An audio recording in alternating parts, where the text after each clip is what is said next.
2022 Black CEO Impact and Revenue Conference.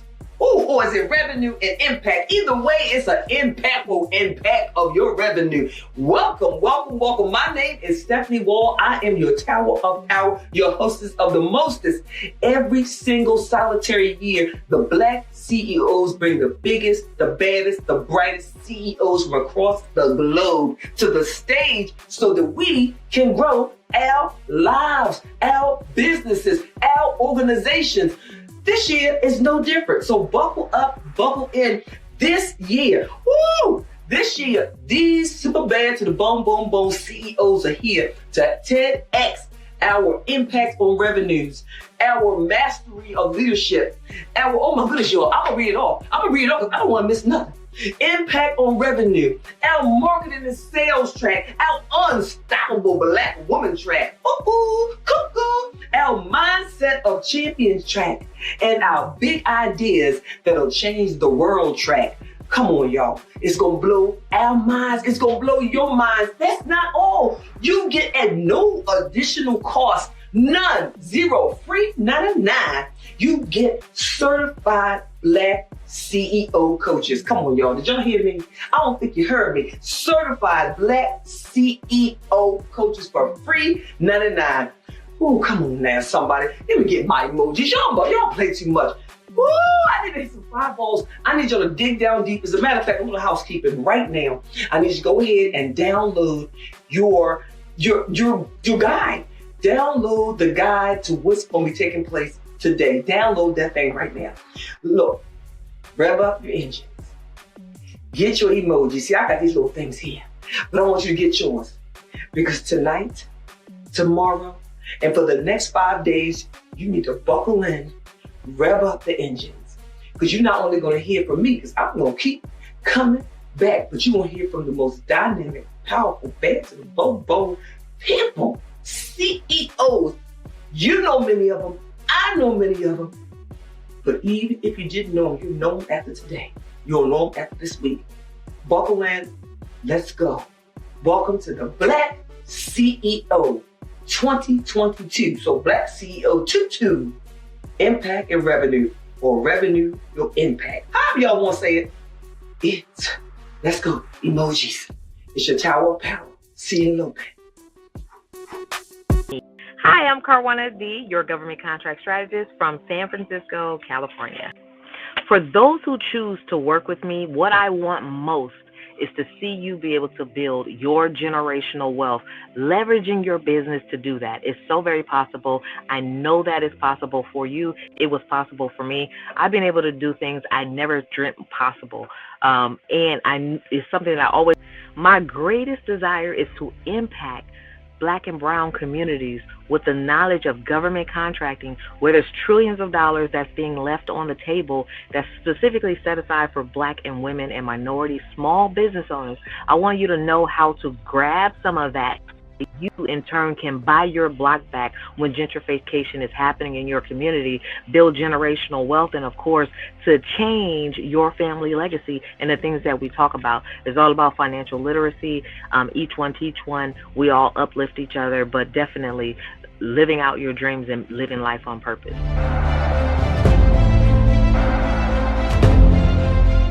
Listen up, you all. Coming to the stage next is Carwana Dyson. She's going to talk to us about getting those governmental contracts. She says, stop chasing individuals, stop chasing groups, stop chasing those people that you have to chase. Instead, let's get those minority contracts because they're seeking businesses, small minority-owned businesses. If that's you and you feel that it's what you need to do, so I get the song in there. I want you to get your pen, your paper. Come on, dial in. Y'all know what to do. Hit the emojis. Bring Carwana up to the stage. Come on, Carwana. Give us that thing so we can get these pesos, dineros, the moolah.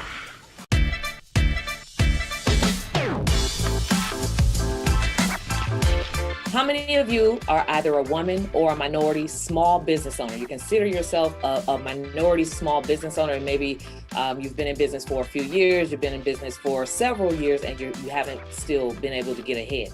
Did you know that the US federal government spent just last year during the pandemic over $10 trillion on small business products and services, okay? If you didn't know that, just know that at least 26% of that, which is a little more than 2.6 trillion, was obligated to be spent with minority small business owners, right? And so my question is, are you getting your piece of the pie? And if not, you definitely want to sit back and take notes of every single thing that I'm going to share with you today, because today I'm going to give you some information that the others don't share that's going to help you transform your business, okay? So I'm Karwana D. I'm a government contract strategist. I help minority small business owners learn how to grow their business with these government contracts. Now, if you think $2.6 trillion is a lot of money, just know that there's even more when we add the budget spend for the state level, as well as what's being spent on your city local level. They have money for you. And I like to show you exactly how you can go about getting some of that piece of the pie, okay? So today I want to empower you with this information. I want to first start with a little bit of how I got started. I am Karwana D. Again, I'm a government contract strategist who actually help people learn this step-by-step process and strategy, just like in the movie War Dog. So a little over 10 years ago, I actually was broke, busted, and disgusted. I was sitting in the very same seats that many of you are sitting in today, trying to figure out how to get ahead in my business, trying to figure out how I was going to pay my bills, have consistent, sustainable income, and never have to worry about going back to a traditional 9-to-5 ever again, right? So I had 2 kids to support at the time.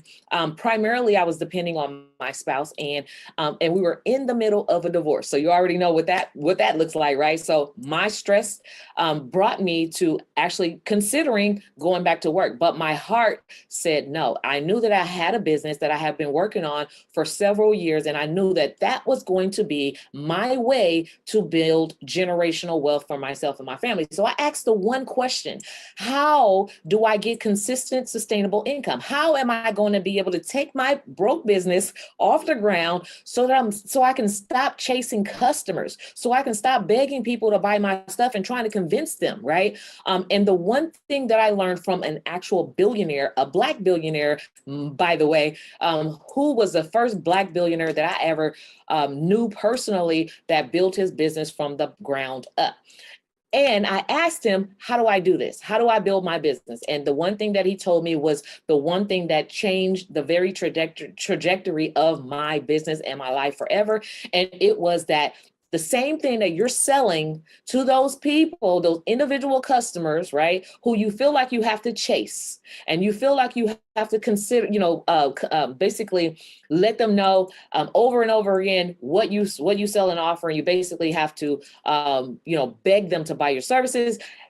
Those same services and those same products the government buys. And guess what? They're not a customer who's running. They're a customer who's saying, I got this money. I got $2.6 trillion and more to spend with minority small business. Where you at?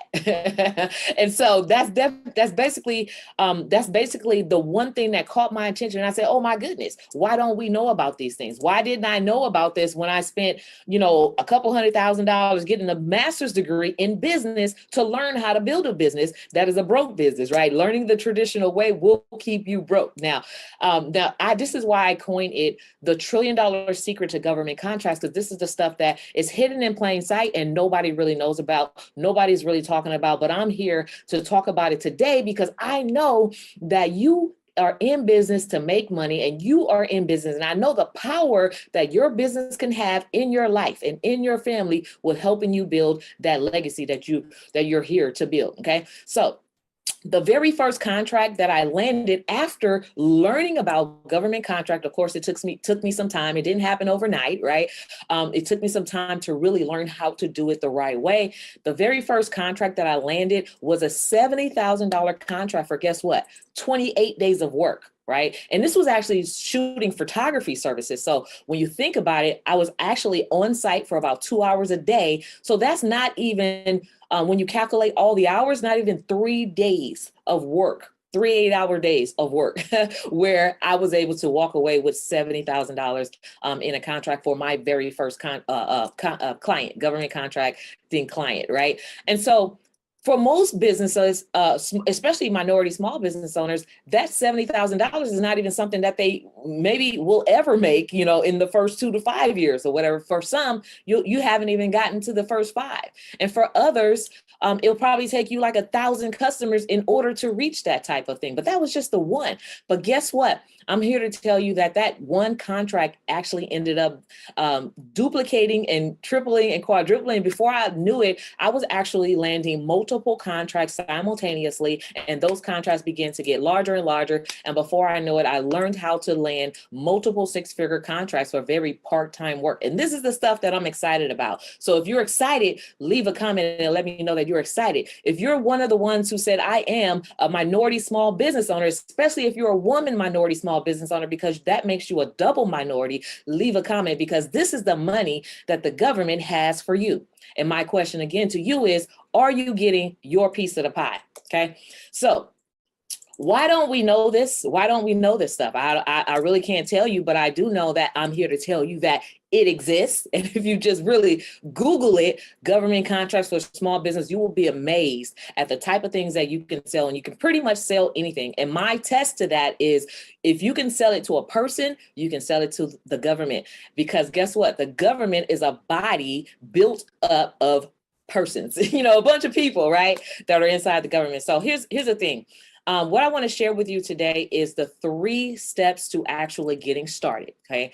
And if you can master these 3 things, of course, there's going to be more. If you can master these 3 things, then you will be well on your way to actually getting started as a government contractor. Number 1, in order for you to do business with the government, you do have to have a business, right?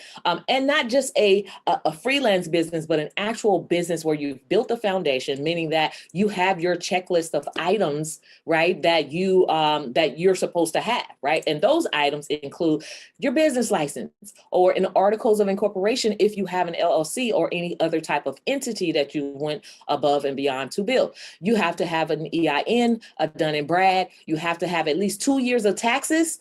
And as I caveat, not 2 years in business, but 2 years of taxes, whether it's business or personal. So do not disqualify yourself by thinking I have to be in business 2 years to sell to the government. Now, you can actually be in business today and sell to the government 30, 60, 90 days from now. So you can be very profitable. So it takes me back to what I learned in school was that, of course, it takes you 2 to 5 years to build a business, right? In order to be profitable, you have to wait that time period. But guess what? With government contracts, it's a game changer, because you can be in business today and be highly profitable in the next 30, 60, 90 days. And it changes the game. It changes the idea that we have to chase customers, because here's a customer who's actually already looking for you. Don't you want to know how to connect with them? Okay. So the second thing is, yes, they have contracts that are set aside for minorities. They have contracts that are set aside for women in business. They have contracts that are set aside for small businesses in general and disadvantaged small businesses. We're all at a disadvantage, because according to the Small Business Act, of course, any company that has under 500 employees is qualified as a small business concern, right? And if you're not even generating 30 million a year on average, then guess what? You are at a disadvantage, a huge disadvantage. And you want to actually take your golden ticket to knock on the door of the government and ask them for your contracts. Okay. So, and that's just literally how simple it is. Of course, I make it sound a lot easier than what it really is. There's some work involved. Okay. But it's not just enough to be those things. There's a certification process that has to take place to officially become a small minority woman disadvantaged small business. So there's a certification process. So that's the second step. The third step is, of course, once you've actually gotten your business foundation in order, and you've got actually officially certified yourself as a minority small business that's at a disadvantage, the third step is to submit proposals, right? So every single day, every single minute, there are thousands and upon thousands across every single agency, federal, state, and local opportunities that are put out there where the government is saying, we need this service, we need this product, we need this. And it's everything, including janitorial services, communications, photography, video production, of course, catering, restaurant, event planning, you name it. I've actually have a client who actually sell prosthetic wigs to the government. So do not think for one moment that you cannot sell to the government. So that third step is just basically looking for those opportunities that they're putting out there and responding to it. So if you can master those three things, right? Getting your business in order, getting certified as a small business so that you can actually go after those certified, set aside contracts for certified small businesses, and then responding to the opportunities, then you will actually have made yourself a legacy business, because you're not only are you able to land multiple contracts simultaneously, but these contracts are large in size. So now you're buying your time back from chasing those individual customers. So hopefully that information is resonating with you, and hopefully you are now aware that government contracting is something that can change your life, and you will begin to take action. And so now I said all that to say, and in closing, I want to say this, right? I want you to be like the little engine that could, that think they can, right? Because it all starts, your belief system, it all starts within you thinking that you can actually accomplish this, right? And then two, I know I can, right? Because there's an engine, just like, the engine, I don't know if you guys remember from childhood, the little engine that could, he was watching all of these other engines and trains, with their big choo-choos. And he's like, I think I can. He had a little tiny choo-choo, but he was trying to get to become that big choo-choo train. Just like a small business looking at all of these giant businesses and saying, I think I can grow into this giant business. But guess what? Those giant businesses, I bet you believe that they are doing business with the government. That is the secret. And guess what? This government contracting thing actually levels the playing ground to even the little train like you can do it. So you go from thinking to knowing to actually doing it, because it's going to take action in order to participate in this multiple $1 trillion spend that is there. And then once you do it, you want to come back and you want to empower, educate, and inspire someone else that they can do it too. And so that has been the evolution of my success journey. And that is the evolution that I want to see each and every one of you who raised your hands, who made the comment that you are a small business owner and that you are that minority small business who are looking to actually build a legacy business. So if you want to learn more, I want you to go to qualifyforgovernmentcontracts.com. Go to qualifyforgovernmentcontracts.com so that you can actually get my free checklist on how to qualify your business for government contracts with all the steps, and then also the free case study where we're going to talk more about how challenges and obstacles in my life. So years ago, I was diagnosed with a major illness, and I was absolutely devastated. I was prescribed medication, none of which I wanted to take because I knew the negative side effects on my body. One day I go to the doctor and my doctor's out, but his dad is also a doctor and he's there, and he reviews my chart. And he says, I don't want you to take those medications. I want to try something natural because you need to heal on a cellular level. Light bulb goes off for me. Natural ways of healing. I go to my gynecologist, and she has a holistic approach to her practice. And she's teaching me natural ways to take care of the body. Light bulb goes off, natural ways of healing. And then out of nowhere, I gained 4 dress sizes. And I continued my quest for natural ways of healing. So I drastically changed my diet. I began eating foods that were medicinal. I began using only natural products on my body and within my home. And I saw a major difference. And I actually went into remission. I've been in remission for over 15 years without harmful medication. So my business actually changed during what I call the purposeful pause of 2020. I realized the condition of my people. I realized we were in unhealthy situations, whether relationships or careers. And I wanted us to get unstuck. I didn't like what was being portrayed about us. And I wanted to remind us that we are resilient, we are beautiful, we are powerful, we are masterful creations, and everything that we touch is masterful. So we are masterful creators as well. Hello, I am Kimberly Shanks, and I hail from Cincinnati, Ohio. The name of my business is Strategize with Kimberly. I want you to realize your potential. I want you to tap into your strengths. I want you to hone those things and those skills that set you apart from everyone else. I want you to realize your passions, because your passions are where your power also lies. I plan on making the world a better place by making sure that every circle that I walk into, I am light. I also want to make sure that everyone that I come in contact with realizes their power, their potential, and their strength so that they can too walk into their destiny. So I'll be a light, I'll be an encourager, and I'll remind you of your power.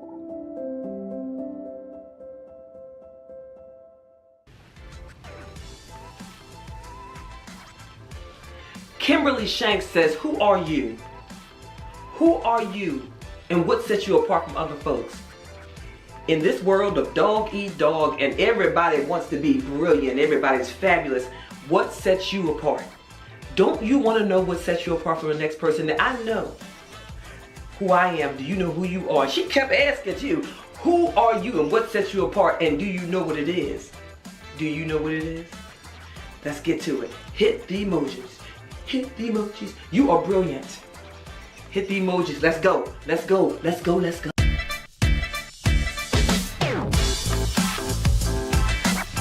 Greetings! I am Kimberly Shanks, and I am a strategist.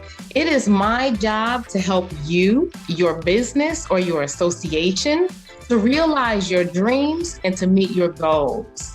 It is my desire to help you walk in your destiny and to reach your potential. Now, I'm sure that you have that friend that's always telling you, I hate my job. Oh, I'm not paid enough. Things are not going well. They don't give me what I deserve. They don't respect my diversity. I hate it. Oh, wait, that's you. Oh, wait, that was me, just to be honest. So last year, during what I call the purposeful pause, everything came into perspective clearly for me. I decided that I would no longer assimilate into a system that did not value me, my diversity, my ideas, my worth, what I bring to the table, and even my hair. If I could not authentically show up, I decided I wanted no parts of that ball game. I don't even want those relationships anymore. So I needed my own. I began entrepreneurship, this journey, like in 2008, and at times still working for others. But last year, everything changed and everything became clearer. You know what it's like working 3 times as hard as your unqualified counterpart? Getting there early, leaving late, having no life, not getting compensated for the enslavement that you're giving them? I decided if I'm going to kill myself, I'm going to kill myself for my benefit, for my people, and to make impact in my community, because I am powerful. What I have to offer is powerful. Who I am is powerful. What I bring to the table is powerful. So I wanted everyone around me to feel the same.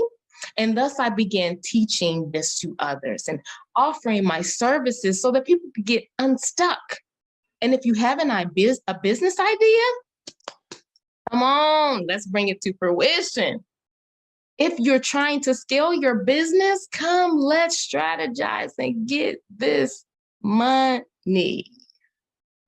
I decided to monetize that which I do well and that which I've been giving away for free. So now, Now that we understand where we've come from, let's reshape our conversation about where we are going. So, Black CEO, I ask, who are you?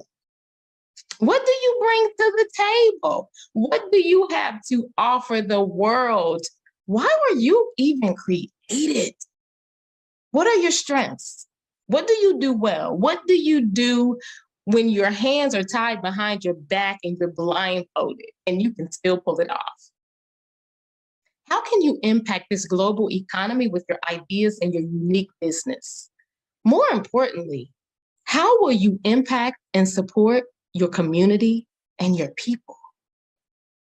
It's one thing to obtain wealth, it's another to share the wealth. And as you rise, bring another alongside. It's not enough for Black Wall Street to be in one city. We are brilliant and powerful enough to have Black Wall Street in every city.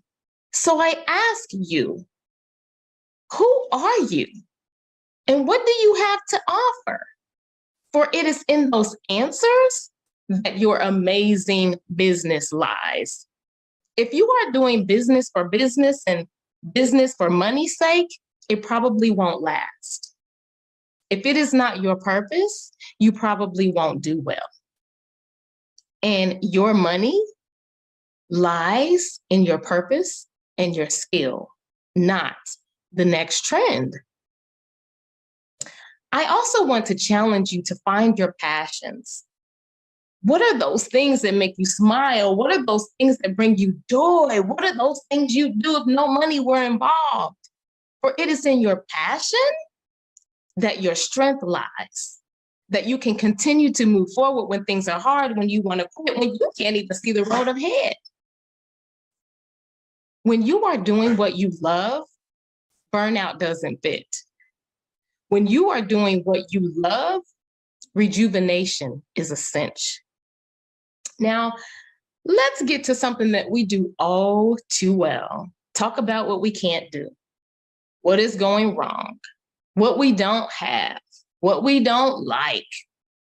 I want to challenge that mindset and let's focus on what we can hire out, what we can give others as an experience. As we propel ourselves and our businesses forward, how can we bless someone else? So let's take inventory of our non-strengths. And I want you to do something different. You'll probably kick and scream on this first one. I want you to get a part-time job to finance that thing you're not good at, so that at the end of the day, your business is absolutely amazing. Remember, you're not good at everything. You have strengths, but you also have things that other people do better that's going to impact your business. So go to a local college, offer an internship wherein they can get experience that they can put on their resume or that will help them to start their business in the future.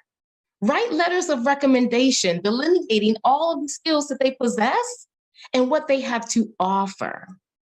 Offer volunteer hours as your payment. What do students need to know who are headed to college? Maybe they need some volunteer hours on their application. Maybe they're going to pledge a Greek organization and they need volunteer hours. You can give that to them as payment. Hire out what you don't do well so that your business can be effective. Finally, let's take a look at some habits that may be hindering us from reaching our potential and keeping us from obtaining wealth. And this first thing, you'll probably roll your eyes, but just listen for a moment. Let's look at diet. I'm not talking about starving yourself. I'm talking about your lifestyle. How do you eat? What do you eat? Did you know that foods fall into 3 categories? They're either medicinal, they're either neutral, or they're poisonous.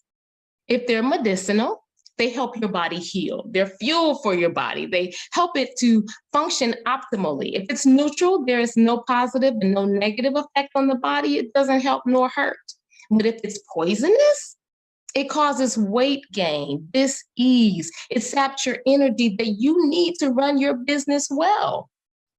Listen, I can't tell you what to eat, but I can challenge you to be more intentional in what you eat so that your body can operate optimally. Let's talk about one more thing. It starts with an E, and I won't say it loud. Okay, so let's say movement instead, because I think people like that word a little better. When we say exercise, people turn off and they get intimidated and they say, I hate the gym, as do I. But I do understand the importance of movement. Movement improves your strength, it increases endurance, it yields more energy, it delivers oxygen to areas that need it, it helps your body to operate efficiently. So you hate the gym. It's not the be all end all. I bet there's an album that you love listening to, and you can dance to that for 30 minutes. Do you have steps in your house? I bet you can walk them. Do you have a pet? Okay, don't just walk around the block. Do an extra 15 minutes of walking with your dog. Movement is important. Maybe you like to skate. Do anything. And if you are of a certain age and things start going south, I know you need some resistance training as well. Put some weights on your ankles or your arms and clean the house. Why are we talking about movement? Because your body needs to perform optimally if you plan to run this business and get this money. If your body is broken down, I don't care how much money you have, you can't spend it. I don't care what impact you want to make, you can't make it. Let's try to eat differently and to move a little more. Finally, let's talk about this powerful mind of ours. Let's talk about our mentality. It's one of the biggest things that hinders us from reaching our potential and our goals. The way that we think. I tell my children all the time, the only limit that exists is the one that you are creating in your mind, because nothing is impossible. So the next time you want to give up or you think that you are unable to achieve your goal or to move forward, Mr. or Miss CEO, I want you to think of the resilience of your ancestors who laid in shackles, in feces, and were sick just getting to America. I want you to think of the whips and the lashes that they took for not conforming. Tell me you're going through more than that to start and to scale your business. On a positive note, because we forget how great we are, and we have come to believe the narratives that tell us what we're not, remember where you come from. Remember the power of your forefathers and your foremothers. Don't believe the hype. Don't buy into that narrative. No. Remember who created mathematics. Remember who created art. Remember who created language, the writing system, medicine, architecture, the calendar. Think of those pyramids. Your ancestors. Come forth, CEO. Let's make impact and revenue. For you are brilliant, resilient, beautiful, a masterful creation who makes. Area of struggle was around finding my place. My entire childhood was spent going back and forth between two completely different households. I was an only child in one and number 3 of 5 in the other. I attended like 5 different elementary schools, and mostly because I did 25 years in the military, I called 25 to 30 living spaces my home. I never even had that one passion for what I wanted to be when I grew up either. When I was a kid, I was interested in teaching and anything related to the arts, dancing, singing, drawing, acting, all of it.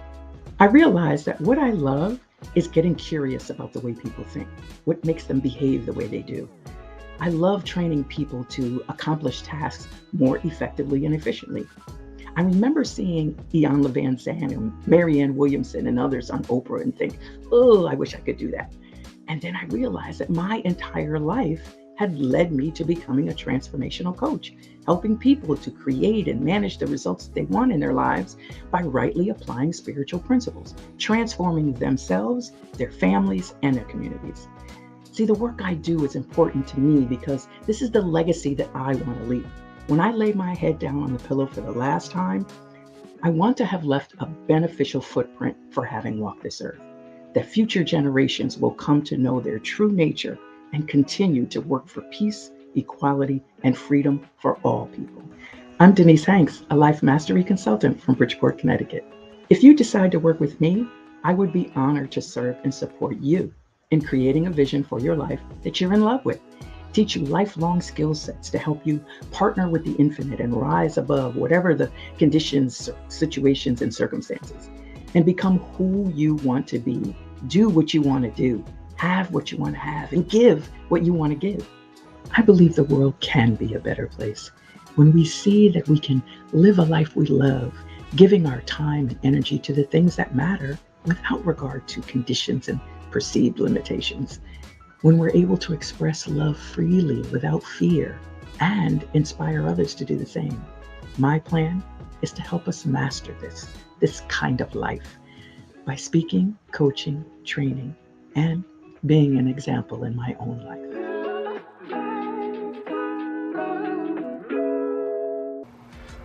Oh, hey, friend. Oh, it is your transformation architect, Stephanie Wall. I'm still here. So now I cannot wait. I got my paper, I got my pen, and I cannot wait to hear from Denise Hanks.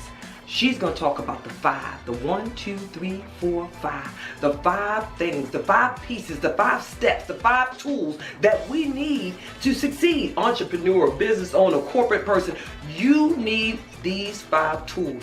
According to Denise, you got to have these 5 things. So I'm ready. So we need what we need. She said, get these steps, get these tools. So dial in, dial in, dial in, dial in, dial in. Have you got what you need to get what you need? Have you got what you need to get what you need? You heard what I said. Well, Denise is getting ready to give us the tools and the tips. Get your pen, get your paper, let's go. You know what to do. Hit the emojis. Hey, so I have a question. What does it really take to succeed in business today? Maybe you are a CEO or an entrepreneur who's been trying some really, really great strategies in your business, but you're still not growing as much or as fast as you think you should be. Or maybe you're asking yourself, am I missing something? Well, I am going to share with you 5 principles that I've discovered to be that missing piece. Because don't you want to feel that spark again? Or maybe find clarity in the midst of chaos? Or just make decisions more confidently and quickly? Perfect, because today we're talking about what it really takes to be successful. Now, as a CEO or an entrepreneur, and trust me, I know it's really tempting, especially in today's day and age, to focus on surface level tactics. You see it being advertised all the time online, people talking about trainings and courses on things like how big is your following or increasing your social media. And what about that funnel? How big is your list, right? They say, make sure you have all these things dialed in. And while those business practices are important, yes, there is a time and place for all of that. But quite frankly, the most successful people I know, they've launched their businesses over the last decade or so, and they haven't focused at all on any of those surface level tactics. But they are really good at these 5 things, and they continually stay good at them. And once you have these 5 principles, then you can do the rest. Then you can put everything else together and thrive in your business. So let's dive into principle number 1. It's your willingness to befriend your fear. That's right.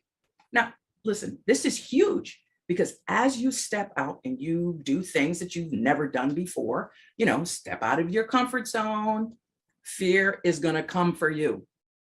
It's going to try to scratch and claw to hold you back.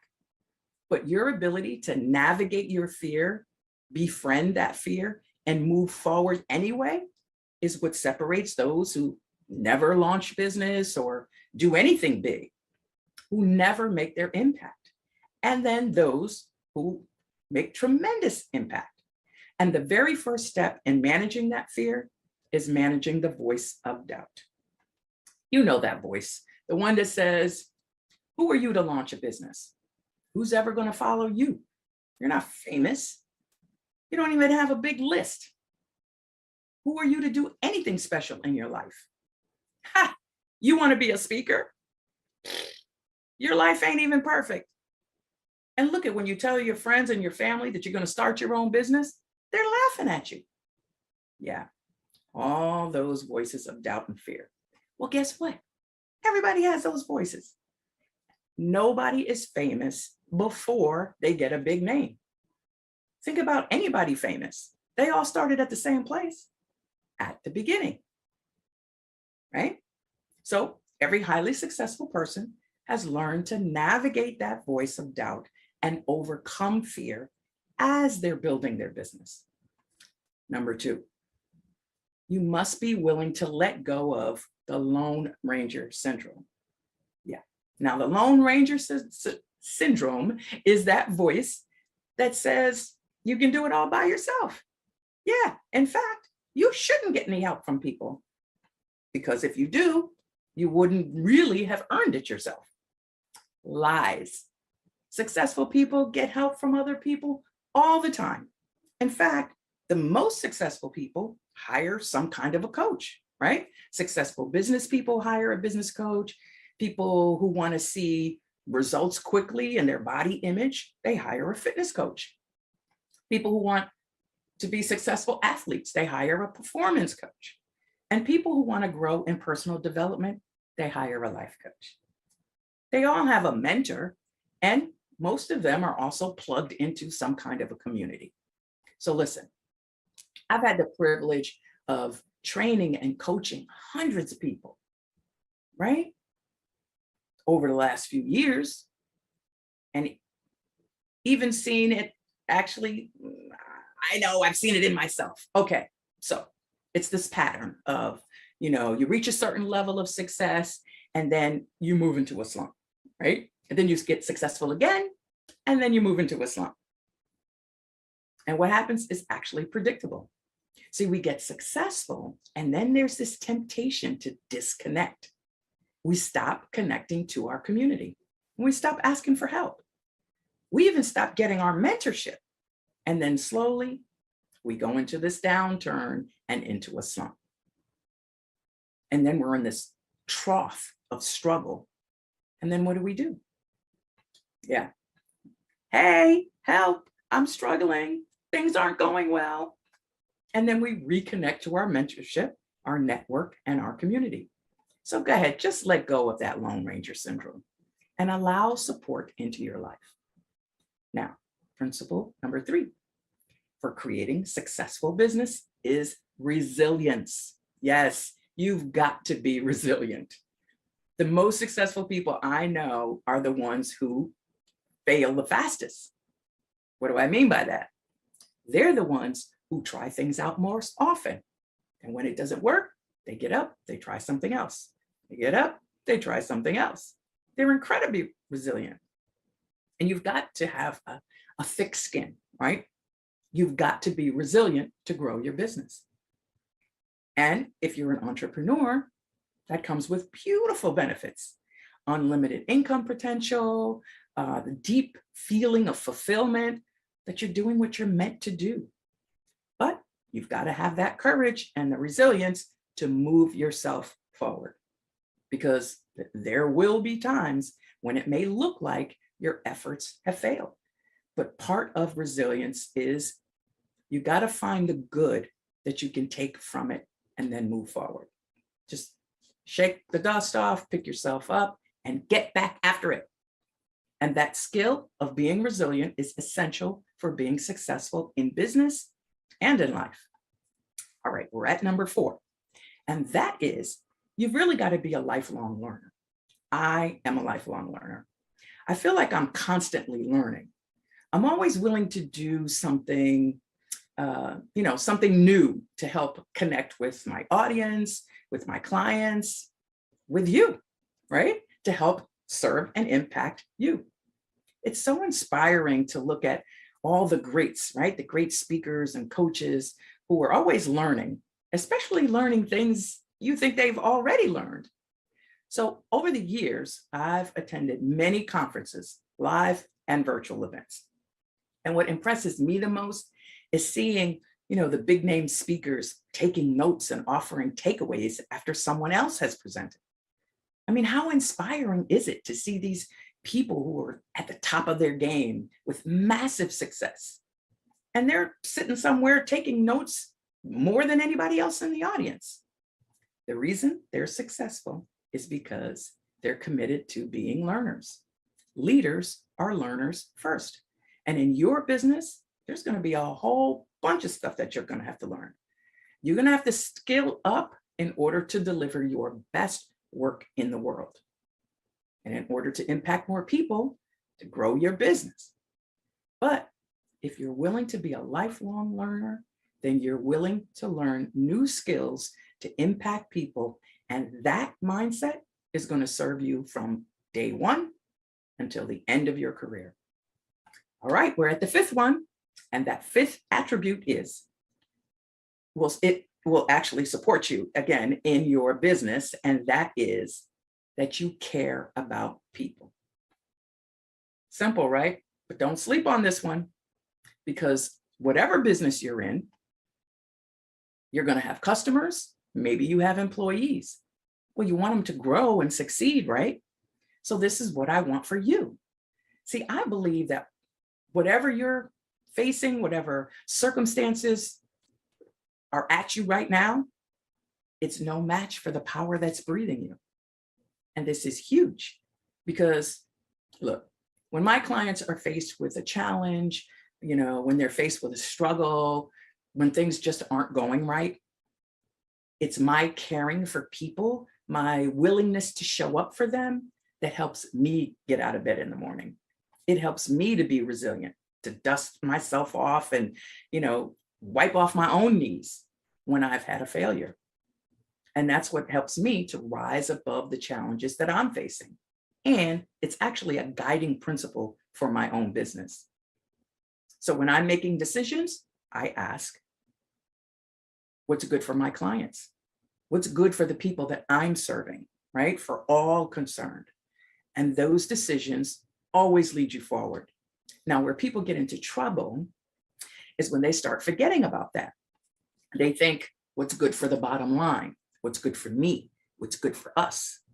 But you see, universal good means that there is no private good. What's good for you is also good for your customers. So when you lead with caring for them, they're going to feel that. And you won't be able to keep the good from coming your way. Not when you lead from that place. So I certainly hope that these principles have helped you, and they will be helpful in succeeding in your business. And if you'd like to hear more about this, or you'd like to learn more about how to apply these principles in your life, maybe how I could help support you personally or your team, just text the word success to 203-409-8886. That's success to 203-409-8886. And listen, know this, you are meant for success. You're meant for expansion. You're meant to go forward in your life. And when you adopt these 5 principles, they will serve you for many, many years to come. All right, well, I appreciate you so much. Thank you. To get known, get connected, get paid so that they can make 6 figures and beyond. Like many of you, I'm a multipreneur. As you can see behind me, I own Drastic Results, marketing and sales coaching, where I help entrepreneurs to get out of their own way and learn the strategies to attract more clients. I also own a franchise called Network in Action. Network in Action is a group of people that come together to build relationships that bring them more referrals. I teach them how to build connections that will last a lifetime. Today, I'm going to teach you the strategies you need to show up, be up, follow up, to blow up. So let's get started. Show up, be up, follow up, to blow up. Networking, the foundation for everything I have in my life, from building my business down to my husband. Yeah, there's a story. Met him through every strategy that I'm going to tell you today. So listen up, because networking changes lives. So here's the problem. You have a successful business. You're helping other businesses. You want to help them to grow even more to their next level and learn how to leverage networking, but you just don't know how to do it. I'm going to show you the strategies on how to leverage networking where it can change your life. So this talk is for you if you want to grow your business through networking, but you don't know how. You're a cop. You're already a connector of people. I'm a connector of people. I'm a cop, and I'm proud of that. But I wanted to get paid for connecting people. Keep listening. I'm going to tell you how you can get paid to connect more people. You're a center of influence, or you want to be a center of influence, and you want to use your network to attract more clients to your business. So here's my story. My story is I am a successful business coach. I actually am passionate about helping my clients to get drastic, to get out of their own way so that they can grow their business using marketing and sales strategies. But in 2019, I was at a crossroad. I needed to make decisions about which way I was going to go. You see, as a business coach, I had helped thousands of people learn strategies to grow their business. I'm an international speaker and an international coach. Here's the problem. I couldn't see a retirement strategy. How am I going to get out of coaching when I'm ready to sit down somewhere? And I started thinking that my only answer was to get a job. Now, let me be clear. I did not want a job, but I knew that if I got a job, I'd get a retirement plan that went along with it. I was frustrated. I was disappointed that I could not figure this out, and I was confused. Ever been there? I'm doing good, making 6 figures in my business, but I needed to go to my next level and didn't know what to do. So someone that I met networking, a money mindset coach named Carol, invited me to her house. While we're sitting by her pool, talking about my dilemma, she asked me a very poignant question. She said, Tony, what's your why? I told her, and she was like, girl, you've already accomplished that. Perhaps you need a new why. You need to get clear on what it is you want to do so that you'll be excited to get out of bed every morning. So I teach this stuff. So I was like, okay, I'm going to go and create a new why, and I'll be back. A couple weeks later, we got on Zoom. She said, Tony, what is your why? I said, my why is to touch, move, and inspire my clients to take drastic steps to be better than they were before they met me. I'm a resource, I'm a connector. I want to help my clients build deeper relationships that are beneficial to their life and business. She said, oh my God, that's perfect. That's who you are. She said, are you doing that? Yes. When I coach, when I speak, I get paid. Yes. She said, what would you need to do to get paid to connect people? I said, I need to start a networking group. She said, why don't you? You know, at the time I was in a BNI group. They met weekly. It felt very heavy. They had some things in their network that I was like, I don't think so. So I said to her, absolutely not. She said, I told her, I don't have technology. I don't know what to charge. I've seen too many people run networking groups and not make any money. Yeah, no, thank you. She said to me, Tony, don't worry about the how, it will show up. I was like, and clicked off of Zoom. I was like, not having it. No, I'm not starting a networking group. Well, what she didn't know and what I had forgot was 3 months earlier, I showed up to a women's retreat at a time when I was really not sure what direction I wanted to go. When I was at that crossroads. So I registered for this retreat, the last day of registration. And it was 5 hours from my house. I live in Houston. It was in Fort Worth. And frankly, the only reason I went is because my brother lives in that area. My mother wanted to go. So I went. There was a very intimate event, quality over quantity. And there was a woman there from Network in Action. She said, oh my God, you're a business coach. You should consider being a Network in Action franchise owner.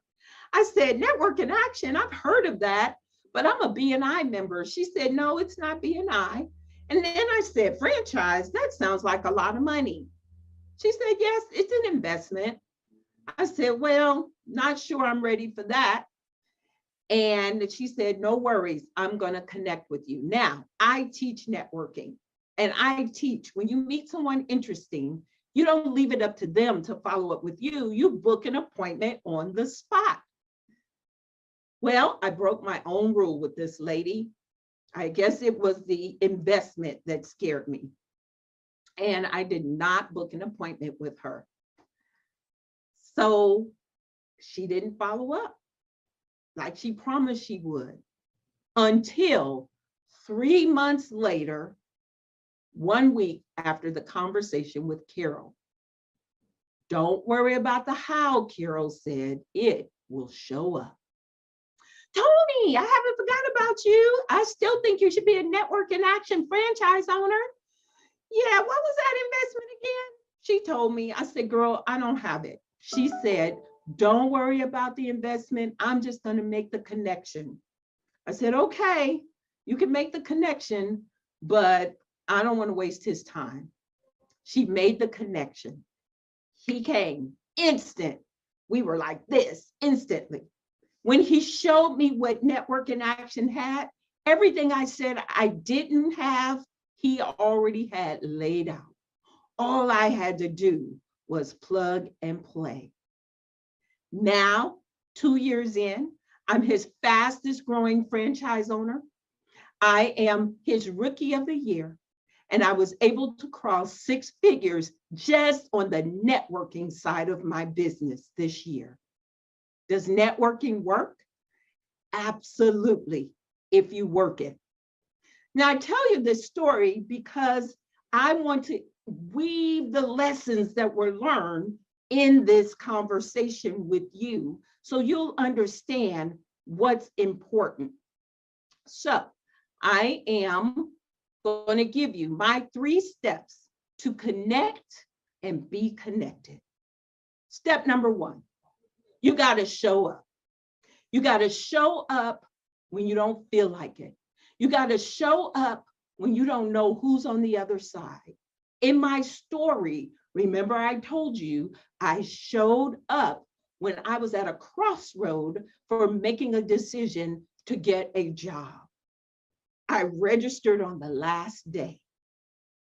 When I got there, I met someone who changed my life, and consequently, I'm now changing other people's lives.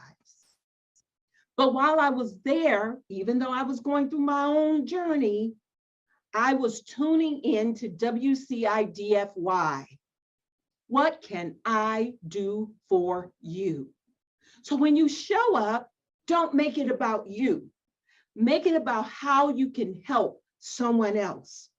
And when you help other people, then you will receive help. Show up means put your best foot forward, even when you don't feel like it. For my introvert friends out there, yeah, you gotta flip a switch, turn on a switch. But when you show up, you never know who you're gonna meet on the other side. I wanna introduce you to my client, Roy. Roy is amazing. He's one of my first Network in Action clients, and I started introducing him and connecting him to my national network. As a result, Roy is actually on the Black CEO team now. He had never heard of Trevor or Black CEO. When I opened the door for him, he gladly walked through it. And I'm watching his business flourish and his horizons expanding because of connections and his willingness to invest in himself and show up. So proud of Roy. If you meet him on this journey, Black CEO, tell him I said, hey. Number 2, you've got to be up. Remember my saying, show up, be up. Now, I'm going to talk about virtual networking. Virtual is here to stay. In fact, the gift that the pandemic gave us was it expanded our borders beyond just our locality. Now we can attend virtual meetings everywhere, but you are not there if your camera is off.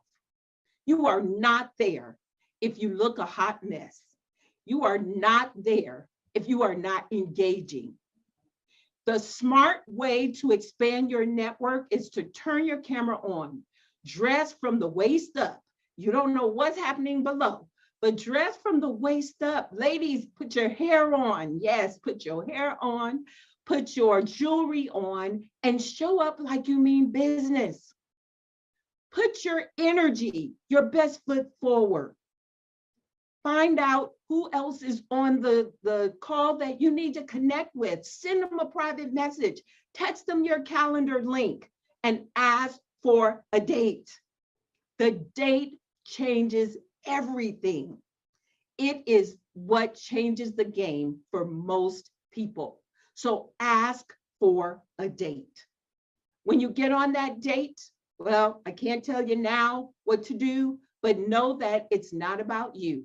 It's all about helping the next person. Turn the camera on, be prepared, dress to impress, make connections, and ask for dates. This is Star. Star is one of my best friends, and she hears me talk about networking. She's like, she's not really impressed. But she came to my viral networking conference in November, and she got on fire. And she immediately went to another conference where she was the speaker. And on the second day, she said, Tony, I had nothing to do, and I really wanted to talk myself out of not showing up. She said, but I decided I'm going to go ahead and do what Tony teaches. I'm going to show up. She showed up, and she made 2 connections, set 2 dates that are going to turn into, both of them, 5-figure training opportunities.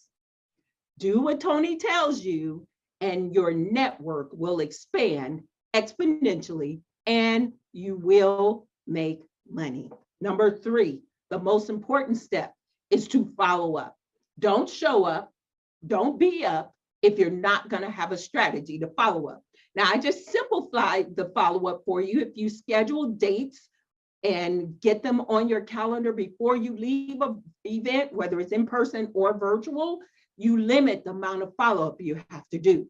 But the fortune is won and lost in the follow-up.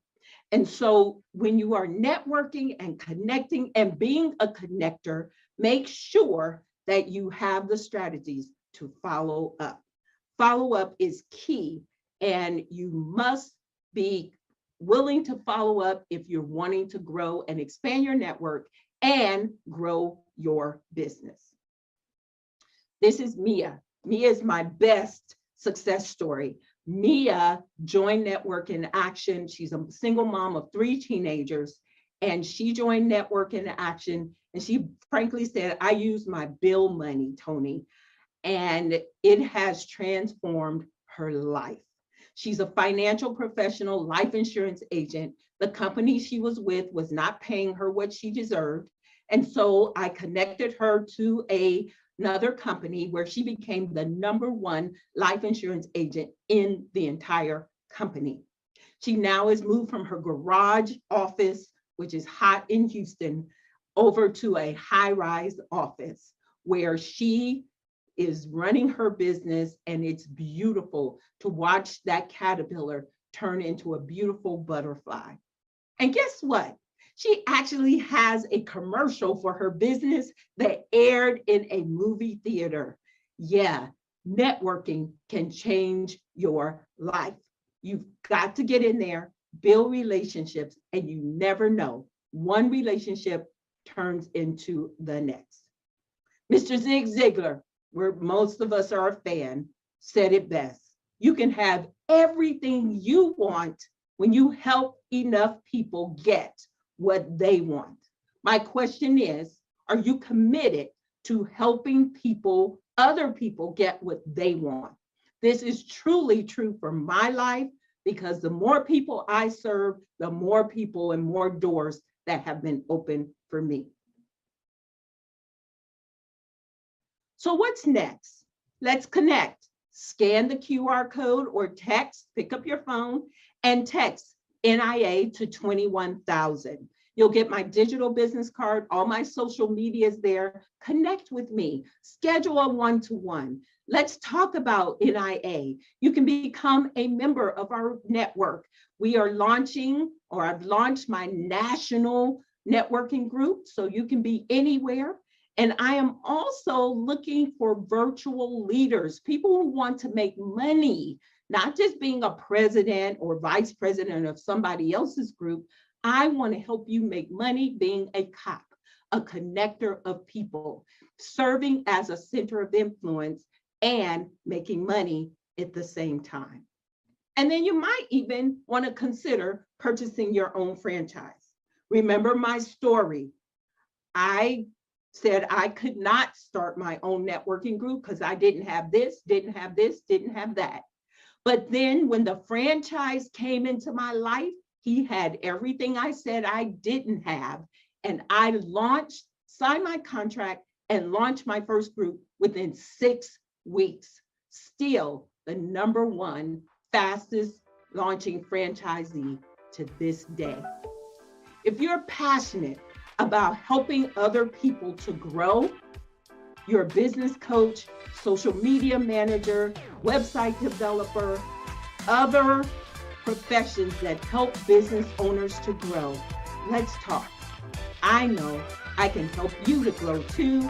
And if nothing else, I'll share with you my connections. My name is Tony Harris Taylor, and I'm saying show up, be up, follow up, and you will blow up. And remember, take a drastic step today for a fantastic tomorrow. So how many of you are either a woman or a minority small business owner? Did you know that the U.S. federal government in the past year spent over $10 trillion on business products and services? And of that, they were obligated to spend merely upwards of 23% with small business owners who are women and minority. Now that's over $2.3 trillion that was on the table. Did you get your piece of the pie? I'm Karwana D, and I'm a government contract strategist. I help minority and women small business owners grow legacy businesses by teaching them how to do business with the government. Over the past 5 years, I've actually helped over 200 small business owners just like you generate a collective revenues of $3 million and growing. My question, are you getting your piece of that pie? Now, the $2.3 trillion that I shared with you is only on the federal spending level alone. We all know that there's 3 levels of government. There's your local city and county, there's the state and the federal government, right?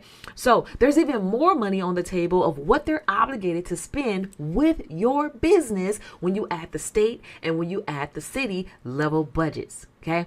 So in this video, what I'm going to share with you is the 3 steps of growing a business with by selling to the government, where you can actually not only grow and thrive in business, but build your legacy at the same time.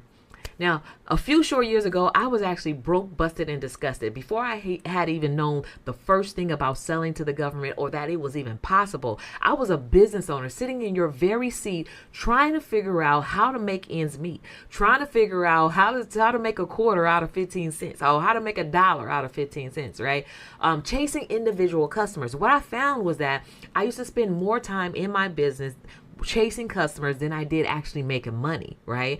And that's where small business owners, struggle the most, right? We spend more time chasing and trying to convince people to do business with us rather than doing business with the right player in the first time. Now, I actually walked away from my traditional 9-to-5 at the early age of 27 to pursue my dreams, to become a stay-home full-time mom, but also to start my business and my legacy on the side. So at that time, of course, I came with a college degree in business, accumulating hundreds of thousands of dollars in student loans just to get a business degree, because I thought that was the way that I needed to go to build a business. Now, with my business degree, my business struggled for years, right? With the knowledge that I was actually taught, because we're traditionally taught that you have to have a business loan, or you have to wait 2 to 5 years to grow a profit, or if you make it to 5 years, you're lucky. And what I learned was everything that we were taught in business school was wrong. Everything, right?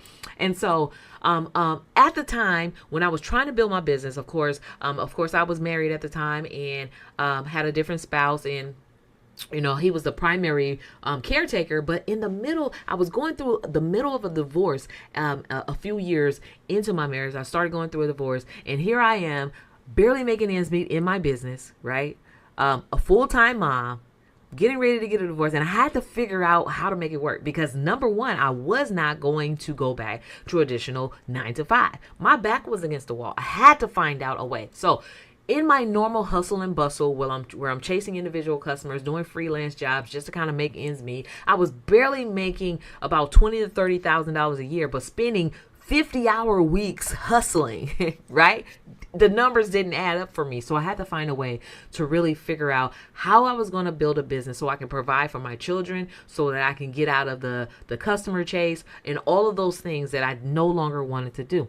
And during my hustle, I actually started doing freelance work for the first Black billionaire that I had ever known, who built his business from the ground up. And I began to ask the question, how did you build a multi-billion-dollar business as a Black man in today's time, right?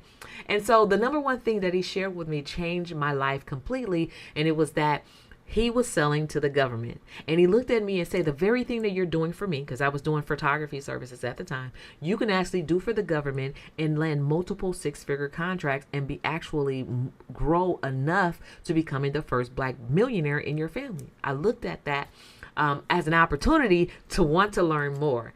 And so in my research, what I've discovered was the $1 trillion secret to government contracts for minority and women-owned businesses. And that's what I coined it, because I had no clue. Now, when you go to, the SBA, and when you go to business school, not once do they say it's possible for a small business, individual proprietor, like sole proprietor, can sell to such a big giant client.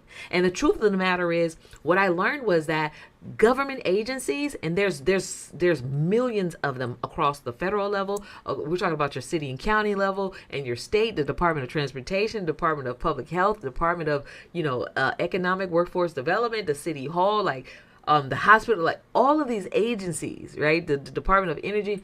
They all have set aside budgets for women and minorities, small business owners, and other business concerns. And that one thing actually helped me to go, like, learning that in 3 steps, what I had to figure out. There were 3 steps, and I'm going to share with you exactly what those 3 steps are. But that helped me to take my business from earning barely $20,000 to $30,000 a year to landing my first $70,000 contract. And guess what? It was for 28 days of work. Now, mind you, I had walked away from a traditional job because I was missing out on, being able to be there for my kids when they, say their first words and take their first steps and all those things. I no longer wanted to be that person. And so I walked away from a job where I was working 40-hour work weeks, making about $90,000 a year, and I started my business, which started on a steep uphill, right? It was like a struggle to get up that hill. But what I learned was that the government contracting $70,000 contract for 28 days of work merely replaced the full-time job that I had, right? For just 28 days of work. All I needed was 2 of those, right? And so in repeating the steps and the things that I learned, I ended up landing my second contract, right? Was similar size, similar days of work. And the first thing that I said to myself was, how powerful was this? And why don't we know this? When you go to City Hall to start your business, when you start a business or go to the state to get your LLC or whatever it is, right? When you go to business school, why don't they tell us the first person you should be looking at to get your business off the ground is selling to the government, right? Because with the government, you don't have to have marketing dollars, right? That's some of the struggle that small business owners have. We don't have the marketing dollars to, to be able to compete and be competitive and to really grow a business from the ground up. There's no real way to bootstrap your business that way and be thriving, right? But with government contracts, you can start a business today. In the next 60, 30, 60, 90 days, you can be highly profitable, landing your first 6-figure contract, if not a 5-figure contract or multiple contracts. And the truth is, you can land contracts simultaneously. There's no limit to how much you can sell to the government. And so what I'm about to share with you in today's session is how I was not only able to build a multi-billion-dollar, not billion, but $1 million business for myself, but to help my clients generate upwards of $3 million and more and growing by leveraging their business, which is a vehicle to generate wealth, government contracts as the fuel to help them get there and to get there faster. Because I don't know about you, but we don't have 20 years to learn how to figure out how to make some money in our business. We have today. We have within the next 6 to 12 months to learn how to make this thing work. And this is the key to making it work. So now, I said all that to say, as a business owner, the $1 trillion secret that I learned was that there's more money out there than you can imagine. So just think about it as a stream of flowing water, a stream of flowing money that's flowing down your street every single day. And every single day that we're not doing this, because it costs us not to do it, whether it's costing us directly or indirectly, it costs us not to do it, because every single minority business can be at least generating $250,000 a year. Okay. Case in point, I have a client who actually was in my boat, barely making money in her business, maybe not even $5,000 for the year, right? Learned these 3 steps that I'm about to share with you, positioned herself and landed her first $250,000. That's $250,000 contract within her first 6 to 9 months of learning these 3 steps that I'm about to share with you. So step number 1, and I call this my 3-step BCP method. This is a method that I actually designed based off the experience and the research that I've done on what I had to do to get to where I am today, right? What helped me to go from 20K years to 250K quarters, right? This is the method right here. Number 1, you have to have a business. The B stands for business. You have to have a business in order to do business with the government. So we're not talking about an under the table business. We're talking about officially certifying your business as a legitimate business, whether you're a sole proprietor or an LLC LLC or C Corp or however you want to structure your business, you do have to have one, right? And there's a list of items that you have to have in order to sell to the government. That is a EIN, a Dun and Brad number. You do have to have services that you actually want to sell to the government, like listing out those services, because guess what, for every service there's an industry code, and for every industry code there's a specific budget of how they're going to spend in that code, right? So they have budgets. So for the more budgets or codes you can identify or services you can identify that you can sell to the government, the more multiple streams of income you can have in your same one single business, right? For example, traditionally, we'll be thinking a daycare center. A daycare center, of course, you think they get paid for watching kids. But when it comes to the government, that same daycare center, when identifying the services that you offer, you watch kids during the day. Sometimes you have after school care. You feed the kids, right? Sometimes you do peer-to-peer counseling because the kids come from two separate households and maybe there's some drama there, right? So that's peer-to-peer counseling. We're talking about nutritional services. Sometimes you may even do photography services, once a year at your daycare, right? That's 5 different streams of income. Every single one of those services that I named, there's a specific industry code, and the government funds every single aspect. So you can either do business with the one individual person, right? Or you can do business with the government, who not only pays you and pays you well, but can pay you for every aspect of your business. Now we're talking about leaps and bounds growing your business, okay? Growing your business by leaps and bounds exponentially, right? To building a legacy business. And guess what? Your business is bigger than you, because it's not about what can we do for ourselves, but now when gentrification is happening in your community, you have the means to buy the block back. You have the means to build a legacy, to be the first time homeowner, to own land, right? To give back to your community, to be the philanthropist, all of those things. But it has to start with leveraging your business to generate revenue. And what more better person to do business with than the number one largest purchaser of services and products in the world? And us as little people, little individuals, small business owners, we have the ability to do that, to do business with the number one largest purchaser in the world, right? And they buy everything. Okay, so there's some more things. Of course, you have to have a part of your business 2 to 3 years of business taxes, or taxes in general, personal taxes it could be, or a letter of explanation as to why you have not filed taxes. But these are legitimate documentation that you have to get started, right? And so there's a free checklist of all of these things. I have a free training where I go into even more depth. If you go to qualifyforgovernmentcontracts.com, qualifyforgovernmentcontracts.com, you can get access to that free checklist that I have, right? So step 2, once you've gone through step 1 and have accumulated all of those documents that you have to legitimately position your business to qualify for government contracts, now it's not enough just to have, just to be black and brown, or to be a minority, or to be a woman, or to be at a disadvantage, right? There's a certain certification process that officially recognizes your business as a small business concern. Whether you're a minority small business concern, a woman-owned small business concern, right? A certified, a veteran small business concern, or a LGBT small business concern. There's a bunch of different small business concerns. There are socioeconomic disadvantages that you actually get to stand on and leverage to get access to the money. And so these are pools of income that are set aside specifically for these particular groups. But you have to officially fill out an application. This is called a certification in order to claim your piece of the pie. I don't know if you remember the story Willy Wonka and the Chocolate Factory, where everyone who had the golden ticket got to go inside the factory and eat up and get all the chocolate or whatever and candy that they wanted. Well, I want you to think about certifications, the process, although it's a lengthy, daunting process where you have to have all of your ducks in order, right?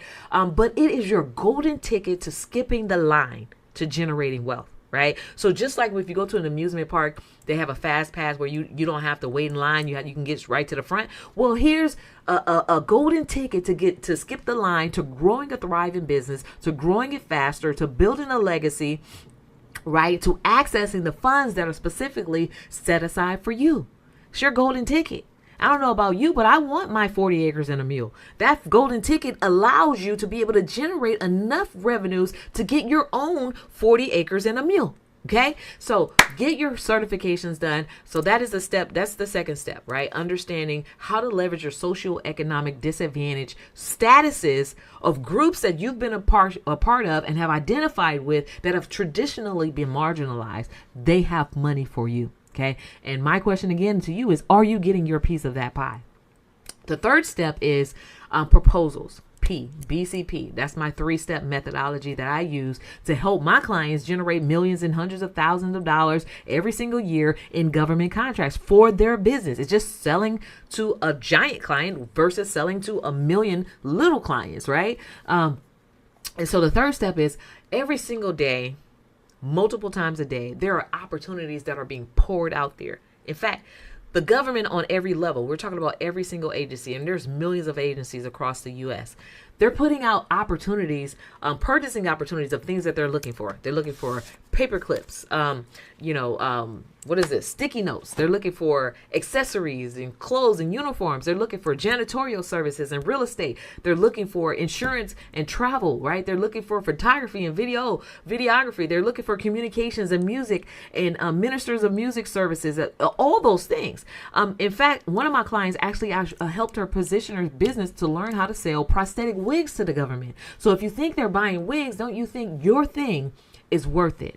Right? Accounting services. I have a client who landed her first $250,000 contract in the 6 to 9 month period selling, and she's in the travel industry, and she sold actually breast care exams, right, to the government by partnering with a Black business that actually does that service. And so the opportunities are limitless, and they're forecasting how much they're going to spend on these things every single year.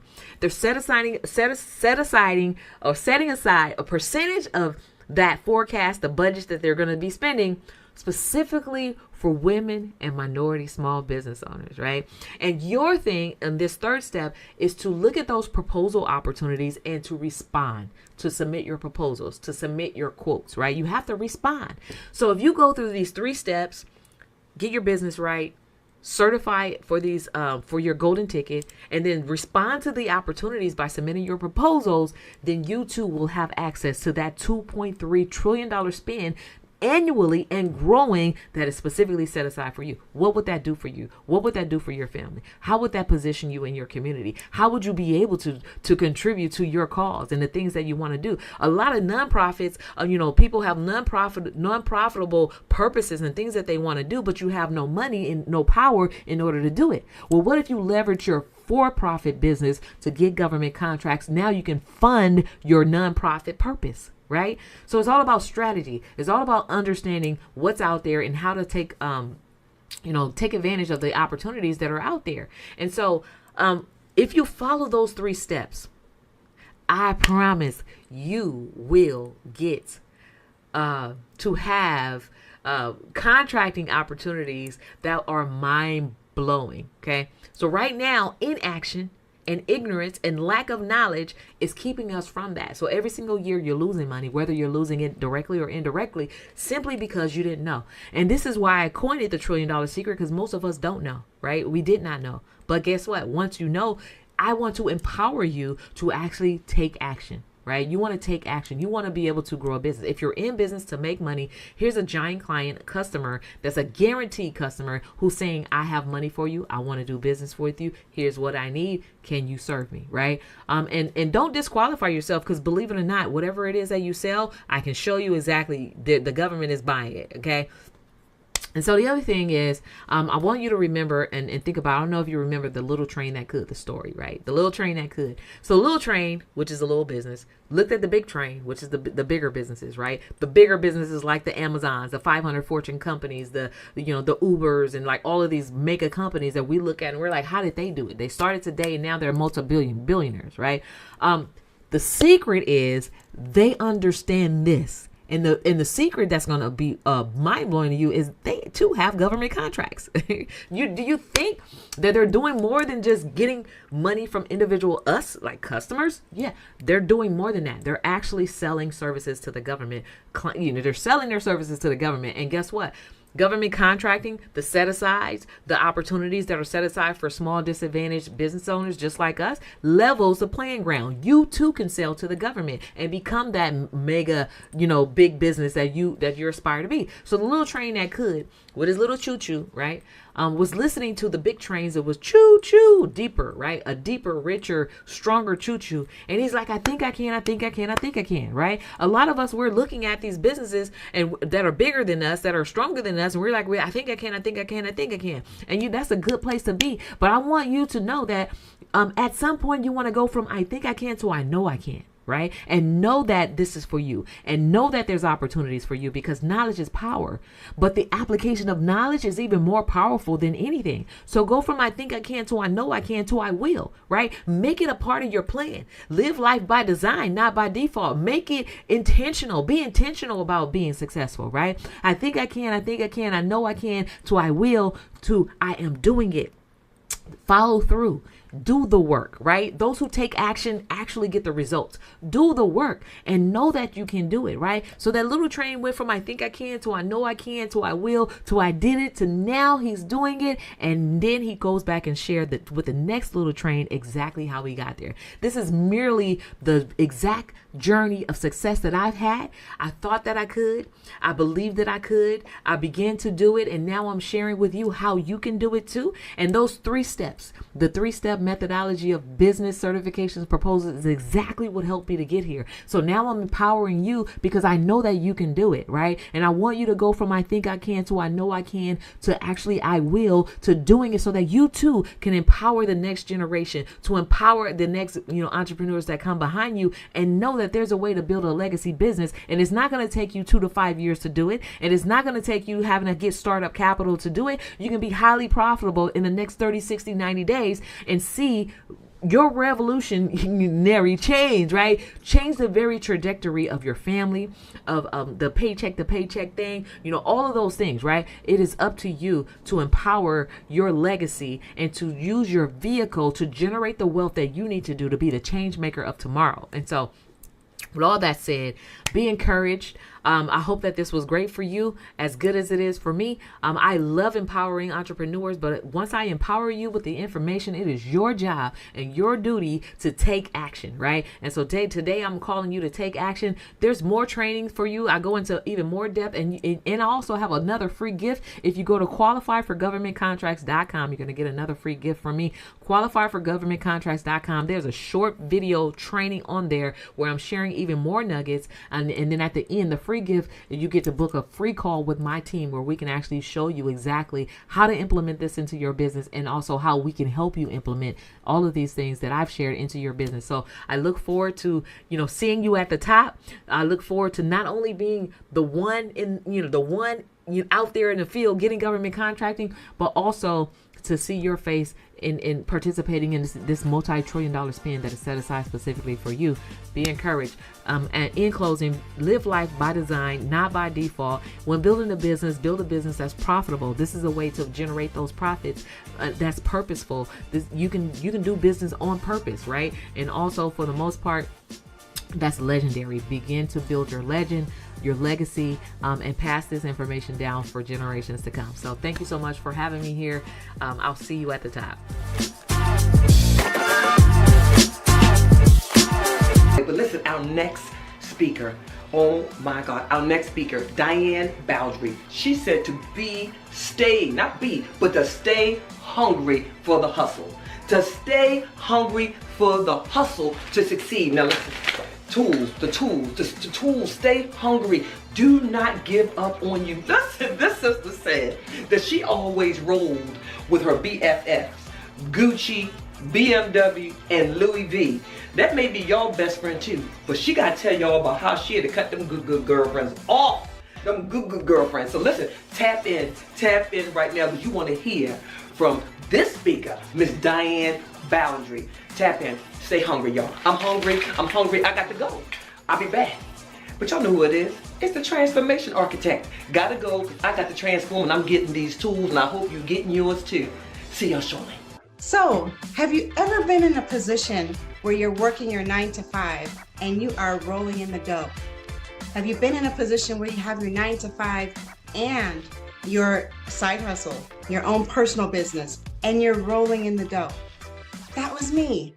I was able to buy whatever I wanted, so I felt, buy whatever I wanted, whenever I wanted, and live the life of my dreams. I was in hog heaven. I had my BFFs with me all the time. That was Gucci, Louis Vuitton, some of the others I can't forget. I keep forgetting that I get from Nordstrom's. You know, these were my BFFs that I hung with on a daily basis. They would take a ride with me in my BMW with the drop top down, my freshly done hair blowing in the wind. It was quite the extravagant, happy life, or so I thought. And then it hit me.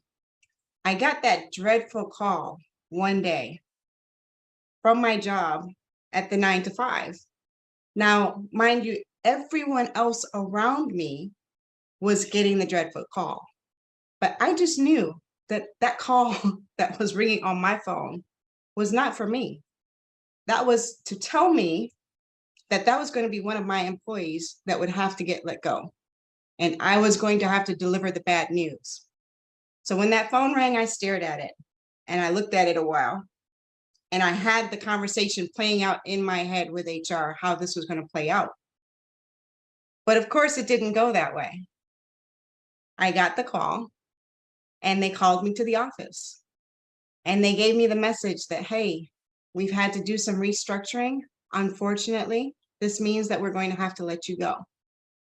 And I pretty much sat there in shock for a couple minutes. There were no words that could express how much I did not expect that message to come out their mouth. But I had to take it. So from there, I get laid off and the first month comes around. It's time to pay those bills. All of my best friends, Gucci, Louis Vuitton, the folks at Nordstrom's, they're all now starting to slip away from my hands. They're like, I don't see them anymore. The bill is due and I don't have the funds to pay. So what in the world am I going to do? Like, I'm just going to get a job. I'm just going to get a job. It'll be a matter of time. Well, the second month rolls around, third month rolls around, and now I'm like, this is not funny anymore. All right, God, this is just not funny. So what do? I go crazy. I go networking everywhere. I'm calling everybody I know, and I finally end up landing a job. And I'm like super sweet and happy about it. I get in this job, and tell me if you do this too. I get in this job and I'm like, yes, I'm making money. I'm going to do my thing. And you'd think I would have learned from the first time to not incorporate these same best friends into my life. You'd think I would have learned, but I didn't. What do? I start spending money here and there, living the good life again. I'm pulling out the BMW. I'm just like, money is going to keep coming until I die. How many of you have been in that position? So the dreadful day comes again. I get the call. I get told, hey, we're laying off everyone in the department. And we're so sorry. And here we go back on that same cycle. Money is full, and then I have none. I have plenty money, then I have none. After a while, that was getting tired. I mean, I went through 3 or 4 iterations, and you think by the first, second, third time for sure that I would have learned, but I didn't. Until finally, it got to the point where things were too hairy. And I said, let me do something different so that I could get different results. It was lonely. I felt like I was the only one. I felt like I would never get out of this financial yo-yo diet. But I'm here to tell you, I did my research. I went to New Wealth University and studied under Dr. Lynn Richardson. I worked with some of the best mentors and got my information together. And I have the key. There is a key. There is a recipe for each of us that we need in order to make sure that we maintain our financial freedom. so that we don't have to live on this yo-yo diet with our money. We can be hungry for both the 9 to 5, the personal job, and then if either of those or both of those go away, we can still have our cake and eat it too. I'm here to tell you, it is possible. I am doing it. You too can do it. I would love to be able to show people. I feel compelled to show you. How can you have your cake and eat it too? How can you get the recipe for your financial freedom? Because we can live our best life, live our best dream, earn the money that we deserve to make, and then keep it so that it would last for generations to come. I am here to tell you, there are certain things that are key to everyone's recipe. One of them is so simple, but no one does it. And that is living below your means. We want to be able to stay hungry for the hustle, stay hungry to do everything that you want, but be smart about it. Be smart about it and have your money working for you, because there will come a time where you may not want to work this hard. And eventually there has to be a transition from you working hard to your money working hard. You have to get the recipe. This is what I want to have everyone do. If you can take out the time and write down your recipe, where is it that you want to go? What is it that you're trying to cook up? What does success taste like for you? And put together how you're going to get there. What are the ingredients that need to go into your recipe? Each one of us have something different, because each one of us have something different that we want to taste, that we want to eat. And you eat it and say, now this is good. This is where I want to be. So that is my advice to you. I'm going to summarize that up for you very quickly. Number 1, recognize that you are not alone, that there are other women just like you who are trying to get to the top. You have money coming in. You do not have to be in a situation where you have no money left over. Number 1. Number 2, live below your means. Find out what you're spending your money on. Write down every little thing that you spend your money on and find out where that fat is coming from. Cut out the fat.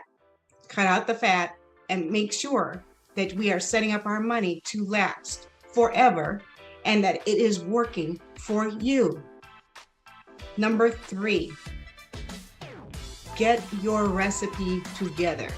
Find a financial coach, a financial expert, someone who will get your style, someone who will understand the mind of a woman who stays hungry for life, and work with that person on your recipe. And you will find yourself in a tasty place of financial freedom. This is Diane Bowdry saying, stay hungry in everything you do.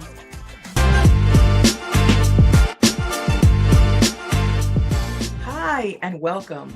My name is Denise Hanks, and I am a life mastery consultant. I help professionals just like you who've maybe been applying some really great strategic advice and maybe some great tactical advice, but you're still not growing as much or as quickly as you thought. And you're thinking, am I missing something? Well, are you in for discovering what that missing piece is? So you can go beyond the current results in your business and you can have more life-giving experiences, just like they had. Not only related to your work, but also in all the areas of your life. Then stay tuned. But first, let me just celebrate you for making your way here and deciding for growth and taking that step to attend today. Now, if you're ready to experience a quantum leap in your business, you're in the right place and you're at the right time.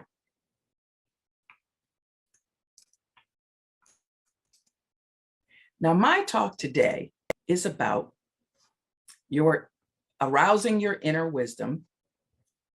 3 keys to accelerating your results. Now, first of all, we live in a universe that actually speaks to us through our longings and our discontents. You see, it's the feeling of longing for something that we haven't yet created, or the feeling of discontentment in our current circumstances that actually spark us to grow. Now, the Reverend Dr. Beckwith, Michael Beckwith, has a great quote where he says, to change our life, we're often pushed by pain until we're pulled by a vision. Now, these 2 energies, the pain of your problem and the burning desire for what you really want, are essential for creating new results. Here, let me just tell you about a time in my life where pain actually pushed me to make a change. I was working for this nonprofit organization, and I was the planner and special projects coordinator.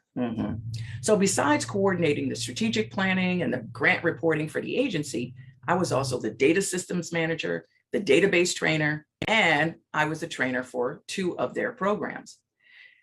Now, were there things about this that I loved? Oh, absolutely. I kind of get bored easy. But what I didn't like was this feeling that I was not fully appreciated by upper management for all that daggum work I was doing. Now, you might know what that's like, right? It's more than overworked and underpaid. It actually started to feel like betrayal to me. Well, I began to actually notice the same pattern in my love life. I felt like I was giving more than I was getting. And then I started keeping score. And oh, I was always the one ahead. You know what I mean? Say amen. Anyhow, those thoughts soon led me to feeling frustrated and stressed out. And then I stopped eating right. I wasn't sleeping most nights. I was starting to get headaches the whole 9. Well, now, having said all that, I also felt like I was stuck there. I mean, this was my paycheck, my steady paycheck, and my benefits.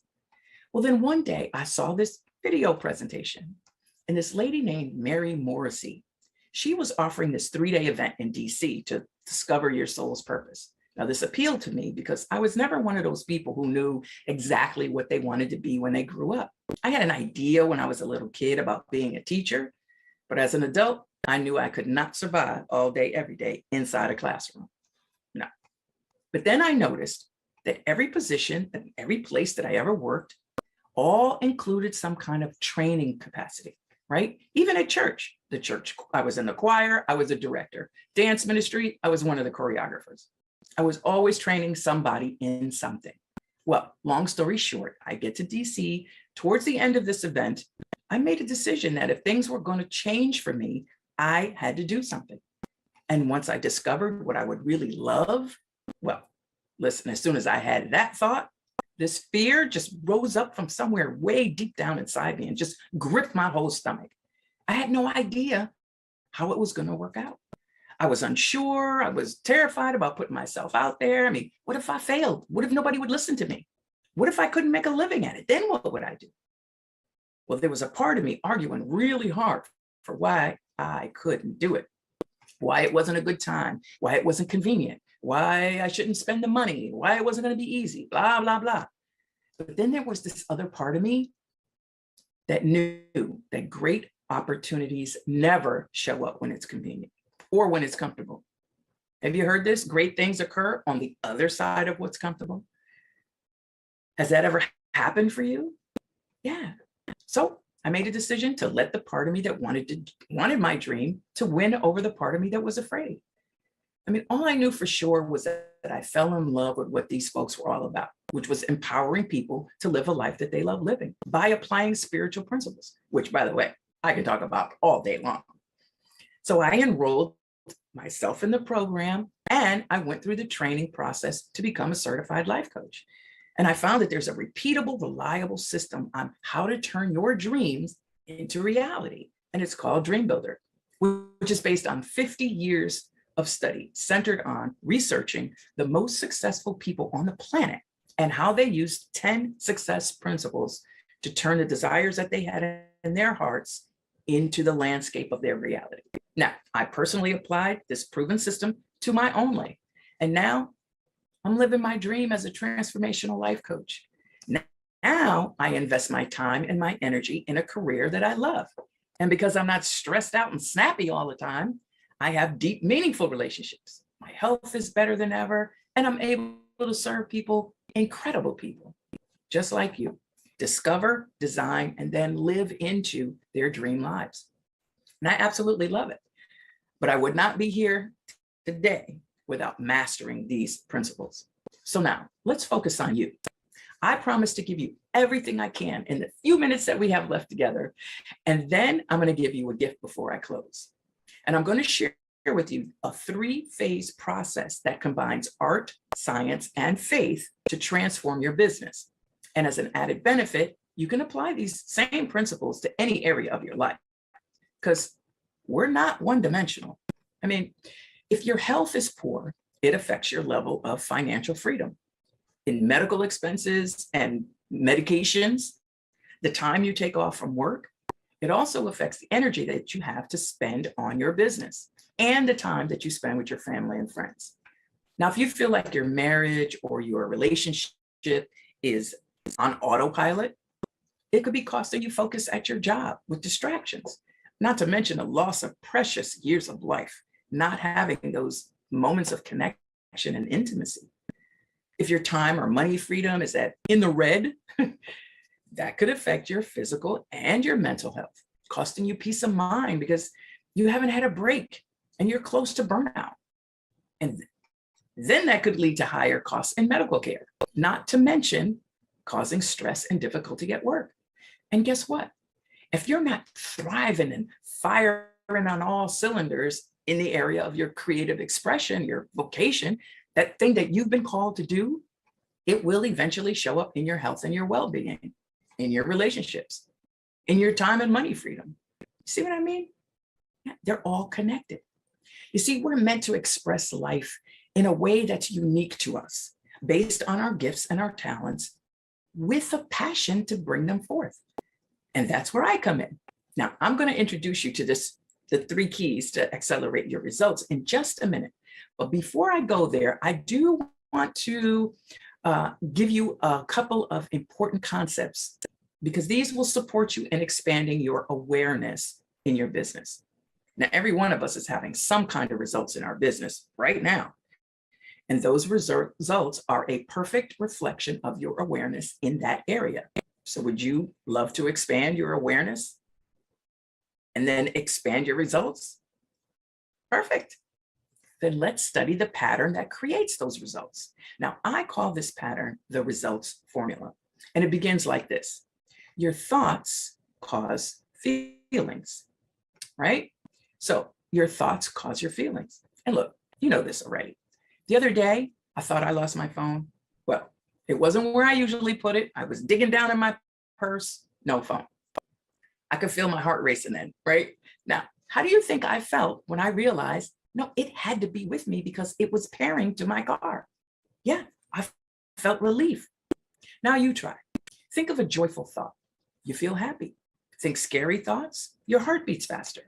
If you think about all the things you have left to do and there's just a little bit of time to get them done, you're going to feel stressed and overwhelmed. Now, if you think about how you've accomplished all that you've accomplished and what you know you're capable of, you're going to feel proud and more confident. That's because your thoughts affect your physiology. Now, your feelings cause actions. See, by law, your feelings must be expressed into your actions. Try this one out. Let's pretend that you're depressed. Now, whether you're playing full out with me or not, your shoulders could be down, your head is down, maybe your face is expressionless. Okay, now just shake all that out. Now, pretend that you're confident and happy, and maybe you just had a major success. Interesting, right? Shoulders back, chest out and open. Maybe you even put your fist in the air like I did, because our feelings are expressed into our actions. And when we feel confident or when we feel energized, we take a different action than when we're feeling depressed or frustrated or sad. So your actions cause results. It's our actions or inactions that create our results. Your thoughts cause your feelings. Your feelings cause actions. and your actions cause your results. This is the law of cause and effect. Yet, you know what? Most people, they don't really get it. Most people just look at their results. They look at their circumstances and their situations and conditions, and they call those their causes. Well, actually, they're too smart to call them their causes. They actually call them their be causes, right? Tell me if this sounds familiar. I can't start a new career because I'm too old or because I'll lose my benefits, right? I can't take time off of work because I don't have the money or because I don't have the time. I can't find the love of my life because I'm not whatever enough. There aren't any good ones out there, or maybe there's none where I live. I can't because. Now, the true cause of all of our results is right here. Your thoughts. Your thoughts, your results are caused by what you have been thinking. This is the first cause. So if you want to know what you've been thinking, look at your results, because your results, they never lie. Now, if you want to create new results in your life, then we pay attention to our thoughts. How do we do that? We notice what we're noticing. Now, what does that mean? Try this with me. First, take a breath. If you can close your eyes, close your eyes. Now, notice where your feet are in your shoes. Are they touching the floor? Notice that you can feel your socks on your feet or the lack of socks. Notice that you can feel your body sitting in your seat. Notice that you can feel the air on your skin. Now, notice that you actually have the ability to notice these things. This is how you notice what you're noticing. You can do the same thing with your thoughts. You can notice what you're thinking, and you can notice how what you're thinking affects how you're feeling. So now, let's apply these two concepts of the results formula and then noticing what you're noticing into your business. So we're going to reverse engineer this, right? I'm going to present you with some ideas and give you an opportunity to consider your results. Then I'm going to invite you to notice how you're feeling about your business or your work in the world as you listen. Ready? Okay. Now, you might be a person who feels stuck in a job that you don't like, even if you are the CEO. You might be a person who likes your work, but you work way too many hours and you'd love some more free time. You might be a person who dreads going to work every single day. Or you might be a person who's had great success, but you know you want more, right? How far could you go? How high could you fly if you could just figure it out? Now, on a scale from 1 to 5, how fulfilled are you in your current results, right? 1 being not fulfilled at all, and then 5 being completely fulfilled. Go ahead and make a note of that number. And now I want you to pay attention to your thoughts around that. Now, this is not a place for blame or judgment. Your response is not good or bad or right or wrong. It just is what it is at this point in your life. Now, you're likely to feel a pull for more or less of something right now, which is a signal that part of you is ready for some new results. Now, we spoke about this earlier. This is the noticing your longings and your discontent. You're paying attention to and noticing what you would love more or less of. So now what? Well, now the 3 keys to accelerate those different results. It starts with blueprinting, right? Now, this is a creative process where we design a vision by first noticing your longings and your discontent, and then asking, what would I love instead? So your vision is like a energetic placeholder that you create in your imagination. Like when the artist Van Gogh was asked, how does he create all of these beautiful masterpieces? He said, I dream a painting and then I paint my dream. It's the same idea. The next is bridging. Now, this deals with turning our focus away from any apparent obstacles and roadblocks, not denying the facts or the conditions, but we're just not agreeing with the negative charge of them. Now, we can have conditions, but we don't let a condition have us. Instead, we look straight ahead. We focus on who we need to be, right? What qualities does this person in our vision possess? What feelings does this person feel? It's all about the science of matching the energy and the vibration. It's kind of like if you're watching TV and you're on the channel that, or the frequency that broadcasts CNN, which is constantly negative news, by the way. And then you're expecting, though, to see like Chip and Joanna Gaines decorating a house. It's not going to happen. Those frequencies don't match. Make sense? Good. Now then there's building. Now, what actions does that person take? If you do nothing, you will have nothing. The Bible says faith without works is dead, but you must have both. Now, I teach a brave thinking activation process that's infallible when you're stuck and you're not sure what action to take. And it involves connecting to your infinite side, which is arousing your inner wisdom to source ideas. Then you choose the best idea and take inspired action consistently, continually building and building. Now, before I leave you, I want to talk a little bit about resistance and those limiting thoughts, right? That floating around in your unconscious mind somewhere. Because whenever you're about to grow to the next level or do something you haven't done before, it seems that your fear paradigms always try to come for you. But they have to, so you can address them. You can't change what you can't see. And by the way, they have a voice that sounds exactly like yours. Now, there's 4 hidden barriers to success that can activate your fight, flight, or freeze response from your nervous system. Tell me if any of these sound familiar. Now, that voice says, if I succeed, my friends or my family will feel abandoned by me. This one is similar, and it says, I'll outgrow them if I succeed, right? If I get more, they'll feel less or insecure, blah, blah, blah. Now, this one says, and this is a thing, if I become successful, then I'll have more duties and responsibilities, and then I won't have any time for my family, my friends, or myself.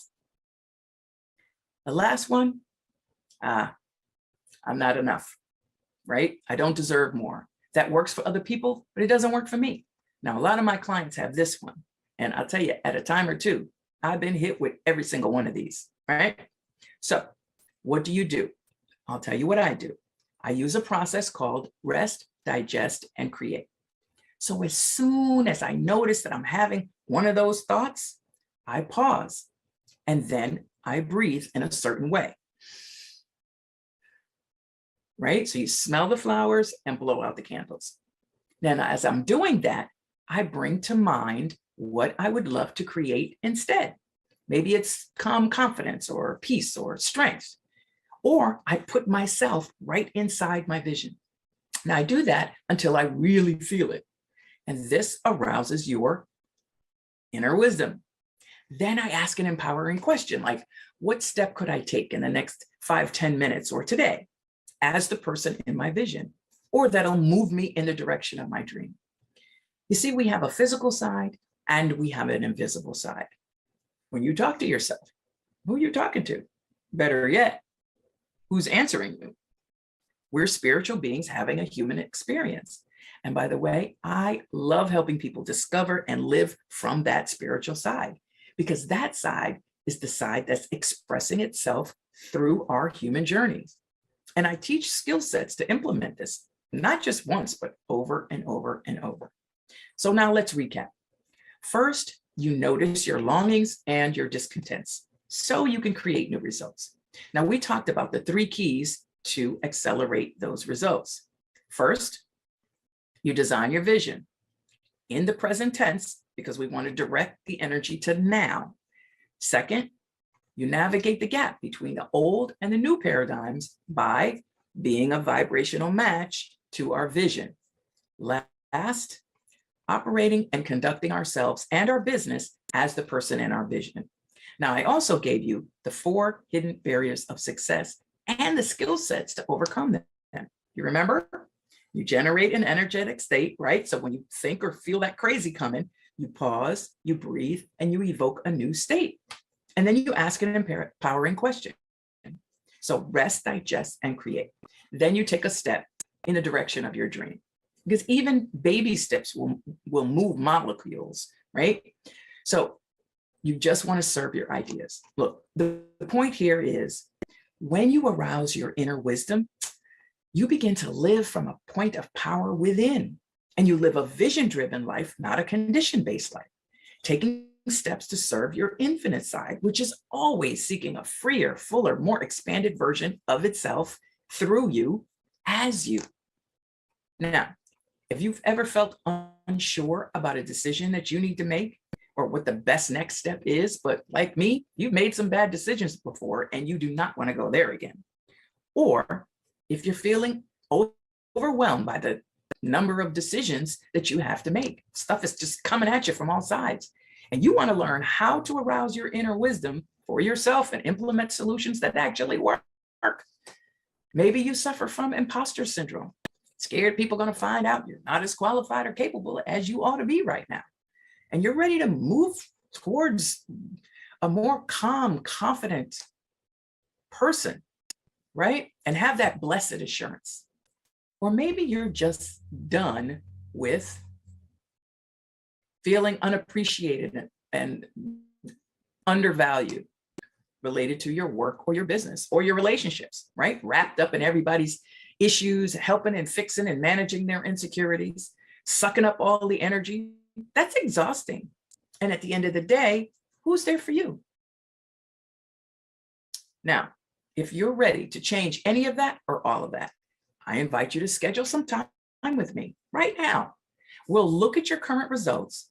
We'll look at the impact that you would love to be making, what's holding you back, and the number one step you need to take that will accelerate your impact.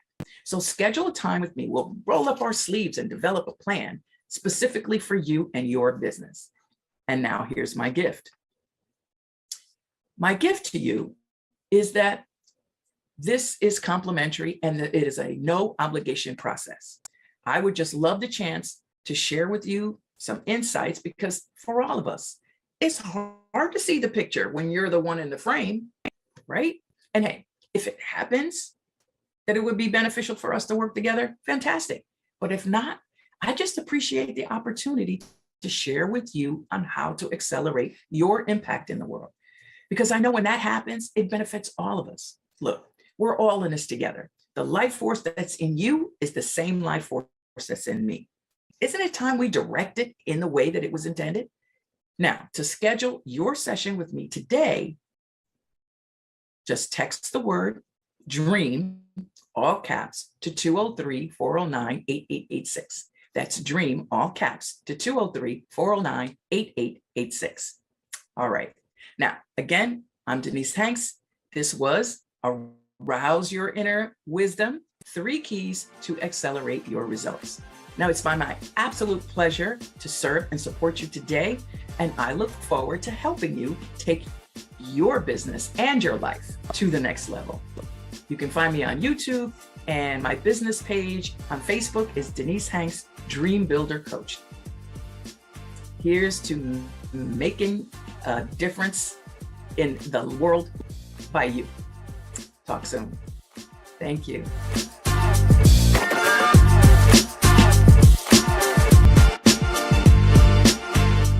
Hello, Black CEO. Hello, Black business owner. Hello, entrepreneur. I am so excited that you have chosen to spend moments with me today. Yes. So you will be benefited today. If you're trying to figure out your business, if you started your business, if you're a budding entrepreneur, if you're trying to scale your business. Yes, so we're going to do some introspection today so that we can walk into our destiny and reach our potential as Black CEOs. All right. So I am Kimberly Shanks, and I am most honored by your presence. let's get to it. So while I am sharing my screen, do me a favor and tell me who you are, where you are from, and what your business is. Come on, share it. What's your name?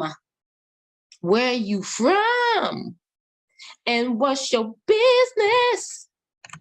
I see you, I see you, I see you. Thank you, thank you. Welcome, welcome, welcome.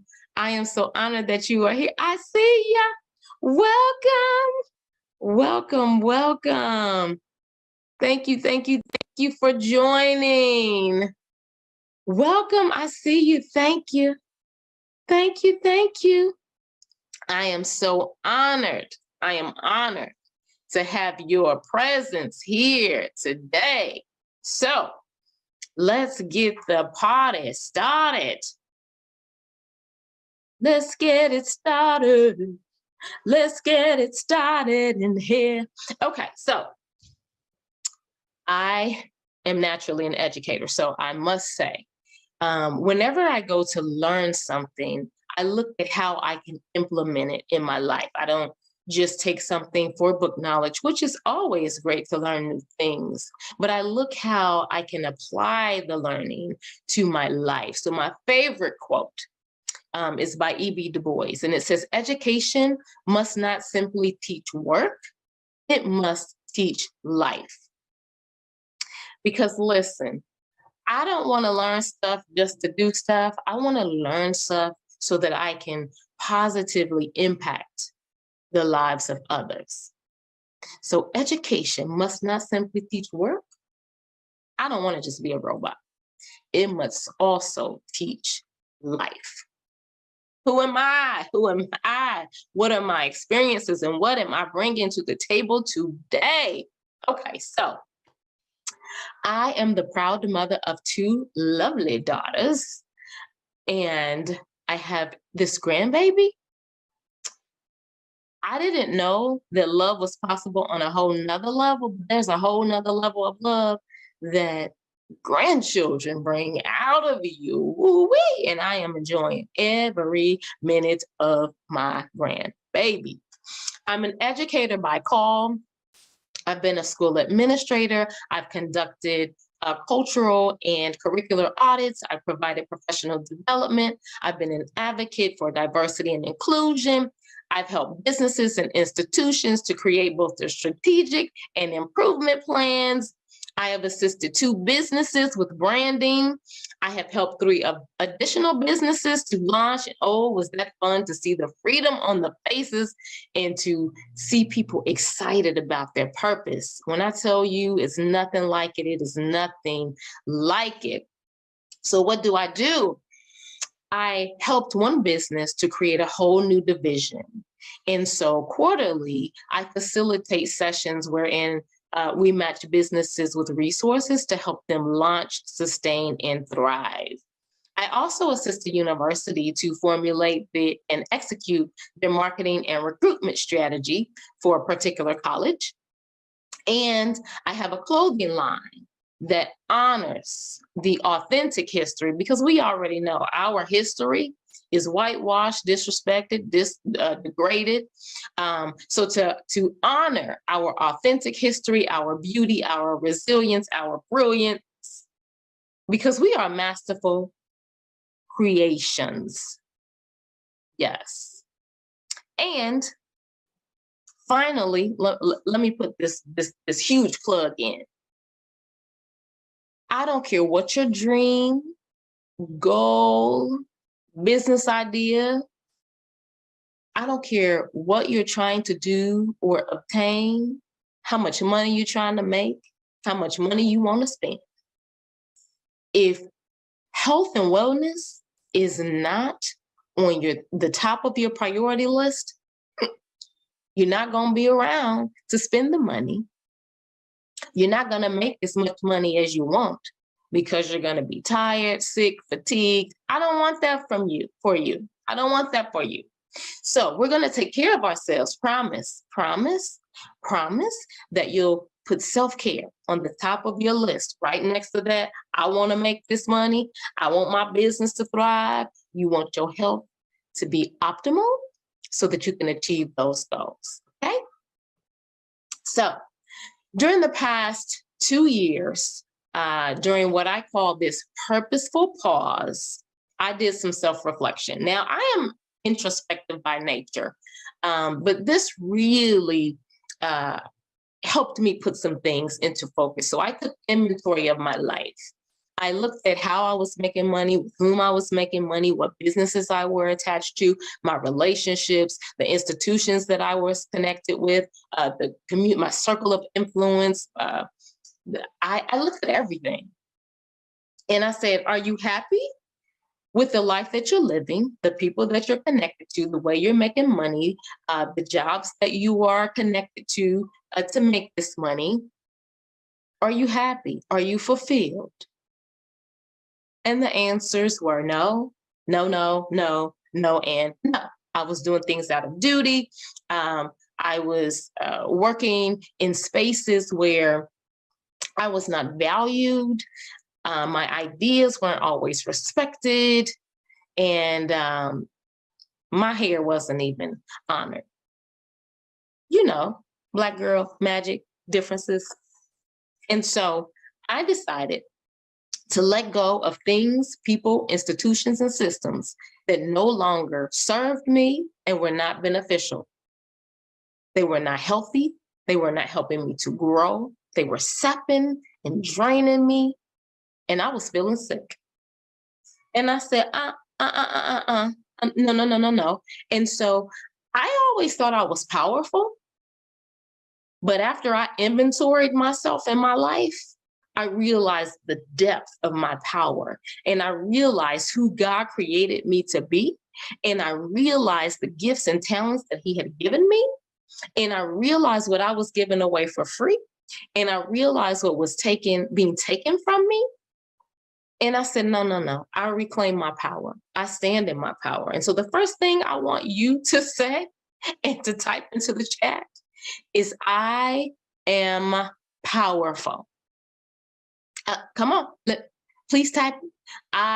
Yes, I see you. Thank you. Thank you for your participation. I am powerful. You are powerful. The essence of your being is powerful. Your melanin alone makes you powerful.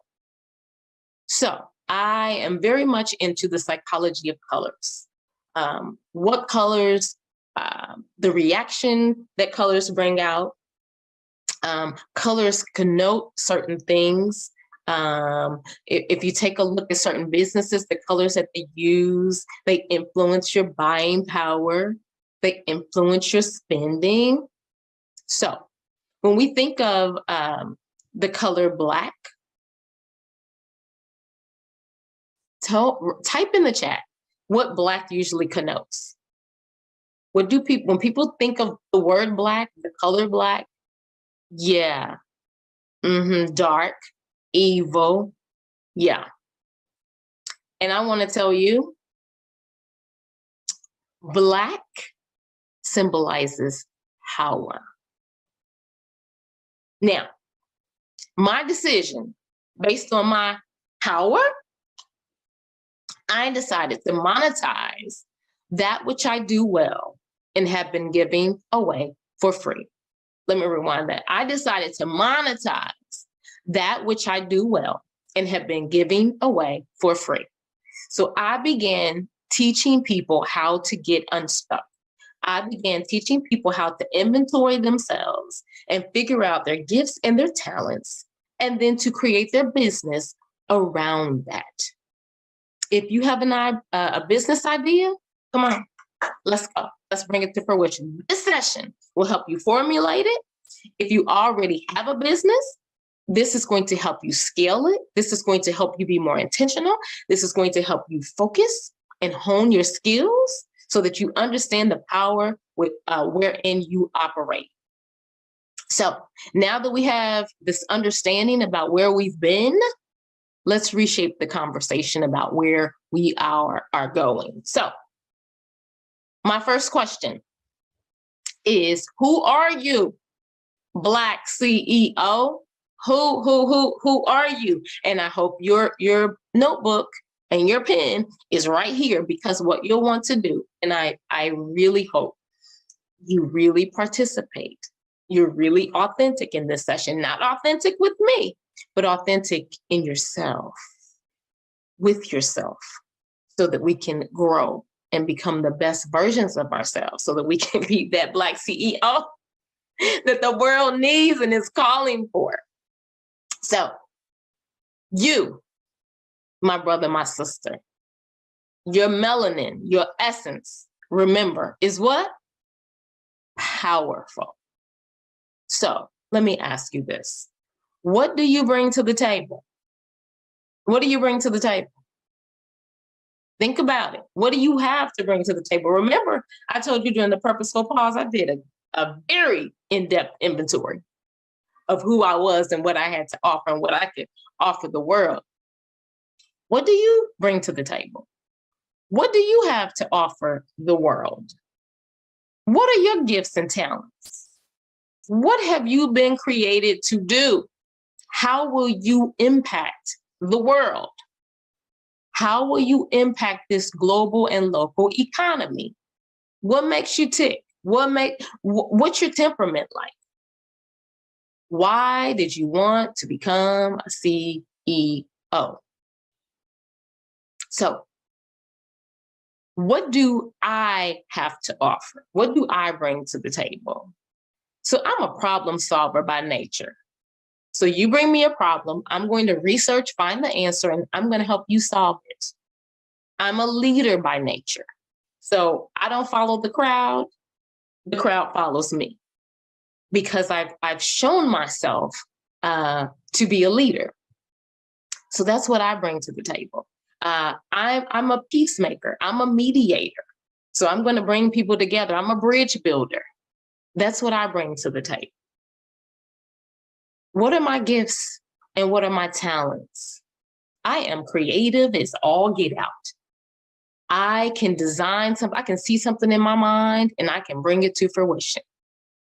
You can give me your idea and I can make it happen. If you have something you want to do, I'm going to figure out how we're going to do it. We're going to bring that to fruition. What have you been created to do? I was created to impact the world. I was created to be a circle, a sphere of influence within my circle. I was created to encourage and to inspire. How will I impact the global and the local economy? Well, first of all, I'm going to scale my business so that I have employees within my community.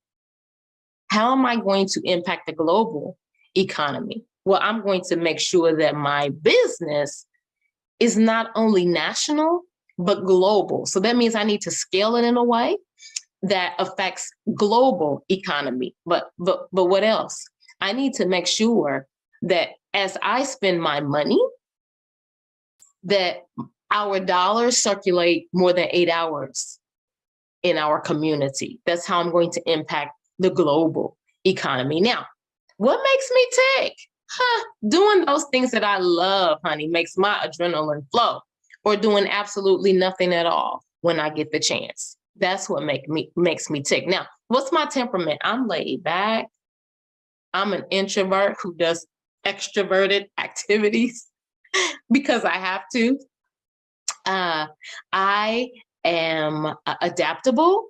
So I can adapt to any situation. You can take me anywhere and I am comfortable. I know how to carry myself. I can go into any situation, hostile or not, and bring the temperature down. Yeah, that's my temperament. Now, why did I want to be a CEO? I don't like working for folks.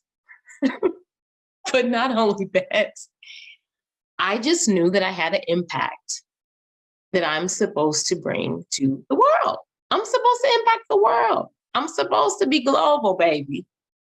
So I want you to to go through those questions, and hopefully you've been jotting down the answers, because this is going to be really important as the foundation as we move forward. And I want you to remember that no matter what obstacle you face, you are powerful, you are resilient, you are brilliant, you are a masterful creation. You stand on the shoulders of your ancestors who went through hell and back. And so remember, there's nothing that you will face that you cannot overcome. So let's talk about what your mission is. Hopefully you're staying with me. Stay with me. I need you to answer. I need you to answer. Okay. So what do you hope to gain with your existing business? What do you hope to do or gain with your existing business? Many, when we talk about what is your why, people always go to money. Like, okay, you want to make a certain amount of money. What's your why? So that you can have something that's going to help you get there. I want to ask you, what's your purpose? Why do you want to do what you do? What is your purpose in life? That is really going to sustain you when you're tired, when you don't want to continue on. That dollar's going to come and go. But your purpose will be your fuel. Who is your target audience? Who were you created to serve? Who were you created to serve? What types of experiences do you want your customers and clients to have as a result of doing business with you?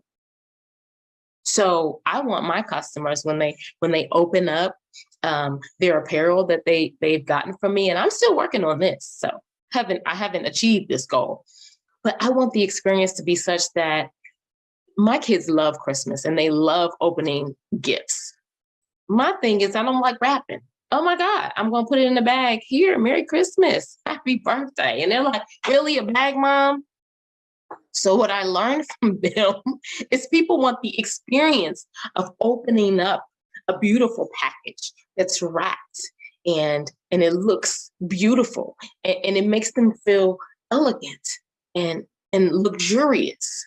So that's the experience that I want them to have with my clothing opening experience. But then the clothes that they wear, I want them to feel like the fabrics make them feel even better than they look. I want them to be proud with what they have on their chest or on their back from what I have created. I want their experience with me to be an effective, efficient one. I want them to want to recommend me to others because, oh, the customer service was amazing. The follow-up was even better. And she cares. It's not just about the dollar. So that is the experience that I want to create.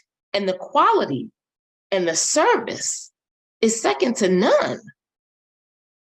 What do you want your customers to feel and remember? Yeah. I hope you're writing. I hope you're writing. I hope you're writing. So let's, as a result of that conversation, let's take a look. Let's take a look at a few things. Your idol business. So what does that mean? What business is your idol? What businesses do you look up to? What businesses do you look at and say, ooh, if I could emulate that, ooh, I love that business. Ooh, who are you referring to that business and why? So what does that business offer? That business that you look up to, the business that's your idol. What do they offer? What types of products do they offer? What services do they offer? What is the experience like as a result of engaging with that business? Why are you a repeat customer? What makes you go back over and over? Why is that the only place you want to shop for those items? Why is that the only business that you want to frequent? What are the benefits of being a customer at that business? Do you get rewards points? Do you get rebates? Do you get free items? Do you get subscriptions? Do you get tips, regular tips that's going to enhance your life? What are the benefits of being a customer at your idol business, that I call it? So let's take a look at some businesses, and I won't name them, but they're on the screen. So that first business, tell me what that first business is known for. And you don't have to love these businesses or agree with these businesses, but at the end of the day, they are around because of some things that they offer. So that first business, tell me what they're known for. I see you. I see you. Low prices. Absolutely. Yeah. And did you know that you can return anything to that business, used or not? So you can drink a Coke, take the can back, and say, I would like a refund. I would like to return this. So low prices, and you can return anything at any time, no matter how long it's been. Okay, so what about this popular second business? What about that second one that's listed? What are they known for? Go ahead and drop it in the chat.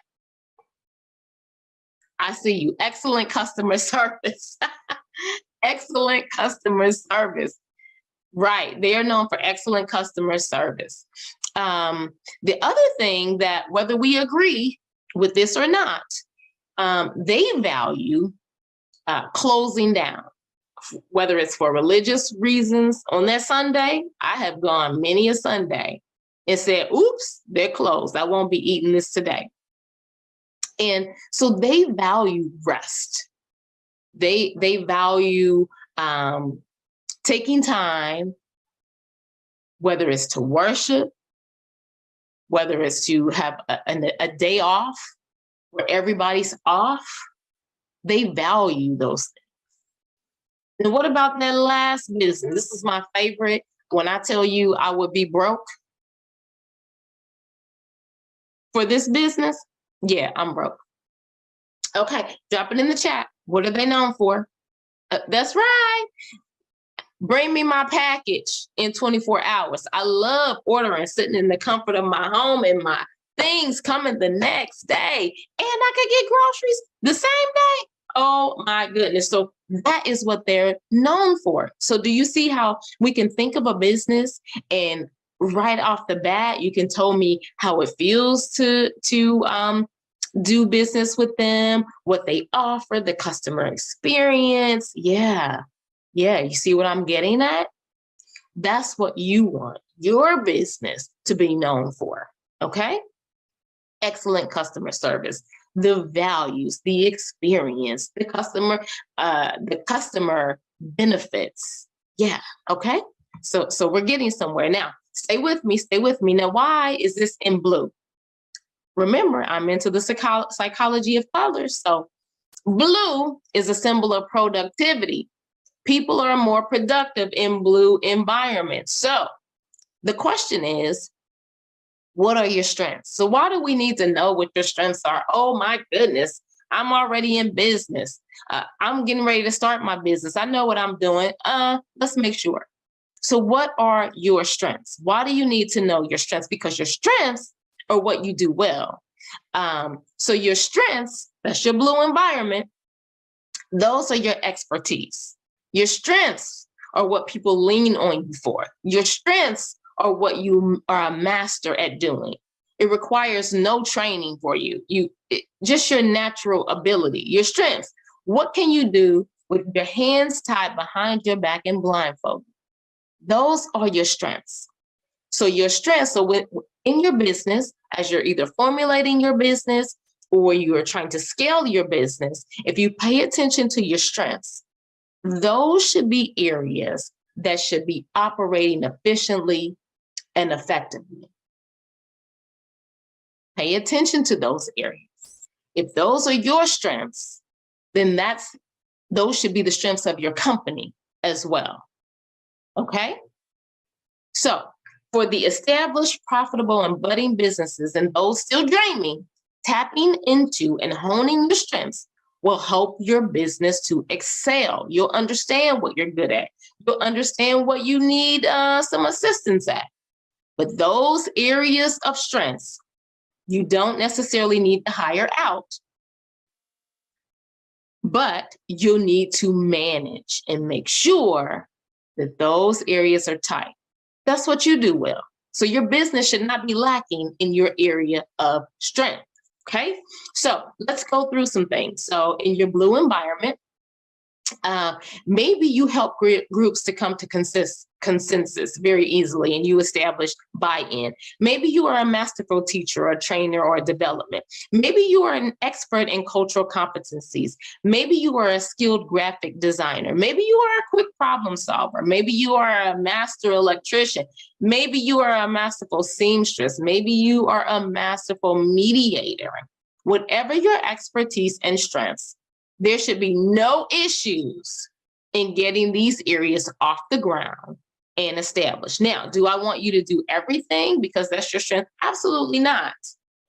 But what I'm saying is these areas in your business should absolutely not be lacking. Now, if you will be involved, these are the areas that you need to make sure are top notch. And then for the other areas that are not your strengths, we need to hire out. Okay, so let's take a look. If we're formulating our business or we're trying to scale our business, so what does the color orange connotate? Orange connotates mood lifters. So what are you passionate about? What are you passionate about? Your passions, again, are your mood lifters. So what makes you smile? What do you enjoy doing? What do you find yourself talking about and sharing with others? If you could do anything in life as a career and not worry about money, what would it be? What do you do for entertainment, to relax, rejuvenate, to make others happy and comfortable? Again, if you're trying to formulate your business, you want to lean into your passions. If you already have an established business, you'll want to make sure that it's not business for business. You'll want to tap into your passions, okay? Because when you live in your passion, there is less chance of burnout, quitting, or being stagnant. You enjoy that space. So you are rejuvenated in that space. You thrive in that space. Use this place to launch your business if you're trying to figure it out, or if you're trying to scale. Make sure you are living in your passion. In your passion is where the money lies. Many think it's just in your skill set. It's not just in your skill set, because in your skill set, you can be drained and fatigued to the point of giving up. In your passion, you'll be tired, but you'll continue to be fueled. It won't be work. Oftentimes it can be play. In your passion lies your bag of money. Now, we know what our skills are. We know what our strengths are. What are your areas of opportunity? You're not going to be great at everything, okay? So green, psychology of color.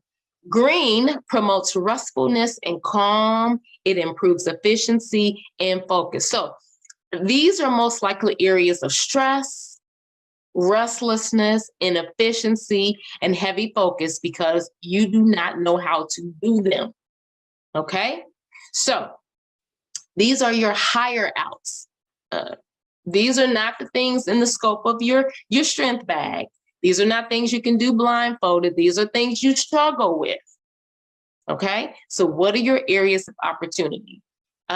What areas do you feel stuck in? You're like, I can't figure that out. Oh my gosh, I'm trying to scale this business, but this part I just don't get. I need help. Say it again. I need help. Say it again. I need help. I don't got it. Okay? So these are areas that you need to lean on someone else who has that expertise. Don't try to do it all. I promise you, you will not be efficient and effective if you try to do it all. And your business will lag in certain areas, okay? Because it's not your area of expertise, okay? So what areas are you clueless in? Oh my gosh. What areas do you have to lean on others or you need training, okay? Your business and relationships are as strong as the weakest link. So the areas of strength could be the booming areas of your business, but those areas that are not your strength, they will tank. They will cause your business to be stagnant, okay? So hire out. And you're like, I can't afford to hire anybody. Well, actually you can. You might have to get a part-time job. Oh, let me say it again. I'm sorry. You might have to get a part-time job to fund your dream, to scale your business. Because it's lots of things that go into it and lots of sometimes money that you may not have, but in order to get to the next level, you need more money. Now, you're like, I can't afford it. I'm not going to do that. So what else can you do?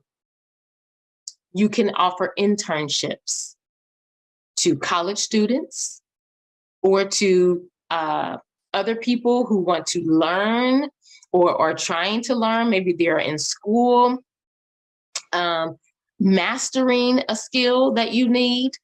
Offer an internship. You're saying, I don't know how. I don't know how to put that together. I will help you. Offer an internship, offer volunteer opportunities. So I don't believe in getting to get. I believe when you give, you should pull someone else up with you. So internships are a great way for students and those who are apprentices who are new to the field or who are in the field but don't have enough work experience to get jobs in that area, for them to get experience so that they can go on and fulfill their dreams. So offer an internship, create an internship so that, one, you can get the work done that you need by someone who is an expert in the field, whether you can pay them or not. Give them an internship, because this will, in the long run, help them in starting their business or in getting the job that they are trying to get. Offer volunteer opportunities for those who already know how to do it, and they just need volunteer hours. Like my daughter is a college student, and she needed volunteer hours because she needed to get into the college of her choice, and that was one of the criteria. Okay, so you can't get a part-time job, you can't hire out, but you can definitely offer an internship and volunteer opportunities, and I can help you with those letters of recommendations and even how to formulate those internships, okay? So that's how you're gonna take care of your areas of opportunity. You're gonna hire out, you're gonna offer internships and volunteer opportunities. Now, let's talk about those areas of opportunity. So maybe you need help figuring out your target audience. Maybe you need help securing government contracts. Maybe you need help with social media marketing. Maybe you need help with funnel creation. Maybe you need help with website design. Maybe you need help with grant writing. Your business and relationships, remember, are as strong as the weakest link. So the areas of strength could be booming, or they could tank. So hire out, internship, volunteer opportunities. So we've talked about your strengths. We've talked about your passions. We've talked about your areas of opportunity. We've talked about giving internships. We've talked about giving volunteer opportunities. We're going to write letters of recommendation. Let's talk about how your lifestyle impacts your business. We always want to focus on the money. We don't never want to focus on our health and our wellness, and how you being in optimal health helps you get to the goal. So, psychology of color. Orange is a mood lifter. I know that looks yellow, but I promise they told me that color was orange. So orange is a mood lifter. So when we talk about lifestyle, we want to sit in our mood lifters, because we don't want to get caught up in and bask in those things that go wrong. Always being pessimistic, always looking at how things aren't going right. Always looking at all the food and the this and the that. So let's take a look at lifestyle, because it definitely impacts us as Black CEOs, entrepreneurs, parents, friends. It impacts everything. So the first thing we're going to talk about is diet. And by diet, I mean way of eating and your lifestyle. I'm not talking about starving yourself. I'm talking about your way of eating and your way of eating, which is a lifestyle, okay? I'm also talking about movement. So I'm not going to say the E word, because the E word tends to turn people off. So I'm going to say your movement. When we're talking about lifestyle, we're also talking about your mentality, your way of thinking. Is the cup half empty? Is the cup half full?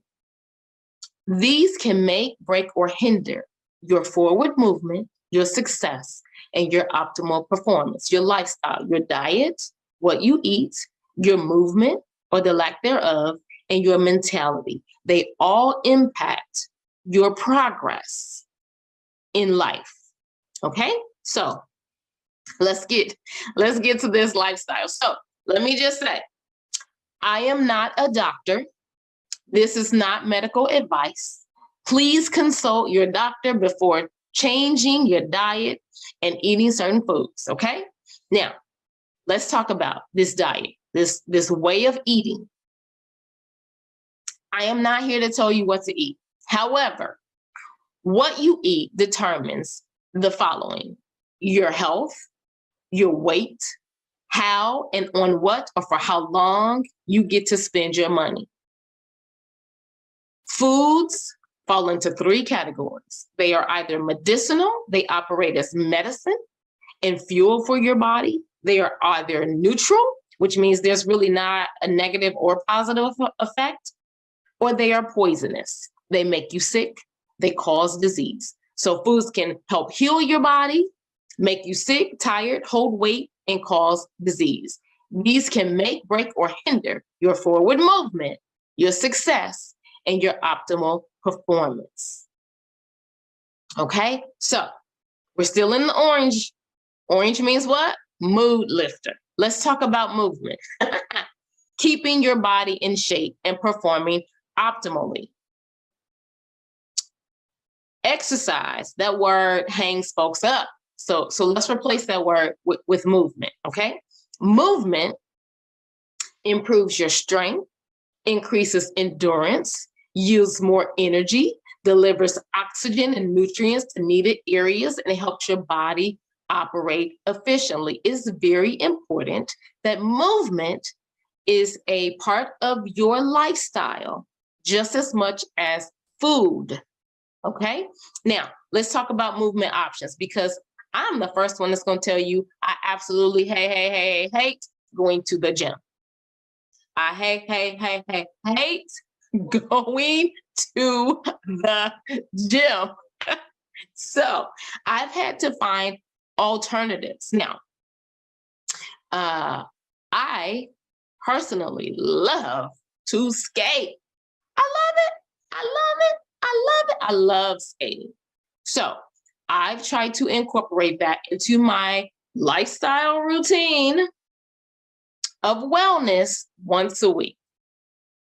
And when I skip it, I try to make sure I do something else at home that week. But skating works well for me. Walking. Now, I don't always like to walk outside. It's cold or it's hot. So you know what I started doing? I started walking up and down my steps. And I do like 10 sets of those. That's movement. Music. Now, baby, I can live without the TV. I cannot live without music. So you know what I started doing? I put on my favorite CD, or I put shuffle on my iPad, and I dance. Oh, baby, I dance. Oh, did I say I dance? Hey, I dance. Hey, I dance. And that's exercise. Do it for 30 to 45 minutes, and that's your exercise right there. Or if you have a dog or a cat, let's engage in some activity. Take the dog on a long walk, not just up the street to pee and poop. Okay? Make it a whole exercise routine with your pet. If you are of a certain age, as I am, things start to go south. My gynecologist was the one that told me, she said, okay, now you've hit this age, so now you need to do some resistance training. And so I started putting weights on my arms and legs, and I just walk around the house and I dance and I move. And that's my resistance training. Now, based on your blood type, certain movements and exercises can sap your energy, while others rejuvenate and yield optimal performance. So I won't get into all of this, but I will tell you that I am able to help and make recommendations based on your blood type that can actually be beneficial to you. There's certain exercises that I do based on my blood type that are absolutely draining and do not yield optimal performance and energy. It's sapping. Okay. And so I make recommendations based on your blood type for certain movements that can be beneficial and help you operate optimally. So check with your doctor again before doing any activities. And this, again, is not medical advice. Still in the orange mood lifter, let's talk about your mentality. Oh my gosh, what you eat is important. Oh my gosh, your movement or the lack thereof is important for optimal performance. But I tell you, your mentality, how you think, woo, is so important. And we really don't focus on this enough. How you think and your thoughts really do determine your altitude. If you don't think you can, you can't. If you don't think you will, you won't. If you're sure that you can't make it, you absolutely will not make it. You'll stay where you are. If you're sure you're going to reach your goal, you absolutely will. Listen, this is my mentality. And I have done it so many times. My family look at me and they laugh, but they respect me at the same time. If I have an idea, or if there's something I want to do, I'm going to jump off the bridge. Okay, well, that's probably the bad connotation. I'm going to jump out the airplane. And guess what? My parachute will open. There is nothing that I have a dream or a goal about that won't come to fruition, because if God gave me the dream, he's absolutely going to help me to bring it to fruition. I believe there's nothing I can't do. I believe whatever I set my mind and heart to will come to pass. So your thoughts determine your altitude, your resilience, your determination, your belief, and whether you achieve your goals, walk in your destiny, and reach your potential. So do me a favor and jot down those things that make you happy. I'm going to wait on this one. Write down those things that make you happy. Why? These need to be incorporated into your lifestyle regularly, not just when you have time. No, your mindset is important. Your mentality is important. What makes you smile? Write those things down.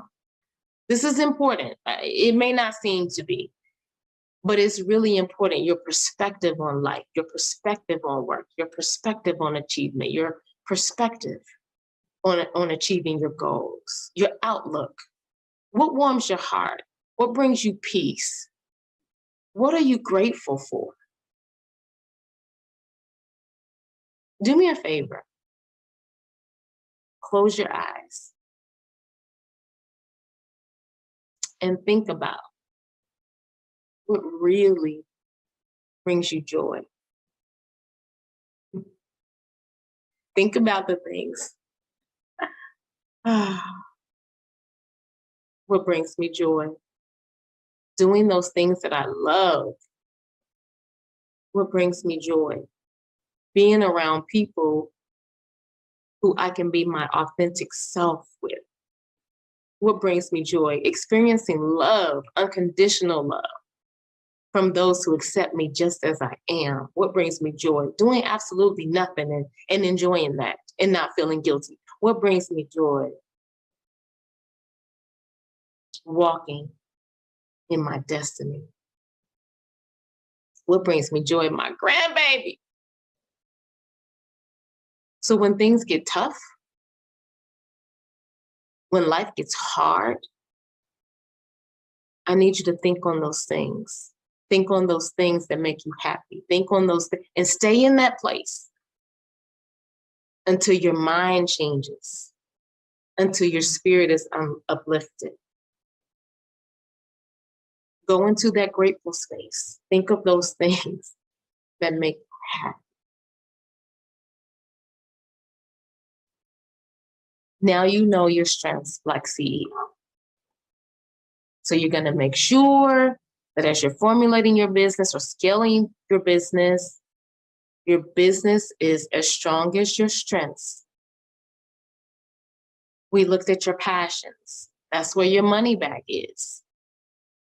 Don't do things just because of your skill. Do things based on your passion, because it will not be work. It will be pleasure, and the money will come. We took a look at your areas of opportunity. Those things that you don't do well, those things that you're clueless about, those things that you should never attempt. How are you going to fund those things? Because you, just like your strengths, those are your expertise. Every area of your business should be just as strong as your area of strength. So you're going to get a part-time job if you can't afford to hire out, so that you can afford to scale your business. Okay, you don't want to get a part-time job? You can't afford to pay? We're going to create internships.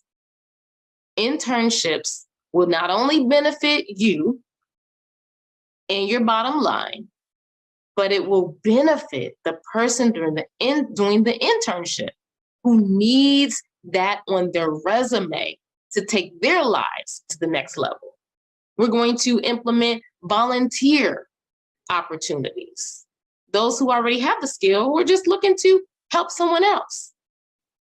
We're going to incorporate those as our areas of opportunities so that our business doesn't tank in areas or become stagnant because we're trying to do everything that we are not created to do. Okay? Now, I would love to assist you. I would love to assist you. If you need help formulating your business idea, if you need help tapping into your strengths and your passions to start and expand your business, if you need help creating your internship or volunteer opportunities and your letters of recommendation, if you're looking for a brand of apparel that tells your story of brilliance, beauty, resilience, your authentic history, and your masterful creations, I would love for you to visit my website. All designs are created from my heart. www.masterfulmelanin.com.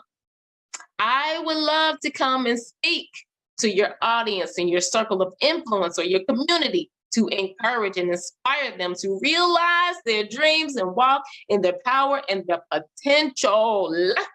I would love that. If you need a customized wellness and movement plan for optimal performance, I would be so honored to help you. Because remember, it is not just what you eat. It is also your movement. And most importantly, your mentality, your lifestyle. In order for you to achieve all these lofty goals and dreams, Black CEO, the wellness and self-care have to be important to you.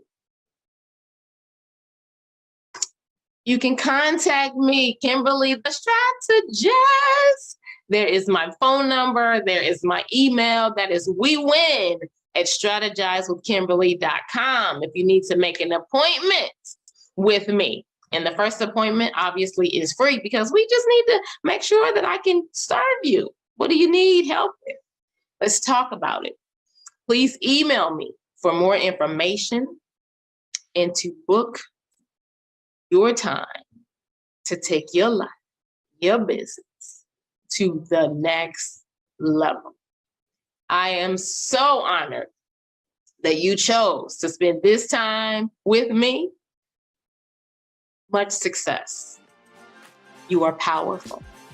You are brilliant. You are resilient. You are beautiful. You are a masterful creation, and everything that you touch is masterful. I love you, Black CEO, and I can't wait to see you at the top. Thank you, thank you, thank you. I look forward to talking with you soon.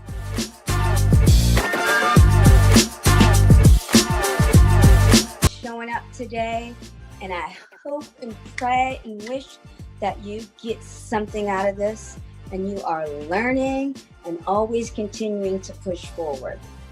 I'd like to, first of all, welcome you and say my name is Akina Simpkins. I'm originally from Chicago, Illinois. I now reside in Athens, Georgia for the past 25 plus years. And I have been in business for myself for the past 13 years. And recently I've went on a new venture and I started to teach people how to start their own business, which has been very exciting because my goal in the world is to help people reach their goals. So in starting this new venture, I came out, I tried to see what people really needed to get started in business. And what I've learned is they need simplicity. They need for it just to be easy. They need to learn and to know, how do I start right now? And what I've come up with is a couple of programs and some easy steps I'm going to teach you so you can do the same. Now, I'm also going to teach you how to make those changes and do those things by one, either using your own knowledge, teaching you how to get comfortable with yourself and the things you know about, and how do I make that lucrative? How do I make that a business? Sometimes we kind of doubt ourselves and think, oh, I don't know enough. I'm not an expert. Who's going to pay for that? Who's going to believe me? Who's going to watch that? There are a lot of people who are just like you, who are just starting out. Everybody doesn't start out as an expert. So when you teach something, you're helping somebody make their dreams come true faster. If they get to the point where they no longer need you, or now they need an expert, then they can go on exploring and they can go on from there and make other decisions later on. But right now they need you, they need your ideas, they need your concepts. And I think most people always start to, sorry about that.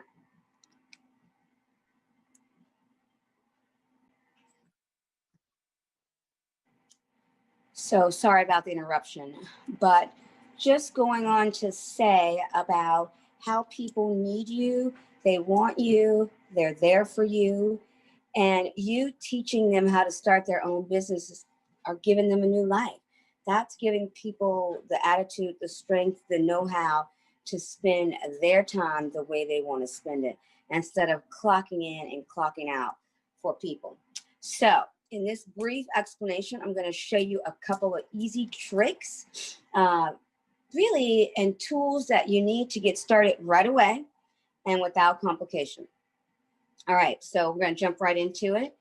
I'll give you a short story about how I started my own business. I was a gymnast. I actually went to the University of Georgia. I was in business school, graduated with my master's, and then later went on to work for someone else in the business world. Didn't really like that too much. And then I went back to doing what my love was, which was gymnastics. And I worked for somebody in a gym for approximately 15 years. And then shortly after that, I started my own business. I've been in business for the past 13 years, but I remember when I was getting started, how many people doubted me and said, oh, I couldn't do it. You don't have the money, you don't have the finances, you don't have the brick and mortar, you don't have all these things that it takes to get started. And what I started to think, and what I teach as well, is how could I do that and start in the most simplest way, but get started? So that's what I did. I found a gym, a facility, a place that already had all these things that I needed to get started, and I rented space for them. So I basically took on a monthly lease from a place that was already in existence. And then all I had to do was bring my own girls in, and that would help fund my space. Now it's 13 years later.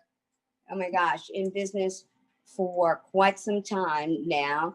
And I started off with nothing. I started off with the idea, which is what I teach you how to do. You start off with an idea before you become prosperous, but you have to start somewhere. So number one, everybody says, oh, I don't know anybody, or I don't have a website. Let's start with that one. I don't have a website. So I'm going to teach you a couple apps. The one app is called uverse.com, and you can do it on your phone. So you might not even have a computer. Say all you have is a phone. You can go under the apps and put in Uverse, and it'll show up this little app, and it'll say free website hosting. Once you get in there, it gives you a website, a name, a domain that you can actually send people to so that they can see that you have a website. And it probably takes about 5 minutes to put up, and you can do it all on your phone. If that's hard for you and you think you cannot do that, which you really can, it's a couple drag and drops, and you just take a picture, and then they actually already have like templates that you can actually use to see if you like it or not like it before you put anything out there. So keep that in mind. You can play with that site for a little bit, even if you're not really super duper savvy with technique or technical issues or implementing anything. It's about really using a picture and then typing what you want underneath that picture.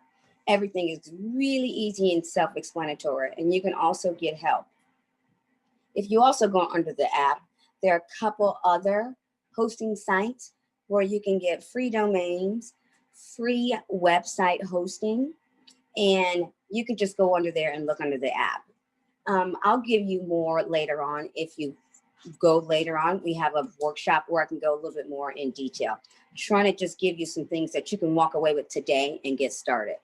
So my next thing is the people. Like, oh, I don't have people. I don't know anybody. I don't know anybody who would do this with me. I don't want to ask my family. I don't want to ask anybody else. Okay, totally understand. And sometimes you don't even want to really tell people until you really get into the groove of doing things. So a couple ways: Facebook, Instagram, YouTube, all those things are free. You can start off really simple. This is probably the simplest way I tell people to do it, especially if you don't want to be a big presence yet. You just want to know people who are doing what you're doing, who are liking what you're doing, who are already into it. Just go on, friend them, make some comments, actually give a little feedback about your knowledge. And then eventually you're making friends, and then you can say, hey, I can send you to this website. And then you send them a link to the website when you feel like that's comfortable enough to do. And then people will start talking about you, and then other people are going to see your website, and then they're going to automatically start to go over there. That's probably the easiest way. Jump on somebody else's ideas and what they're already doing, and show good response. And you have to show that you're concerned and you really are an avid person in this field, and you really want to learn, and you really are here to teach, and you really are concerned about their needs as well. They will follow. They will enjoy. They're getting messages and knowledge, and they're learning from you. They're going to keep following you and talking to you. So that's one of the things I wanted to teach you. And the last but not least is I'm going to tell you, and I'm going to teach you how to take action. We always commit to something, and then we don't really commit to it. We always say, we're going to do this, I'm going to do it this time, and then we don't do it. So I'm going to teach you how to commit, because you have the courage, you are capable, and you are competent. I'm going to teach you how to stay committed to the simple. That's how you stay committed. Don't make it so complicated that you do not know where to go next. Do not get information overload and get stuck in doing nothing. So I'm going to teach you how to start, really easy by getting you a little website, getting you a couple followers, and then getting a product, a niche, something you really like that you can just first start teaching people only information. So let them learn from your knowledge first. Don't worry about a product right away. Do not get stuck on products, okay? So in the end of this video, you can later on watch me. I will have a workshop where you can dig deeper and find out more about how I do what I do and how I teach people to do the same thing in easy steps. And there's a lot more websites and hosting programs that I get really a little bit more specific in. I give you free email list. I give you lots of things that you can get started in your program. So there's like the no excuse startup. Okay. So keep that in mind. It's not about the money. It's about an idea, reaching people and selling that idea, selling your knowledge, and then going from there. The sky is the limit. Do not get stuck in your head with just the idea. Keep going, implement, commit, and watch. You'll change the world with just your knowledge. And the more you know, the more somebody else is going to know. The more you teach, the more people are going to come your way because they're going to see you're real. You're helping them really succeed. I want you to do the same. So check me out. We're going to have a workshop. Thanks for coming. I hope you enjoyed today, tonight, whenever you're tuning in. And come see me later, AginaSimpkins@gmail.com. And you can get on my Calendly. It's going to be at the bottom. I'm going to be a coach later on. And so look me up. It was nice talking to you, and I hope to see you on the other side. Stay committed. Have the courage. Do what you're supposed to do. Don't let anybody tell you what you cannot do. Do it for yourself and watch all the people come running. Have a great evening. It's nice enjoying talking to each and every one of you. Stay committed to your dreams. Talk to you later.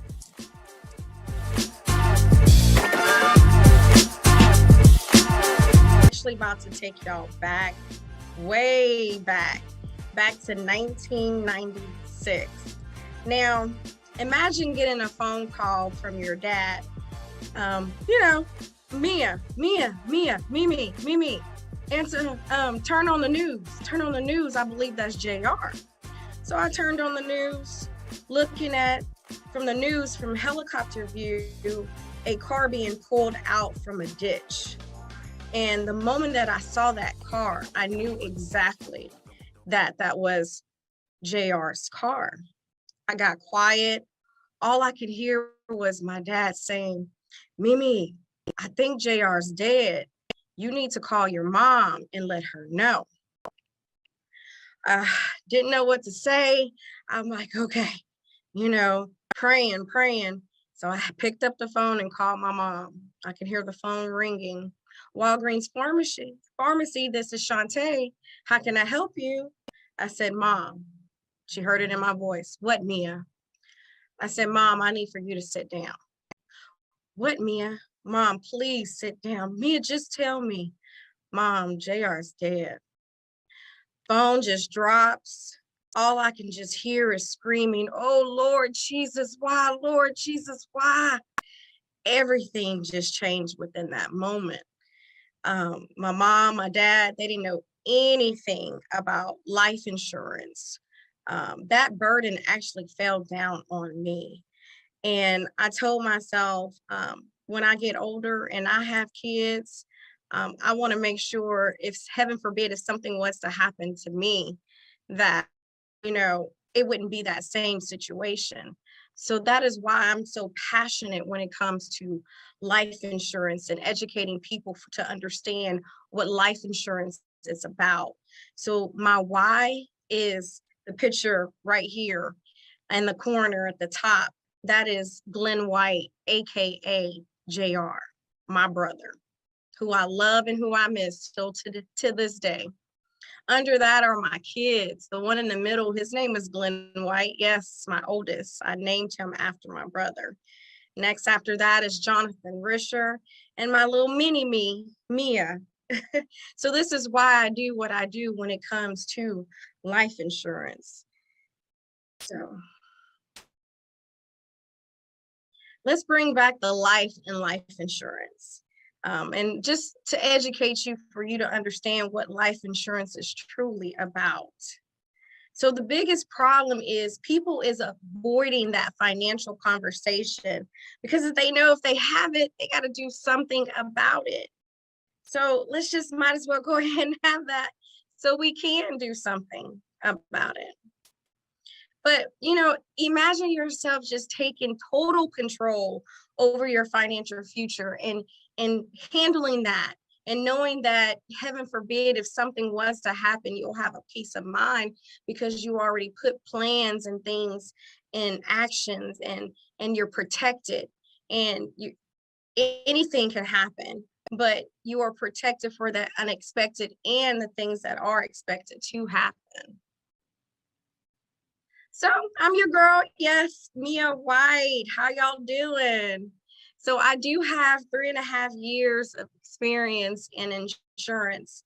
I said, I had to get out here and educate myself to catch up to the ones who's been in the business for a long time. I've helped over 100 educators professional with their retirement planning. I have almost over $1 million in assets under my management that I take care of. And I have placed 1.4 million in life insurance.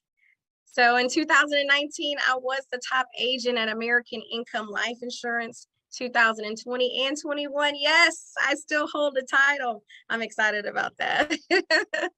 And also I am an author. I did write a book, and guess what that book is? The book on life insurance. How much do you value your life? Our life is very important. Understand that GoFundMe and Fish Fry is not life insurance. We need to take care of our business while we're here. We don't buy life insurance, because we're going to die. We're going to buy life insurance because our loved ones are still here living. So here's the problem. The problem is you think if you talk about it that you're going to die. Oh, no, let's not talk about it. You jinxing me. I'm going to die. No. And most of everybody just have life insurance on their job. Understand that that's not life insurance. It's group insurance. You don't own it. Your job owns it. So heaven forbid, if your job say you're fired, guess what is fired? Your paycheck is fired, but not only your paycheck, your benefit is fired too. So if there's like an underlying condition, you might not be qualifying for life insurance ever again because you already have an underlying condition. And why are we leaving burdens behind? Come on now, that burden fell on me. I'm trying to prevent it from falling on anyone else because it don't feel good. And we don't understand the real value of life insurance. So this talk is going to be for you, okay? And we're going to talk about that life insurance is not just death. Life insurance is life insurance while we are living. So this talk is going to be for you if you're trying to avoid paying Uncle Sam. Who wants to avoid paying Uncle Sam? Because I do. Well, you can hide your money in the life insurance. Tax-free, Uncle Sam can't touch that. That's one of the vehicles that he cannot touch while your money is accumulating and growing. So we are going to learn that life insurance is what it is, life insurance and not death. So there are 3 different types of life insurance. We have term policy, we have traditional whole life, and we have universal life. Term is like car insurance. So say if you bought a 30-year term, heaven forbid, if something was to happen to you within those 30 years, we'll speak on death first. If death was to happen within those 30 years, guess what? Your beneficiary will reap that policy. Or if life was to happen, you're able to pull money out of that policy. Okay, so on the 31st year, if you don't reapply or convert, that policy is over and you have to do it all over again. The traditional whole life is the moment you started, long as you're paying those premiums to the rest of your entire whole life, you're covered. And then it also builds cash value. Universal life, there's 3 different types of universal life. You have the fixed universal life, variable universal life, and an index universal life. The index is my favorite. That's how you can accumulate your money tax-free and use it as your own banking. Can't get into it, but we will sooner or later. All right, so you have the old gym versus the new gym. The old gym is like the little flip phone versus the smartphone. It comes with death benefits, cash value, retirement opportunities, AD&D, accidental death and dismemberment, comes with the cancer, terminal illness versus the new gym. The smartphone, it comes with life protection where you can max out your cash value. You can create a retirement opportunity. It comes with the AD&D, accidental death and dismemberment, critical injury, critical illness, chronic illness, terminal illness. Heaven forbid if you were to develop coronavirus and it's really severe and you're hospitalized, guess what? You're able to pull your money out of your policy if you have the right policy. And it comes with death protection. So, another thing, life insurance has been the best kept secret of the wealthy for over 100 years. Did y'all not know that there has been tax code that has been grandfathered in for 107 years? Okay, so tax code 72E, that lets you accumulate your cash money while you're living, tax-free. And then tax code 7702, that one lets you access your money while you're living. You can go in there and pull your cash money out tax-free without Uncle Sam touching it. And then heaven forbid, if life was to happen, tax code 101A lets you transfer over and it blossom once you pass away. Your money blossom and transfer over to your heirs tax-free. Who wants Uncle Sam out of their pockets? I know I do. What about you? Well, it's in the life insurance. Like I said, it has been a best kept secret for over 107 years. This is how the rich has been getting richer. So what's the next step? Well, first of all, you need to know what you have. If you don't know what you have, how does your family know what you have? And then you have to make sure you have the right policy. Make sure your policy comes with living benefits as well as death benefits. There's a lot of agents out here that's only feeding you death benefits. So if you cannot pull your money out, if life was to happen and you can't pull that money out, you have the wrong policy. So make sure you have the right policy. Sit down with a professional who can help you sort it out, the things that you have and the things that you need. And let's create a tax-free strategy because that's what it's here for. You can also schedule an appointment with me. You go ahead and scan that QR code right there and get with me. I cannot wait to talk to you. I know I'm only giving you a little about what I can, but I appreciate y'all time. This is your girl, Mia White. I'm with Master Wealth Financial Group. I thank you for everything. Hey, Black CEO, thank you. Thank you for the opportunity to let me be able to get on this platform and share a little bit of what I know. So y'all, thank you, and y'all have a blessed day today. Peace out. Hello, everyone. Glad you showed up. Glad you came. Not sure when you're watching, so either good morning, good afternoon, or good evening. Just really, really glad you showed up for yourself and maybe your family and maybe your future. So what I'm gonna do is we're gonna kind of go straight into what you really need to start your business, right? So if you hadn't heard of me before, my name is Agina Simpkins. I'm originally from Chicago, Illinois. I now live in Athens, Georgia for the past 25 plus years. I started my own business about 13 years ago, and that is called Imagine Gymnastics, where I coach gymnasts in classes and all that fun stuff. I was a gymnast ever since the age of 2, just to kind of give you some little backstory. And now I teach people how to start their own business from my experience and how I started. So just to kind of give you a little bit of a backstory, I started gymnastics when I was 2 years old. I went on to be a fairly good gymnast, went to college on a scholarship, which people said that wasn't going to happen. All the things that people tell you you can't do, I end up doing anyway. And eventually, like my senior year, when I was going to be having to decide where I was going to go, I had to make some really hard decisions.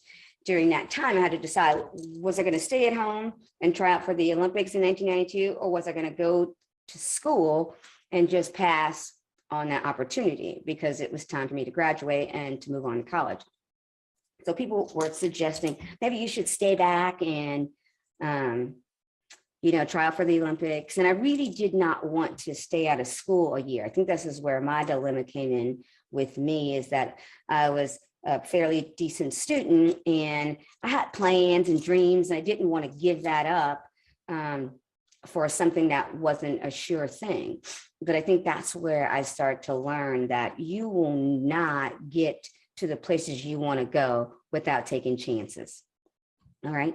So long story short, I ended up doing both things. I didn't make a choice. I've actually made my choice based on what I thought I could do. So I went to the University of Georgia and I competed for them for their season. And then when it was time to compete for the United States of America, I went back to my gym and trained with my coach for a couple of weeks. And then I had to basically all go through the system. And I tried out. I had to go through all these meets to qualify over and over and over again. And in fact, I really made it to Olympic trials in 1992. Now at Olympic trials, that's a different story. It didn't come out so well. And I just didn't do what I thought I would do there, but I have no regrets because I tried it. I did what I wanted to do. I had a plan. I set out on that plan and I executed. And that's why I'm here now.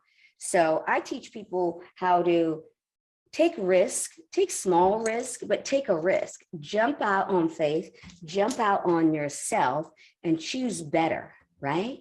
And listen to both sides of the stories and then make a good conscious effort based upon what you know. So this is where I'm going to teach you how to take your knowledge, your trauma, your drama, your talents, your expertise, the things that you've been taught, the things that we've grown up to know and we think that are mundane or they're so simple. Nobody would, pay me for that. Nobody would do that. They will. Everything that you know, somebody is only one step ahead of you or behind you. So do not think you have to be an expertise in your field. Okay, that's where we get stuck also. You don't have to be an expert in gardening. You don't have to be an expert in teaching people how to screw something in the wall. You don't have to be an expert in furniture making. You don't have to be an expert in a product. You just have to know what you know is valuable and that you're teaching somebody and they're learning from what you are putting out as content. So let's start with, what is my product? What am I selling? What do I have that people want to learn from me? Now, some of you might already have a project or a product or an ebook or a course, anything like that, that is awesome. And you can still listen and make better changes based upon what you know and what you hear and how to expand your business as well. So let's start with the people who have nothing. So say you know how to garden really well, and people walk past your neighborhood all the time and tell you, oh my God, your yard looks awesome. And you're thinking, thank you so much. And then they start giving you, asking you questions and giving you great compliments every day. And a lot of people are doing it, not just one or two. Bingo. Okay, there's a business. Have you ever gone up and down your street and looked at other people's yard and you thought, oh, I wish I could help them? You can. You really can. Now, to start out with, maybe you should start by giving your services for free or helping friends or family, and then showing those people's responses, their outcomes about what you've given to them. And it doesn't have to be paid for, but they can just say, Becky Simmons is the best gardener in the whole world. And it could have started in your own backyard. It could have started with 3 houses up and down the road. It could have started with your family. You go to everybody's house every year and start their garden. And now they have this great garden because nobody has a green thumb in the family except you. right? So these are things and testimonies that you can use later on. So I'm just going to start to tell you how to start to make your moves. So let's think about it. So say you don't have a product, or you feel like you don't have something that's tangible and you like, I don't have anything to sell. Okay, so what do you know that's really good and you could really talk a long time about that? That's a great subject to start off in your business. What's something you can tell somebody and you don't have to think about? You could just start telling them a story and they're, oh my God, that's so awesome. How'd you learn that? Those are opportunities to realize that's a business. That's something that they didn't know. And through that, they can prosper themselves. So let's start by just selling your time. Okay, so you're like, I don't have a product, I don't have a course, I don't have an ebook, I don't have anything. Okay, let's start by selling your time. And an ebook is really easy. I'm going to give you this little tidbit. I'm going to give you my first free tidbit. Okay, if you can talk about something for at least 15 to 20 minutes, if not longer, into a microphone, into a speaker, into anything you can actually kind of think of that can record you, your phone, anything. That's an ebook. Okay, you're like, really? How? So you send that to somebody, or you can take your recording. I'm going to give you a little tip. Everybody listen in. You can take that recording and download it to YouTube, and they will give you a transcript of what you just said. That transcript is basically an ebook. And then I'll show you how to put a cover on that, and you can send that to Amazon. You can do a lot more things with that recording than ever imaginable. You can put that as one of your purchases on your site. And I'm jumping ahead a little bit, but I just want to give you an idea how easy it is to write a book. You don't have to really write a book. You can talk a book. Okay, I'll give you a couple more sites that do it other than YouTube for free. So you can basically speak into a microphone, anything that records, send it off. Somebody will send you back the transcripts for free. And there's your book. Okay, that's one. So now let's say, I don't know if I can do that either. I just don't know. Find something you like to do, okay? Choose a topic, a subject. If I always ask people, how would you spend your days if you didn't have to have a job? If you did not have to go into work, how would you spend your days? Oh, I just love vacationing. Perfect. So now you need to look up and find vacation spots, vacation destinations. Go to these places and find out how they can do it, how they can do it for a cheaper price, how they can use you as an affiliate, which means you told them about the place. If you don't know what affiliate marketing is, yeah, you told someone about the place, and through your reference, they get a cheaper price, and you also get paid on the flip side of it. So that's something that maybe you haven't even thought about. You don't even have to have a project or a product, something tangible. You can always sell your time and your knowledge immediately. And this is why it's kind of easier than people think. So we're going to start by choosing that thing that you love to do. You have good knowledge about. You know you could talk about it with somebody without getting bored. And you can speak to people who know less than you, right? Because you think you have to be an expert. You do not have to be an expert, okay? A doctor didn't come out of high school and he was a doctor. He eventually had to go through all those people to make him a doctor. So you're just one of those people. When you go to school and you went to college, or say you went to a technical school and you have 23 to 30, 40 students sitting in that classroom, those kids are paying a regular person who just knows knowledge. And they sometimes are paying $20,000 a year for a semester, or maybe just that class itself is $1,500. So $1,500 times 30 people in that classroom is what this guy is getting paid, or his salary is based upon all those students. He's not an expert. He's not a genius. A lot of the times they haven't even done the work, but they know the information. They know the product. They can teach you about it. Sometimes even their experience is not hand-on, okay? They are still there to teach. You're there to learn, and there's a service that is being exchanged, and that's why we pay them. We pay them because we're learning things that we do not know. You can do the same. They're not an expert. Don't feel like you have to be an expert. Don't get stuck there, all right? So now we've chosen something. I'm gonna do, let's say, gardening, and I'm gonna sell my knowledge. So when I say my knowledge, just think about it as being whatever you know how to do.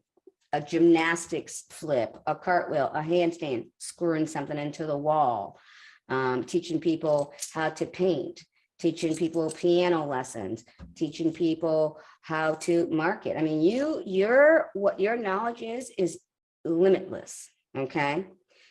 The basic thing is what I tell people to do is start off basic. Don't start off so far that you lose a lot of people or you never even get started, okay? So now we have a product or an idea or a thought or our knowledge or an experience, okay? Maybe I didn't go over experience really well. Your experience could be, I was a single mom, I raised 5 kids by myself. How did I do that? That's an experience. Do you know how many people want to know how to raise 5 kids by themselves and not go into debt and maybe not be on government funding, and how they still was able to grow and show 5 kids how to love, live, and find marriage again? That's an experience. Or what you went through. I had a hard time dealing with whatever. I don't want to get into a specific thing. So I had a hard time dealing with this divorce. So let's say divorce. And I went through a divorce and I taught myself how to co-parent. And that really is somebody's actual thing that they did, is they have a course out showing people how to co-parent and not how to argue, and how to actually come to resolution and not have to be different people when they go to different houses. So I can act this way with my mom, but when I come over to my dad's house, I have to be this way. We want to only have kids who need to be one way, and that's the right way. And she's doing awesome, okay? So think about that as an example. What's something that you went through that was your experience that you could teach somebody how to not have to have the drama, the trauma, and maybe you had that first and then you found a better way. So tell them your story too, okay? Tell them your story, how you made it through, how you are here now today prospering, and how your kids are doing well and loving life and married or not married, just happy. Right? And they don't have any guilt associated with the divorce. Okay. So your experience, right? All right. Now here we go. Step 2. I need a website. I don't have any place to send anybody. I don't know anybody. I don't want to ask my friends and family. I don't want to be a nag. I don't want to do all these things that we have to do something. But these are the normal processes that stop us from doing anything, okay? So we're gonna get out of that rut really quick. We're gonna start by, I'm gonna tell you about this one site, and you can do it on your phone. It's called Uverse, and you can make a website. And you can actually, if you don't even have a computer, you can actually do it on your phone. It's actually made better for your phone. And all you do is go to the site, and it's an app, and it's Uverse, like Uverse, and you can download it to your phone, and then you just say the title of your business, whatever you like, Gardening by Becky Simmons, and that's your title. You can actually make it a domain as well. You can do everything on this one site. I think they may charge you maybe a price for or domain, but you can actually have a website that says your name in it, and it has like little UVerse at the end or whatever, but it has your name in it. So it's actually kind of good. And, you know, a couple extra letters, whatever they add on to websites. And then you could actually take that link and turn it into another URL. You can go to Tiny URL and make that link whatever you want. Or you can actually go to GoDaddy.com and buy a domain name and connect it to this website, which is free. Okay, so you get the free website and you can say whatever you want on it. You can add pictures, you can drop and drag, you can use pictures from your phone, you can use pictures from the internet, you can put a lot on your site. You can even at the bottom scroll down and have a place where people can purchase from that site, which is really awesome. Okay, so that's number one. And I can give you a couple free hosting places, but this is probably the easiest one, the best one. It's the quickest. It's on your phone. You can use pictures from your phone and you don't have to be really, really super tech savvy. It's like a little template and you can just drag and drop stuff in. And they also have generic pictures that you can use. So don't think, oh, I got to have, where am I going to find pictures and things like that? They have generic pictures that you can use too, and you don't have to have a lot of pictures. You just have to be able to type in some stuff and tell people what you're selling, what you're about, you know, a normal website, okay? But it's free. Now, part two is, this is another way to not have to bug family members, friends, things like that. How do I get people? How do I know people? How do I know people are interested in what I do? So this is where I tell you the easiest thing is Facebook, right? There's Twitter, there's Instagram, there's all these social media things out there, but I still think Facebook is the easiest to navigate and look through. Now, Facebook has gotten harder with doing other things, but you can still keep Facebook simple in the beginning. Let's keep it simple. We're trying to go simple.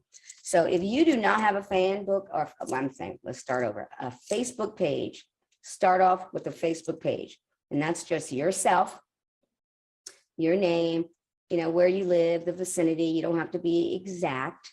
And what you do is always good to know. And, you know, a couple pictures of, you know, whatever. If you don't like putting up for yourself, put up still shots of people, family, friends, whatever you like.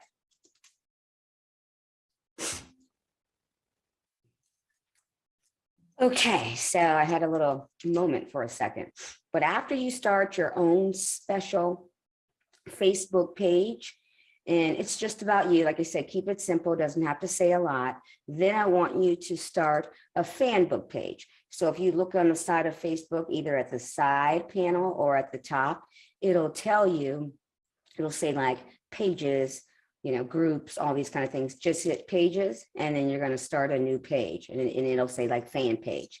So you can start there, make a fan book page, and that can be something geared towards your business. Again, like Becky Simmons Flowering. So something where they know it relates to you or it relates to what your business is about. Okay, so don't have a random, I don't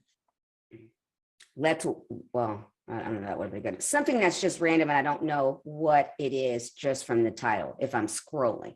If people are scrolling and looking for things about gardening or working out or tennis or gymnastics or business or entrepreneurships, you want to make sure you come up in that search. So use a name that will show up when people are looking for the type of business you're in.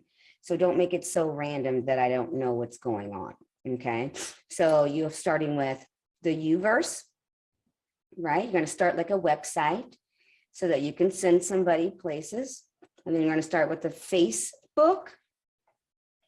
And the website really is just to kind of see, you know, what you do. It's a better explanation. They believe you're a real business. And then even at the bottom of the website, you can have them purchase something or send them somewhere so that they can purchase something.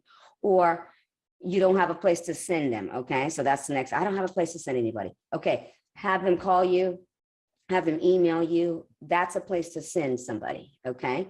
Don't get stuck there, because that's the next thing we do. Oh, I don't have anything else. Okay. So you made a free website and you have an email. And if you don't, go to Google and set up an email account. And you basically have a phone. So if you can have an email and a phone, you have a place to send somebody. But you also have a website where they can see that you're kind of a legitimate business. Now you can take that website title or URL and change it to another, heading if it doesn't look like it pertains to your business enough, and change it. You can go to tiny.url and they show you how to change the URL so that you can make it seem more like your business. Okay, that's just a little tidbit. Now, you've got the Uverse, you have your regular Facebook page, and now you have a fan page. Okay, and you can make this fan page a group, a fan page. You can do a group too, and you make it private. So everybody will not be able to just see it, go on your site, anything like that. They have to be let in by you and approved. So this way you don't have, weird people or strange people who are not really supposed to be there. They're in the wrong place. They somehow got to your site and they really aren't supposed to be there. And they thought it was something it was not. So this way you can approve it. And it's people specifically geared towards what you're doing. Okay. Bingo. That is it. That's called a warm lead already. So now you have people coming in, and what you start to do in the beginning, you just give them content. Just tell them great things about what you know, about what they're wanting to know. Ask them questions, give them feedback, and then eventually, depending on what kind of responses you're getting and how many people are in the group, then you would like to start to sell. But you have to gain confidence, trust, a community type of feeling where you're not here just to use them up. You're here to teach them and help them and grow them and help them learn so that they can make better decisions and choices in their lives. Okay. So give them good content. Just in the beginning, tell them great things, give them tips, give them things that they can use immediately. And the next thing is also find groups that are already in existence. They're already doing stuff like this. They're already in gardening. Go on their websites or go on their Instagrams or Facebook pages. Let's stick with Facebook if that's too much for you. So go on their Facebook page and go under groups and type in the group you want to find. Gardening, whatever that is.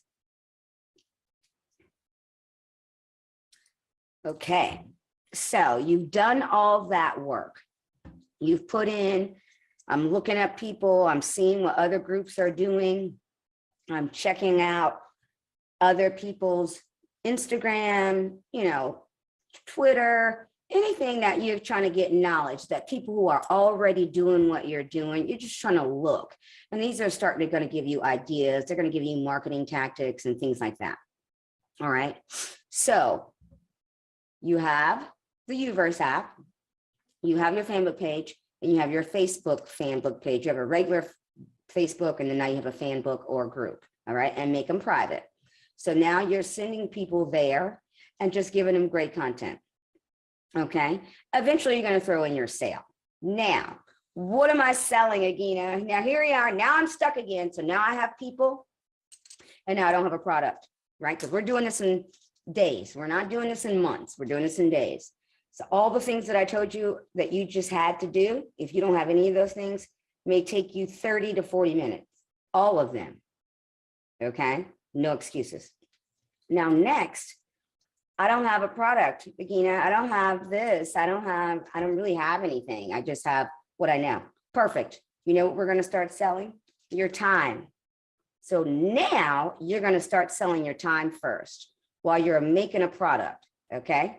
So they're going to sign up for you for your knowledge. And this is where you're going to have to be able to answer questions, pick up the phone, answer an email, because this is what you have. You don't have any big, systems yet in play. So you'll have to pay attention, and they should come in small numbers in the beginning. But you answer those calls, you answer those text messages, you answer those emails immediately so that they see that you're serious too. Okay. So now you're like, okay, what am I still selling? Okay. What's my product? It's not tangible. I don't have a shirt. I don't sell jewelry. I don't sell these things. Okay. So that's where we're going into selling your time. So you're selling your time, but now what are you selling? I'm going to stick with gardening to keep it easy. I'm going to teach you how to build a garden, how to start, when to plant, when to seed, when to prune, when to do all these things. Okay. So now you're selling. So you're selling your knowledge. You tell them, I'm going to go on. You can go into your Facebook fan page or group, and now you go live there. And that's where you give your content. So if you don't even have Zoom, now Zoom is free, and you can have a Zoom account, which is free, I think, for the first 40 minutes. And then you have to make sure you stay in those 40 minutes because they will cut you off.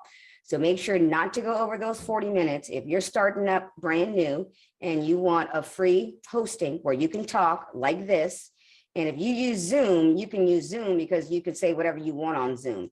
Facebook fan page and Facebook in general, you can still say a lot, but sometimes they edit some of your advertising's out. Sometimes, if you're just given a number or a text or a feed or something at the bottom, that's usually pretty much still okay. They'll let you know when they block anything. So you'll know if they block anything. Always, if you're using Facebook, I always try to sell before or after, not during that meeting or that live demonstration. You could also say, here's the link, and then they can just click on the link and go from there. Okay. But on Zoom, if you're using Zoom, you can say whatever you want. You can have them use you, email you, text you. This is where, if you don't have any kind of merchant services, this is where you can maybe use Cash App or Venmo. I don't necessarily suggest that because it's not as professional as the rest. But if you have to use something where people can send you money, I feel like that's the easiest. Venmo is usually rated a little bit higher than Cash App, but whatever people have and they want to send it to you, that's a good way to get started. Okay. You can also go to Calendly.com and sign up for a free scheduling, where people come in and they can go to you, call you, text you, sign up for your time, and you can put your time. Now, Calendly is pretty savvy too. It's free also. You can always upgrade so you can do more and you can have different projects open. Now on Calendly, you can sell as well. So that's a good place to put your, basically my session for 15 minutes. So now you're selling your time, right? So my session for 15 minutes is $15. My session for 30 minutes is $25. My session for an hour is $45 to $60, right? So you're giving them all the content they can take within 15 minutes, 30 minutes to an hour. And you can say 45 if you like to, but you're giving everybody the increments that you believe they can afford or they can pay for. And since you don't have a product, you're just selling your time. So you have to make those scheduled calls. And that's why they go to Calendly, because now you're sending them to a place, it's free, and they can sign up for your time. So that's what you're selling in the beginning, is just your time. So now, yay, I have a product. It's you. You're your product, you're your brand right now, and you can get started. So they go to Calendly. You have to make little boxes of what you would like them to be able to sign up for. I would start off simple, maybe 1, 2, or 3 options. And then in those options, you set a price. So even before they go to the Zoom meeting or your Facebook page or fan page or wherever you're going live, they've already paid for the purchase. So you don't have to say anything about money during those recordings, okay? You can always add something at the end. If you want further knowledge or if you want more information, go back to my Calendly and schedule an appointment with me so we can talk about what's next for you, okay? Start with just giving them a place to go after they've learned what you've first offered, okay? You always want to say, what's next, what's next, what's next? And you make what's next based on what they're asking you. Now, this is the other part. When you are actually doing the videos or the live feeds or the Zoom calls, you have to record yourself because this is going to be your marketing strategy, your marketing genius. So now you have recordings of your teachings. So now I have a course I'm going to make. So this is course 101, where I teach you how to plant, seed, flower, how deep to put the plants, depending on what they are.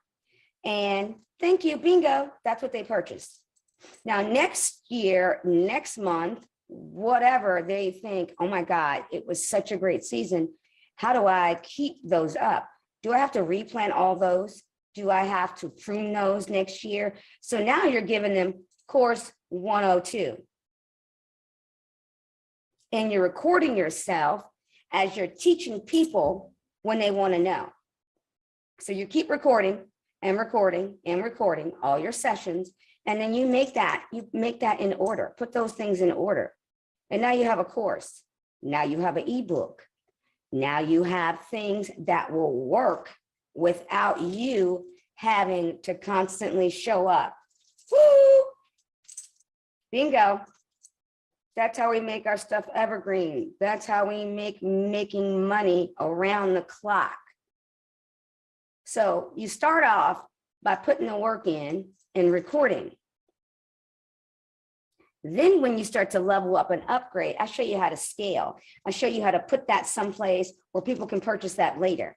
I've already showed you how to do it in Calendly, and that's free. Now in Calendly, I think you can only have 1 or 2 things that you offer at a time for the free account. If you upgrade, and I think it's a yearly subscription, or it's pretty cheap if you do it monthly. I want to say like $2.99, $3.99, but I think if you do it for the year, it's like $39. It's something extremely affordable, and it works really, really, really well. And you can put pictures up on there. So when you send somebody a link, when they click on it, it looks cute, it's pretty. You can put yourself, you can put your logo. You can do a lot with Calendly if you have not ever tried them. And it's really simple. Like, I don't even really have to explain it. That's how simple it is. When you go in, they tell you what to do, and it's really easy, okay? And that's a place where you can collect money, show your product as far as if it's not tangible. So you're selling time, or you're selling an appointment to sell something else, or you're selling the appointment right at that point, and the next time you meet, it will be on Zoom or Google because they've already signed up for a time, okay? So you have all these things that people say, oh, I can't do, right? And you can attach Stripe, if you have Stripe, or if you have merchant services other than Cash App or Venmo, you can connect that to both Uverse, which was the place that I told you to go on your phone to start a website. And then you can also connect it to Calendly. So there they can pay before they show up on your sites, on your Zoom, on your Calendly. And then you can also make things for free. Once people are in the group or in the fan group page, or they're in your group, and you just want to go live and give content and information for free, that's fine. Especially if you're doing a subscription, they've already paid for the month. So when you're giving free content, they appreciate that all month. And then next month, it's only for the people who are in the group already, and they've already paid you because they're on a monthly subscription. Now you can either keep that like that all the time, or when they drop out, you can remove them from the group. If it's a free group, keep it a free group, but then I would also have a private group where people are paying and you also offer a little bit more, okay? And you can have more than one fan group page, okay? So some people think, oh, she only wanted my money. No, you keep giving those people the content, and you can keep one for free, and you can keep one that's paid. And that's a good way to level up, okay? So they can like, hey, you're on this great site, and it's my fan book page, but then we have a private group for people who want to level up faster. And that's only $17, $18 a month. Okay, do the math. When you have 20 and 30 and 40 people and 100 and 200, that's good money. Okay, and I'll break that math down later. Okay, so what I want you guys to do is start by doing those 3 simple tasks: website, fan book, regular Facebook, fan book or group page. And then I want you to start to Google and go into Google or Facebook and start to look up groups who are already doing what you're doing and who are already in the field, and they have, you know, thousands and thousands of followers. Go there, say good comments, say things there that are encouraging, give content, invite them to your page eventually in a nice way, or to an email. Oh, email me if you want more information about, you know, maybe they asked a question and you can say, oh, I went through the same thing. I don't know if I want to share all my business right here, but if you email me, I'll tell you how I did it. I'll tell you how I got out of that rut. And now you have their email, and then you can send them to your site, because you don't want to look like you're stealing people from other people's sites. You don't want to be blocked in certain groups. So say nice things, nice things, nice things, nice things, nice things, nice things, comment. Doesn't always have to be nice, but comment, give real comments and good content in their group. And then when somebody responds back to you, you can say, oh my God, that is so awesome, or what have you. And then invite them to either your page, an email, and then after the email, they can then you can send them, you know, where you want to send them.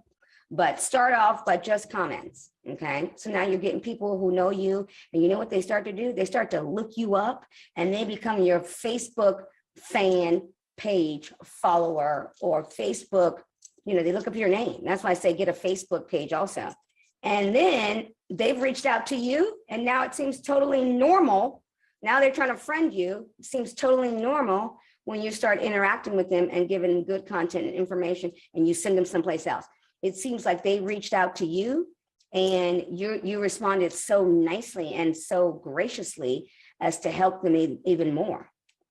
So you look like a savior, okay? So keep that in mind. Look up other people's faces, fan book pages, Facebook, Twitter, Instagram, and see all the followers, make comments. Look at their ads, if they're having any ads or anything like that. I'll show you a good place. This is another little tidbit. Write this one down, where you can show or find how people are advertising.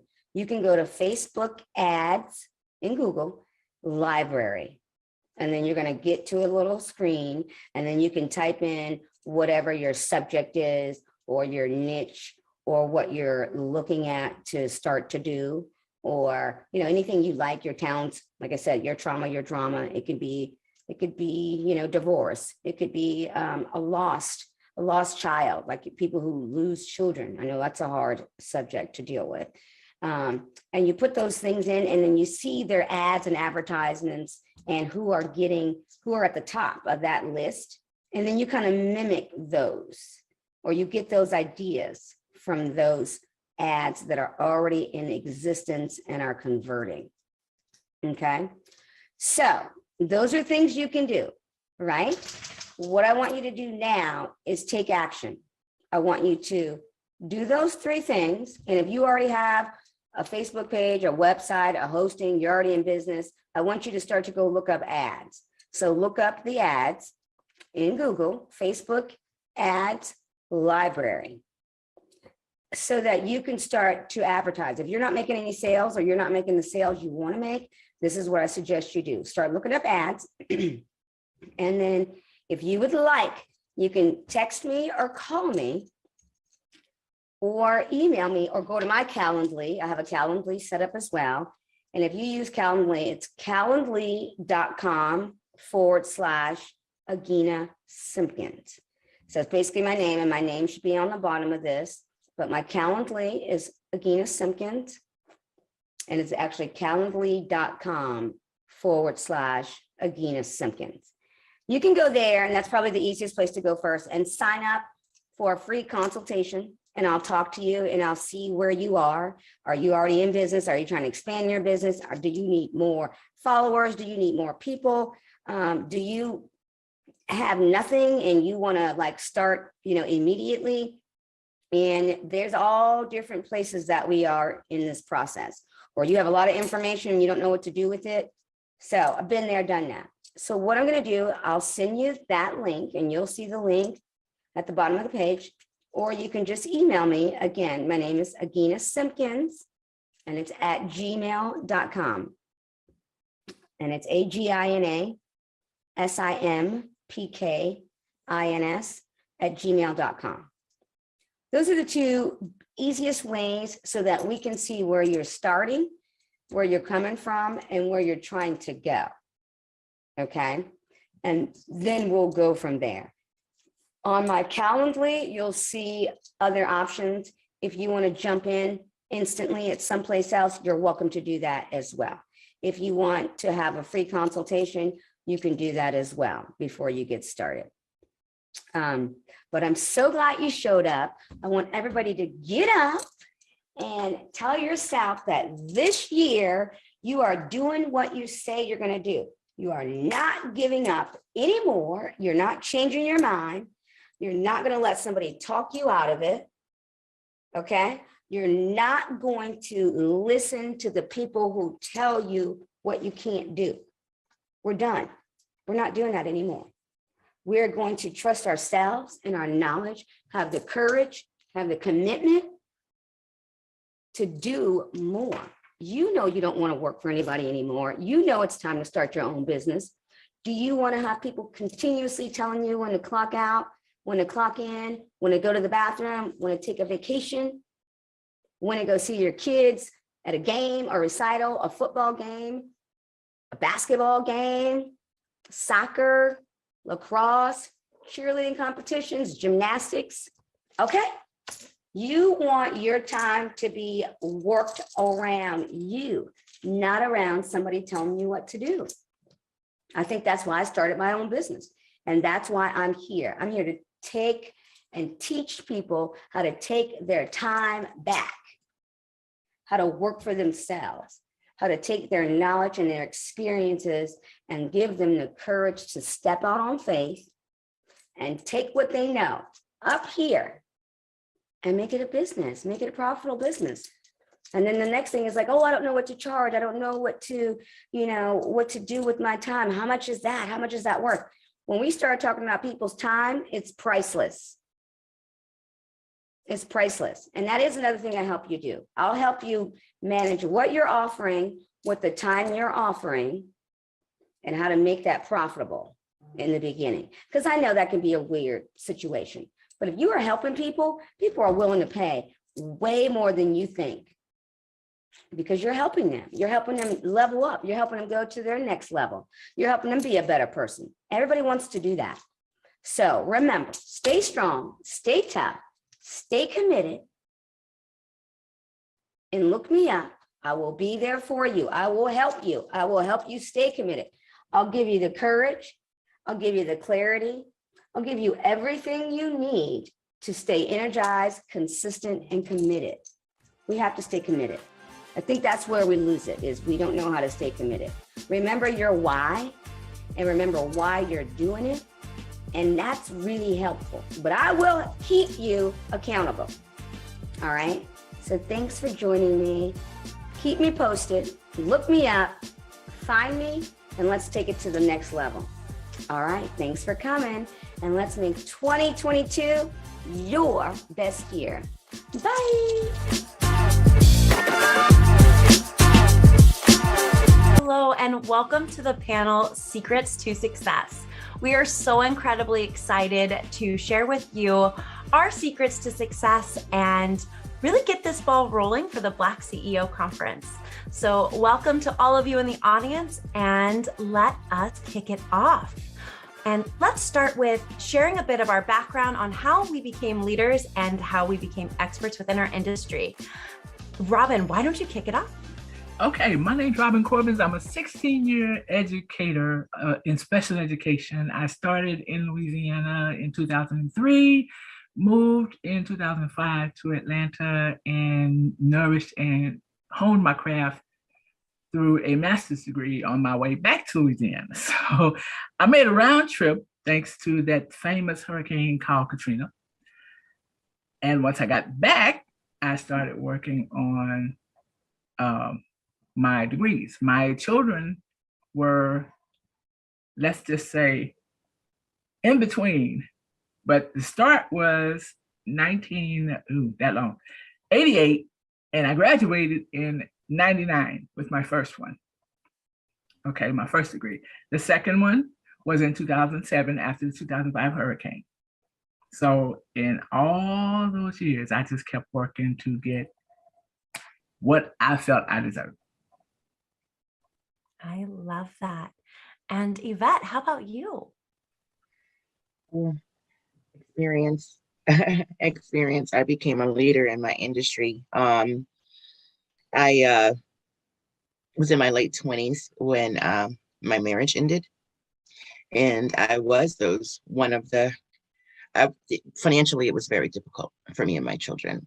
So I changed my career. I went into financial services, and that gave me such an education as a woman in a male-dominated industry that I started to empower myself with the things that I learned. And I've always cared about women, especially women with children who've been through adversity. And my most enjoyable clients seem to be the ones who are going through the roughest time. So really, it's just experience, my own personal experience, and my learning, just absorbing and applying everything I learned year after, the next year you learn a little more, you do a little more, you learn a little more, you do a little more. And those principles were able to teach me so much. And so now all of that has come together, and I've actually become a leader in my field, especially with women. Some say I'm sexist, but I'm not. I'm not sexist. I'm not sexist. But I understand. Yeah, this is who I communicate best with. That's You it. understand your audience, and Yes. women need help too, okay? We need it more than most. We make the world go round. We birthed you. Yes, we do. And let's introduce Tanya. Hello, everyone. My experience actually started when I was a teenager. I developed a love. I discovered that I loved writing, and that was like a way for me to be able to express my creativity. So I went to college, of course, and got my degree in mass communication. My focus mainly, of course, was journalism. And I worked for a newspaper for about 4 years and realized that I actually wanted to do something else. I wanted a little bit more, I guess you would say, freedom as far as being able to express my writing. So I went into marketing and PR and found out that, hey, I love being a storyteller and helping others to be able to tell their story. So that's how I got into this, and I love it. It's my passion. That is incredible. And last one, best one on our panel, we have Amber. Hello, everyone. Amber Hawkins, hailing out of Toledo, Ohio. Long story short, came to love computers. Although I didn't go total technology. I do know some IT, information technology and the like, but I would say my specialty is as far as bridging the gap between those who know and those who don't know about computers and technology. I went to the matriculation of school, elementary, junior, high school, college, all of that, and also have a master's in educational technology, human resources specification. The thing was that with all of that, it was challenging as far as employment was concerned. Varied experiences, which I'm glad about, but I found myself very unusually laid off more than employed. So I went through probably about 6 or 7 layoffs. I lost count after 5, but anyway, I went through a program locally here in the Toledo, Ohio area, SS Toledo, which is a 13-week program that shows individuals who would like to start their own businesses how to do it, because I need like a classroom structure type of thing, because after the wee hours of the morning, job hunting, it was like I just sighed and said, that's it, no more. I'm going to start my own business. At least I won't have to lay myself off. So went through that, went through the ups and downs of entrepreneurism, and that is going to be constant. I'll tell anybody, you know, that you stick with it and do what's necessary in order to stick with it, and been doing it ever since, and loving it where people have that aha moment, especially if they find computers and technology challenging. I absolutely love that. That is incredible. And all of you have amazing stories to share. So before we kick it off, I also wanted to introduce myself. As a little girl, I was raised to be a leader from probably the day I came out the womb. My dad, that was my dad's mission for me, was to be a leader. And so I took that seriously. I'm the oldest of 6 kids. I was always captain of my cheer team, a president of choir, those types of things. That at the beautiful age of 17 was a store manager for an ice cream shop. Go me. So as I continued to grow up through my careers and college, I found myself always in management roles within sales and marketing. And I carry that on with me. And I'm sure none of you are shocked, but 2020 happened, and it wasn't the glorious thing we all thought it was going to be. Nope. So 1 week before my birthday, my 30th birthday, I was laid off, and I was a single mom. I was devastated. I was going into a new decade of life, jobless, and I didn't know what to do. And like everybody else and their dog, was calling unemployment and on hold for about 1 trillion years. So that wasn't going to work for me. I don't sit still very well. We will notice that in this panel. I will be moving everywhere. So I was looking at Grayson, watching him play, watching Disney Plus, wondering how Disney Plus was going to stay on. And in that moment, was also scrolling through Instagram, and it dawned on me that I could really teach people how to use social media and turn it into a scroll stopping moneymaker, because I was an award-winning salesperson and always top in my departments for being the queen of social media. So I merged those skill sets, created Gray Digital Marketing, and since then have done some incredible things, like be listed as one of the top 50 marketers on the rise for the African American Marketing Association. So incredible stuff since 2020, and super grateful that I get to moderate this panel with such incredible women to share our secrets to success. And what I want everybody to know is success looks different for every single person. And how we got there is more important than where we've arrived. And so as you hear our stories, from the ones we just told to the ones we're going to share here in a few moments, look for those golden nuggets that resonate with you, because all 5 of us come from different backgrounds, and all 5 of us have different stories to tell. But the success is in the details, and we've got to where we have gotten to because of hard work, effort, and for many of us, because we have children to feed. So we are so excited to share this moment with you. And we're all going to go around and share how we define success, because everyone defines it differently based on their own personal experience. And we're going to start with Robin, but how do you define success?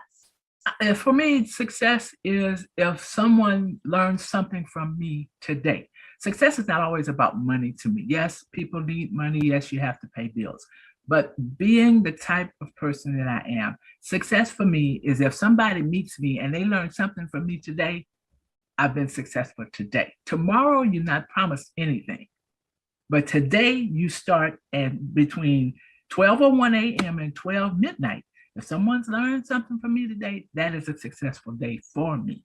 Now, everything else is what we call in Louisiana lagna. That means extra. Okay, so whatever I can teach someone and they've learned it, it's success for me. That is beautiful. You teach them how to fish and they can eat for life. How about you, Tanya? So I define success where the things that you love to do meets what you were destined to do. That to me is considered as success. A lot of times, just like Robin was saying, success isn't always defined by the bottom dollar. And I think that especially in my particular industry and helping small businesses to be able to tell their story, a lot of times they are so stressed and so focused on the money aspect. Yep. And it's not even about that if you are doing what you are destined to do, what you love to do, the money's going to follow. It's going to come. So that's my definition. It's simple, straight to the point. It's all about what you're passionate about doing.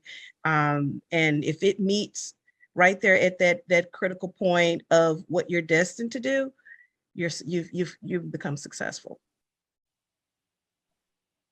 Beautiful, like absolutely beautiful. I love how the two just like merge together and you're like, no, this is what you love and what you're destined for.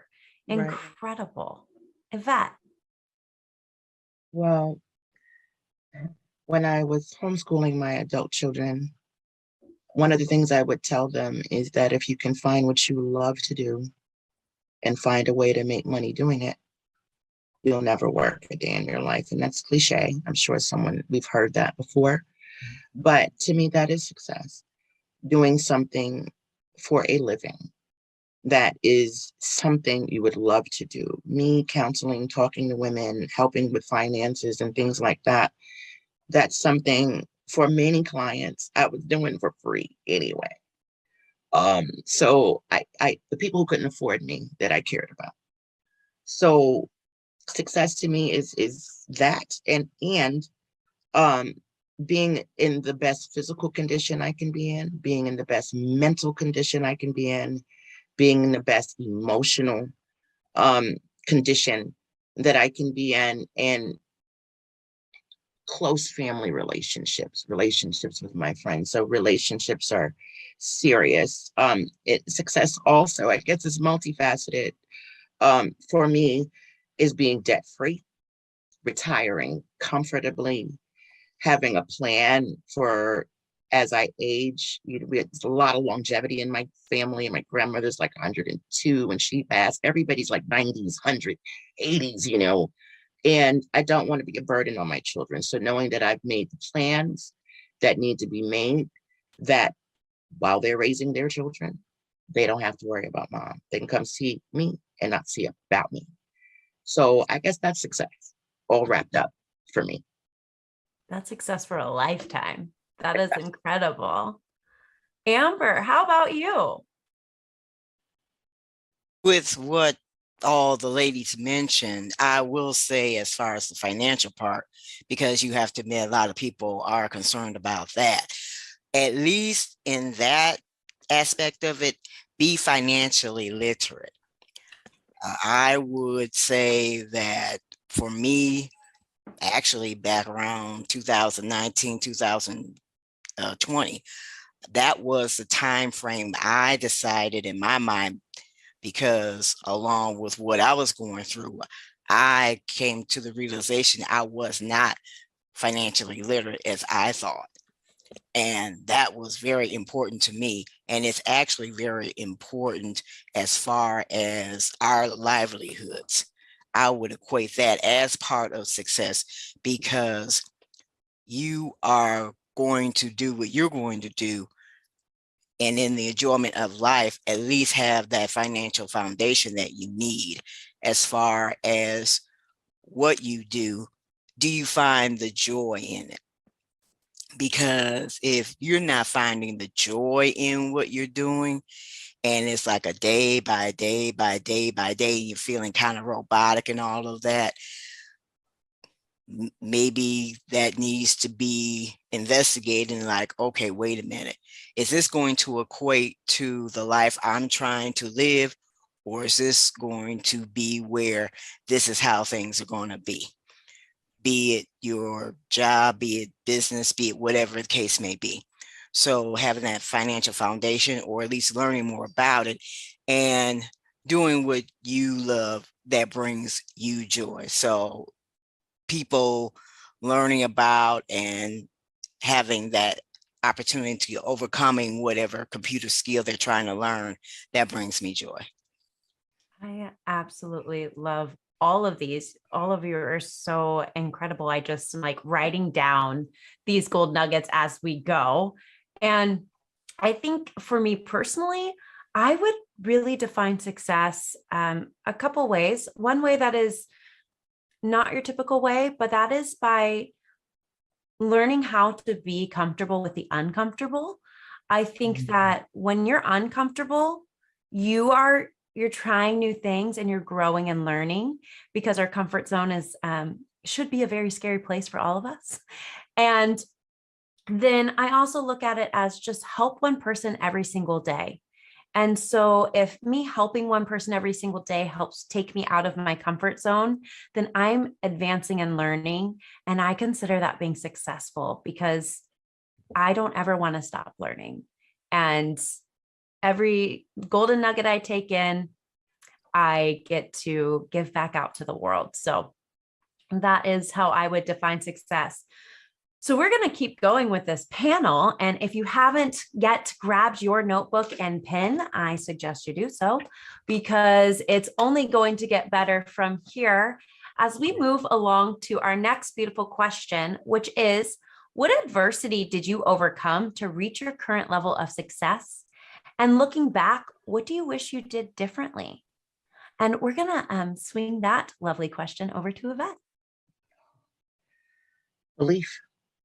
I think belief in myself was probably the biggest thing, because the comfort zone is not comfortable.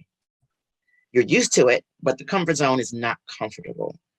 And the belief that I could take it to the next level, the next level, the next level, was something that was very challenging for me, because everything I wanted to do and the ways I wanted to advance were things I didn't know yet. I had to learn, and things I had to implement that I just was not used to doing. So I think belief in myself was the biggest thing. And then I think looking back, I would realize that you can't be a one-woman show and run a business. You need people. We need people. There's nothing you can do on your own. So that's probably the biggest thing, getting overwhelmed, because I just didn't realize things get so big and it was just one me, wearing 20 hats, the marketer, the newsletter, the content writer, the this, the that, the person taking the appointments. I was doing everything.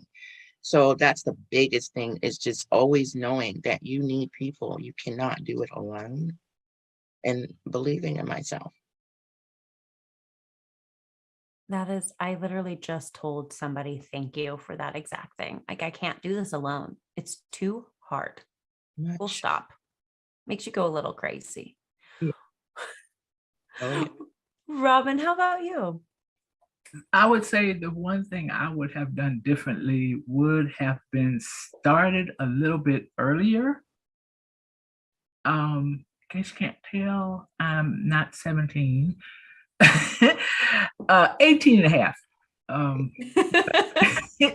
I think I would have started a little bit earlier. In my particular situation, I come from a small town where I was raised by my grandparents in a village. Well, my grandmother in a village. So college was not in the card for me earlier. By the time I went to college, I was almost 25 years old. Most people at 25 have 2 jobs, the picket fence, the house, all of that. At 25, I was a single parent, divorced, and signing up to go to school. And I started at 18. Yes, it would have been different. But because my journey started late, I believe that what I went through from 25 to the age that I actually finished my first college degree was a benefit, because now I'm strong enough to teach my children. Because at 18, no matter 18, 17, like I said earlier, you have other things that you're interested in. But by 25, you have an idea what you want. You know how to go after it. And the difference between going after it and sticking to it, the determination, you have to stick to it. Going after it is cool, but if you don't persistently go after it, then all of the plans were for nothing. Persistence and the fact that I didn't start earlier, like I said, because of my situation, but where I did start, the persistence carried me the rest of the way. I think my biggest takeaway from that is that persistence carried you the rest of the way. I think too many of us quit right at that point where greatness is about to happen.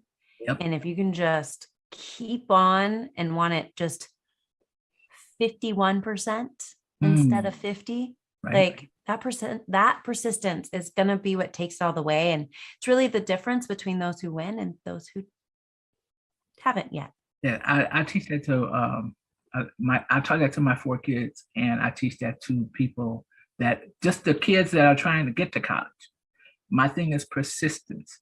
If you see that you really want to be in a university or just a 2-year college, persistence will get you there. You stop now, okay, you went to high school and you didn't stop at 11th grade, you went to 12th grade.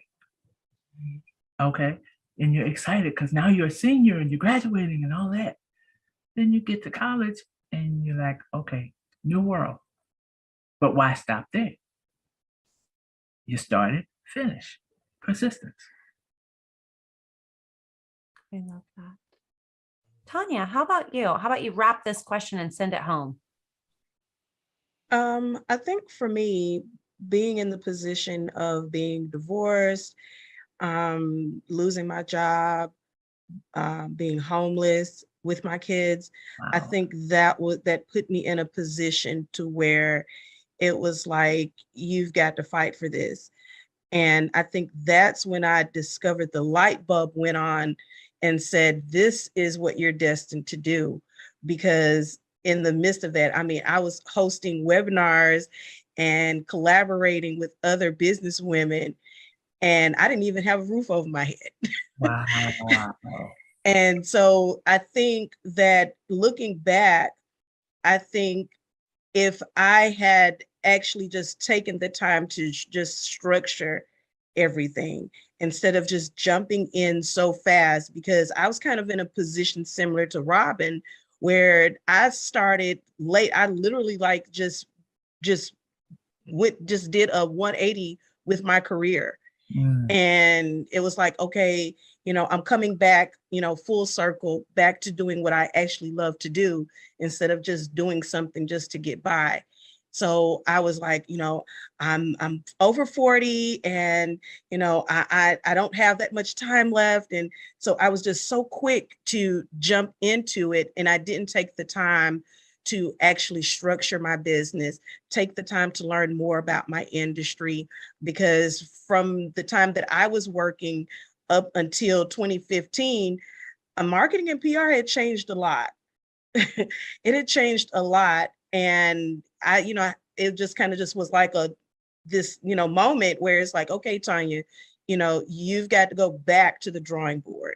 And this time, take some time and just get back in there, but take your time, learn more, collaborate more, network more. So I think that if I had done that, I don't think that I would have been in the position where I had to start over. Even in the midst of the adversity, I think that I wouldn't have had to start over. That was so powerful. I forgot that I have to move to the next question, and I'm just staring to try not to cry. So one quick second to take a deep breath. Switching gears here, everyone. According to many articles out on the internet, many are in agreement that writing down goals, creating a strong belief system, and investing in yourself are keys to success. Do you agree, or do you have any you would add or take away from the list? And Amber, would love to hear your thoughts. My thinking as far as that is concerned, it doesn't hurt to write the goals because you want to see your accomplishments. You want to see how far you come. You want to actually witness the fact that after you've achieved something, after you accomplish something, you can go back. I remember when I wrote this down, and it was probably easy to attain. It probably was. I had to go through this, go through that, jump through this hurdle, jump through that hurdle. There was a time I did not think I was going to make it, period, to accomplish this goal because this happened, that happened, whatever. But I accomplished it. I did it. I'm thankful. On to the next goal. And if you have to, be your best cheerleader. If nobody's cheering for you, at least cheer for you, because it is you that you want to be the best you, and it's you who is doing everything from writing. And with computers and technology, you can write, you can type, you can write it on and put it as part of your smartphone, have apps to do that and everything from there. So yes, you do set your goals. Yes, you do set your boundaries because you want, well, when I say boundaries, I'm going to narrow down boundaries as far as what are you going to tolerate in this process? Are you going to tolerate the naysaying? Or are you going to set boundaries like, look, this is who I need to be about. This is who I also need to be surrounded by in order to accomplish this goal, in order to accomplish that goal. Because sometimes in the process of it, you're going to get those who will either put an obstacle or be an obstacle that you need to overcome. You have it where, they mean well, but then at the same time, what are you going to do as far as accomplishing this goal or that goal? And let me add, getting the help that you need too, because sometimes the goal that you're trying to accomplish is not going to be a one-person thing. You sometimes, actually all the time, I should say, research it. That was mentioned before. You need to research as far as, okay, this is the goal I want to accomplish. It looks like it's something I really don't know the steps to take. Let me research what it's going to do, and maybe in the research have it where, okay, I see where from the Google results that pop up that this person accomplished this goal, but they took it a different route. But I do have an idea that, okay, it's going to be more than I anticipate, so let me get the help that I need. I just love that. When you said, look at who you surround yourself with, two things came to mind for me. One was, I am a firm believer, since I do social media for small businesses and entrepreneurs, like sometimes we have to unfollow people in real life. Yeah. Hashtag unfollow somebody who's holding you back today. But Also, I don't know if anybody remembers this scene or which movie it's from, but Medea is literally explaining that people are like leaves on a tree or something along that line, where she's like, it's like seasons. Sometimes they grow and sometimes they gotta fall away. And I always think of that when I think about those who are surrounding me. And I love people. I really, really do. But sometimes I have to recognize that negativity just doesn't need to live here. Right. Live out there. So, which really goes into belief systems. And Yvette, I know you had talked about overcoming and like your belief within yourself. And so curious how you feel about what all of those articles on the internet say from all of the life coach gurus in the world on goal setting and belief systems. Would love to hear your hot take. I agree. But I would add to drown out the noise, sort of like what Amber was saying. Because my family believed in me, but my community didn't. They didn't, so sometimes you have to drown out the noise. They didn't think I could do it. Many people were, just like Amber said, they were sabotaging, trying to assassinate characters. She thinks she's this and all of these things, and she's not what she's. You have to drown out the noise. You have to stay centered. And as you said, your boundaries have to be very clear. Who's allowed in your world, in your home, in your business, as a client. Sometimes I leave money on the table because I know good and well I'm not having an annual review with this person, but that's what I do in my career. Some people will drain you. So you have to set boundaries in all areas of your life. But most importantly, you really, really do have to drown out the noise. And then with all of the advice that they have, then you have to take massive action and be kind to yourself, because there's a duality of life. There's negative and there's positive. Expect it. Don't get upset. Don't get uptight. It's positive and negative. It's good and bad. It's consistent. It will always be that way. So get yourself of that mindset and keep it moving. Oh my gosh, that is so incredible. Just the stories in this panel today are just making me excited to go do something after we all go back to our corners of the world. Like, I want to take massive action. I want to take massive action right now.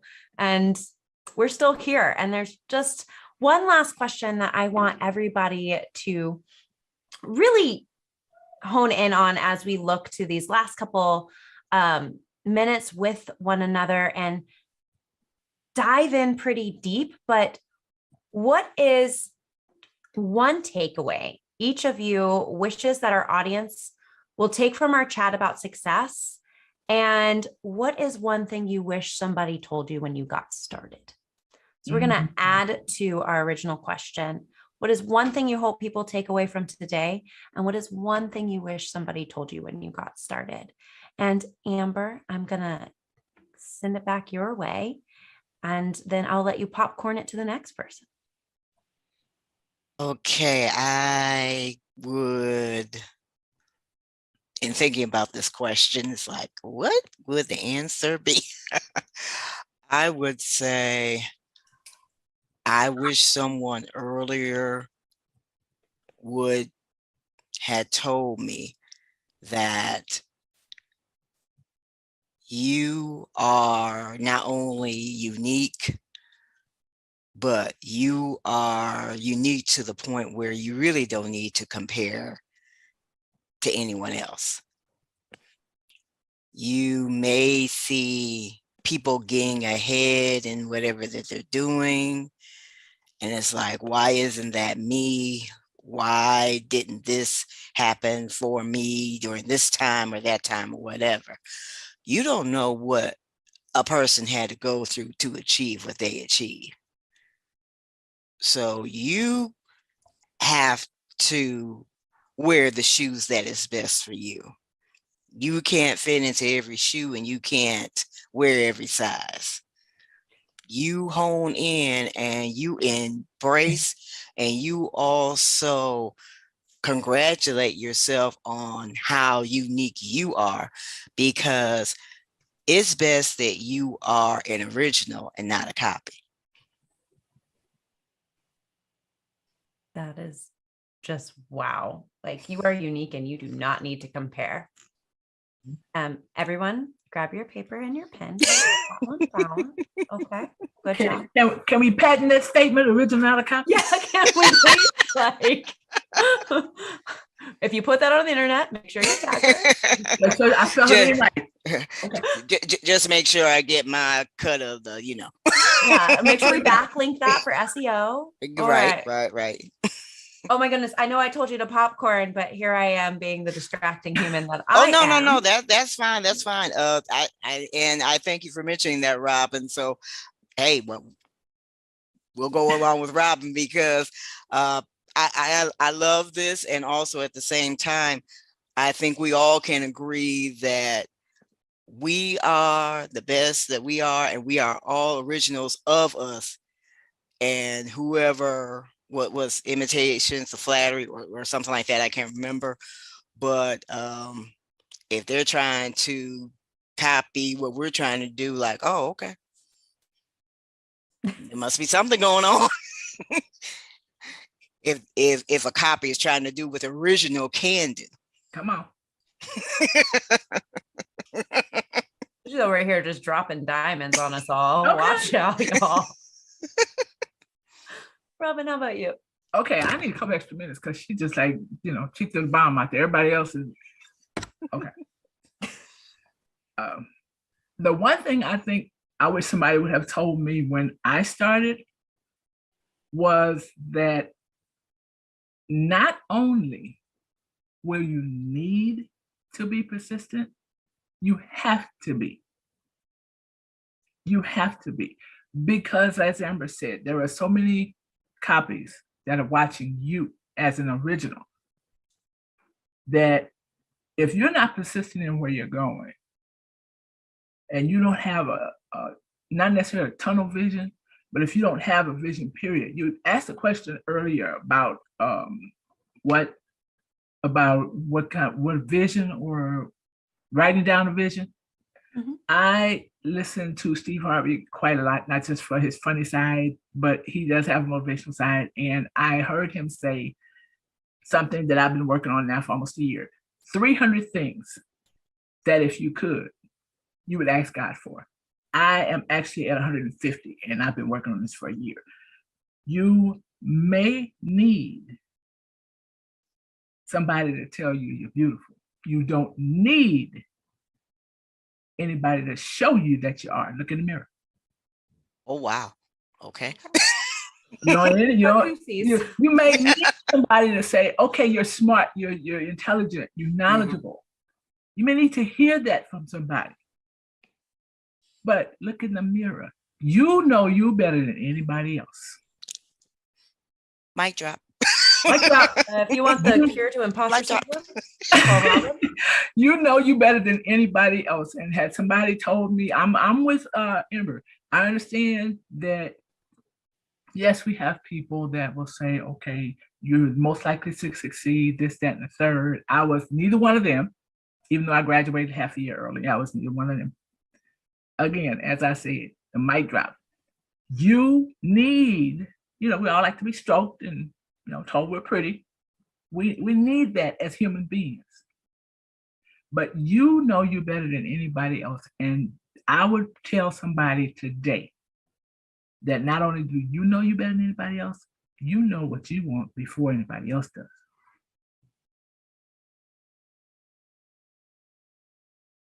You know what you want before you tell anybody else. You have already had a conversation with yourself on what you're going after. Persistence. Well, now I feel like I need to go get a whiteboard marker and write it on the mirror and just stare at myself and read it. I literally have chills. I don't know if I'm scared to hear No. what my drops Tanya and Yvette have. Or No, like no, don't be actually scared. Don't be listening in. You know, you better. That's it. You know, These are just Tanya and Yvette is just gonna add some I flavor to the. know, just They're like fuel to the fire of greatness. Like They're this gonna is add some fire to epic. it. That's it. They're gonna add to the cake. Come on, bring the icing home, somebody.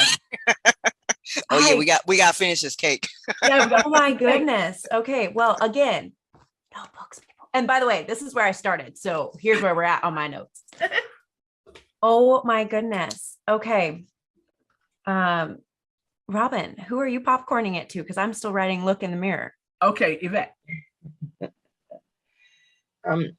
Well, I think one takeaway that I can take from listening to all of everyone who has shared so much valuable jewels. I call them mental vitamins. You know, you take your mental vitamins when you hear those things that just resonate inside of you.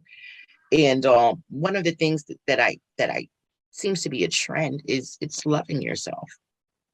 Love yourself enough. Love yourself enough to know that, as Sister Amber says, the substitute won't do. There's only one you need, you know. Love yourself enough to give yourself a chance. Love yourself enough to set the boundaries you need. It's all, everything everyone has said on here, it's just all loving yourself and believing yourself. And I think the encouragement that we would give other people, we need to give ourselves that same encouragement. And what I wish someone would have told me when I got started is the difference between being self-employed and running a business. I thought I was running a business and it was only me. And I became critically ill. And when I became critically ill, when I shut down, what I thought was my business shut down. So now I understand very clearly that if business runs, whether I shut down or not, that's a business. It keeps running. I really wish someone would have told me that, because I sure thought I had a business. I was in business and it was just me. That's a start. It's a necessary step in the process to get started, but that's not the end. Agree on that part. Any business has different aspects, as Yvette mentioned. I just wanted to quickly interject that burnout is no play in the park. I've experienced it myself. Being burned out. Woo-hoo. This era of self-care, as they call it. Oh, say what you want, but it is extremely necessary, like Yvette said. And I believe she is also saying too, if you don't take care of you, how can you take care of anything and anybody else? Mm-hmm. Mm-hmm. Show of hands, how many of us have had burnout to the point of like collapse? Yes. We could probably spend a whole hour talking about how to avoid burnout. Burnout. Yep. Right. Avoid it. It's a secret to success. Mm-hmm. I mean, so powerful to just love yourself. And literally, we could spend a whole hour just talking about what it felt like and what it looks like on the other side of burnout and why it's important to love you. Mm-hmm. Who cares if you're conceited? Worry about you. You can't help others if your cup isn't full. What are they going to drink from? An empty cup? Okay. Hey. another mental vitamin. There you go. There you go. You are all bringing it out of me. Like, I'm so grateful. Tanya. Bring it home, Tanya. Everything that you all have said has been amazing. Amazing nuggets, gold nuggets. Only thing that I could probably just add to that is that investing in relationships is so important. It was mentioned earlier tonight that you can't do this journey by yourself. Even as a solopreneur, you still cannot do it by yourself. So investing in relationships, and I use the word invest because there's value in that. That's a resource. So you want to be successful, make sure that you invest in relationships.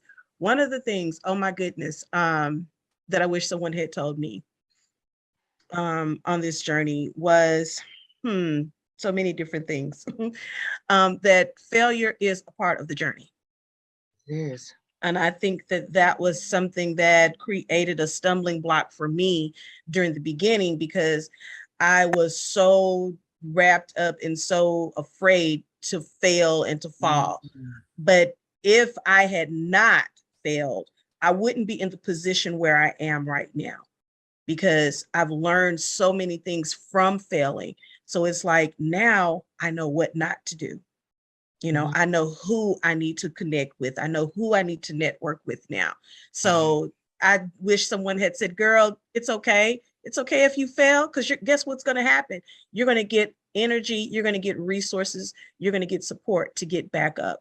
And when you get back up, you're going to become better. So I wish that someone had said that to me, and I hadn't put so much pressure on myself to do it right the first time and to be perfect.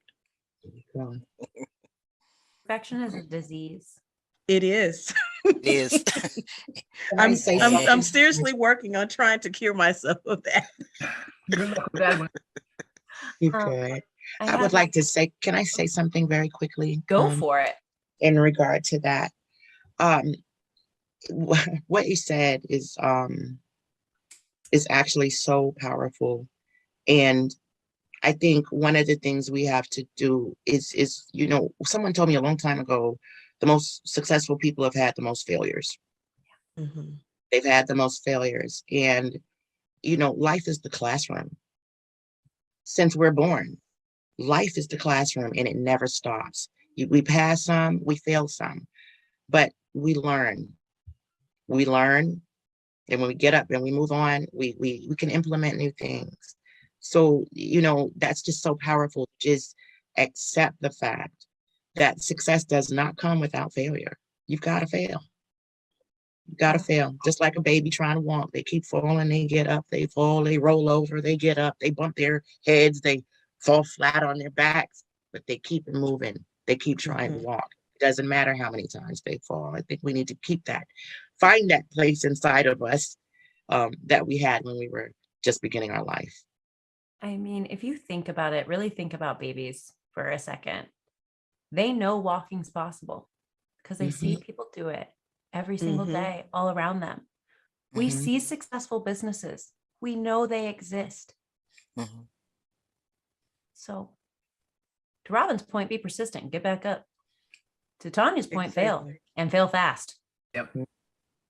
You know, like these are, and then give yourself some grace and forgiveness. Like Yvette said, like, love yourself, but not like, so you don't burn out. And as Amber said, you're an original, you're unique. Don't copy people, don't compare. I mean, these are just mind-blowing things that sometimes we don't think about in the context of folks have a story. And we all just sit there and look at how people won, you know, like look at, let's use Beyonce as today's example. Like we look at Beyonce and we're like, oh, wow. Like she sells out arenas. She does this incredible stuff. But what about Beyonce when she was 5? What about Beyonce back when No, No, No, No, No came out? Like, anybody remember that? Because she was not selling out Madison Square Garden. Nope. Okay. Right. She wasn't by herself either. Yeah, she wasn't by herself either. Right? So just thinking, like, we spend so much time in comparison analysis, and then we just end up saying, why am I not there? Well, you can't compare your chapter 1 to somebody's chapter 100. That's unfair to you. So unfair to you. And I mean, I'm guilty of it. I'm sure everybody's guilty of it at some point in time. We all went through middle school. It's when it reared its ugly head. Right. And so I just love what all of you ladies had to share today. I think it's incredible, impactful. And I really hope for those of you who are listening in on this, that you're taking away something that is helping shape your story and furthering it along. When I look back at what I wish somebody would have told me, I spent a lot of my life hearing how how great I am, this, that, the other. And I know that's not everyone's story, but not once did somebody say, let me help you get to the next step. And so I wish I would have had somebody who was like willing to just reach out a hand and say, you are incredible. Let's show us how it can grow. That recently just happened to me and my mind was blown. I was like, you really think I'm worthy of that? I can do this. And so, you know, it was a relationship. And that relationship said, hey, I have somebody else who can help you. But it's taken me 3 decades to get to that point. And if I want anybody to take anything away from today, I want all of you to look yourself in the mirror, because Robin's was like my biggest like goosies.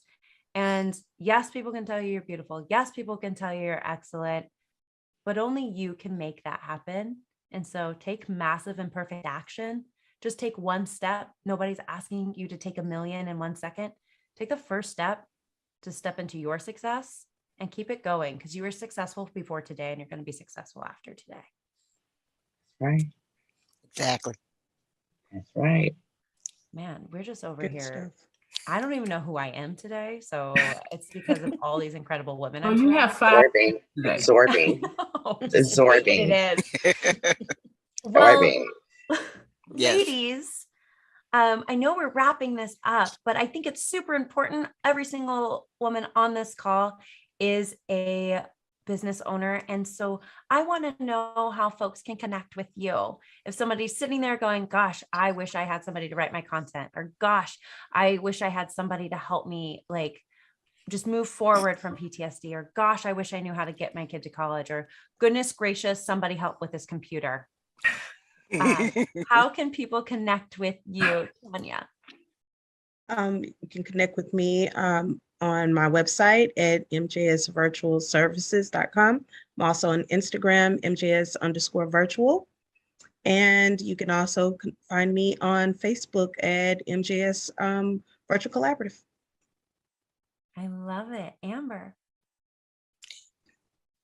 They can reach me, yourcomputerneeds.net, and click on the contact link for Facebook, Instagram, Twitter, YouTube, and also LinkedIn. The letters YCN as in Nancy, OTLLC, the number 0, the number 5. Love it. Robin. You can reach me at using my name at Facebook, Instagram. I am doing Robin 2019. You can reach me, the easiest and the quickest today would be thequeenmother2017@gmail.com, because that is my email address, and that is like my phone. I check my email quicker than I check my phone. So you can reach me at Facebook on my name, Robin Corbins. You can reach me at Instagram on Doing Robin 2019, and you can reach me, email thequeenmother2017@gmail.com. I love that email. The Queen Mother. The Queen Mother. I love that email. I earned it. I have truly earned it. I have 4 now adult children and 1 brand spanking new 4-month-old granddaughter.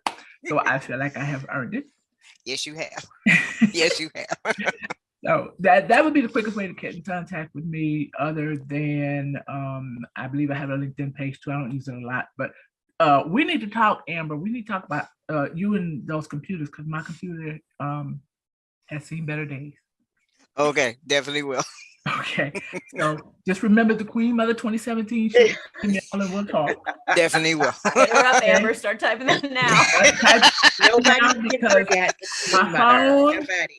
Your phone? Uh-oh. What's going on with the phone? My phone is my computer screen. Oh, I understand. Okay, that is my computer screen. Uh-huh.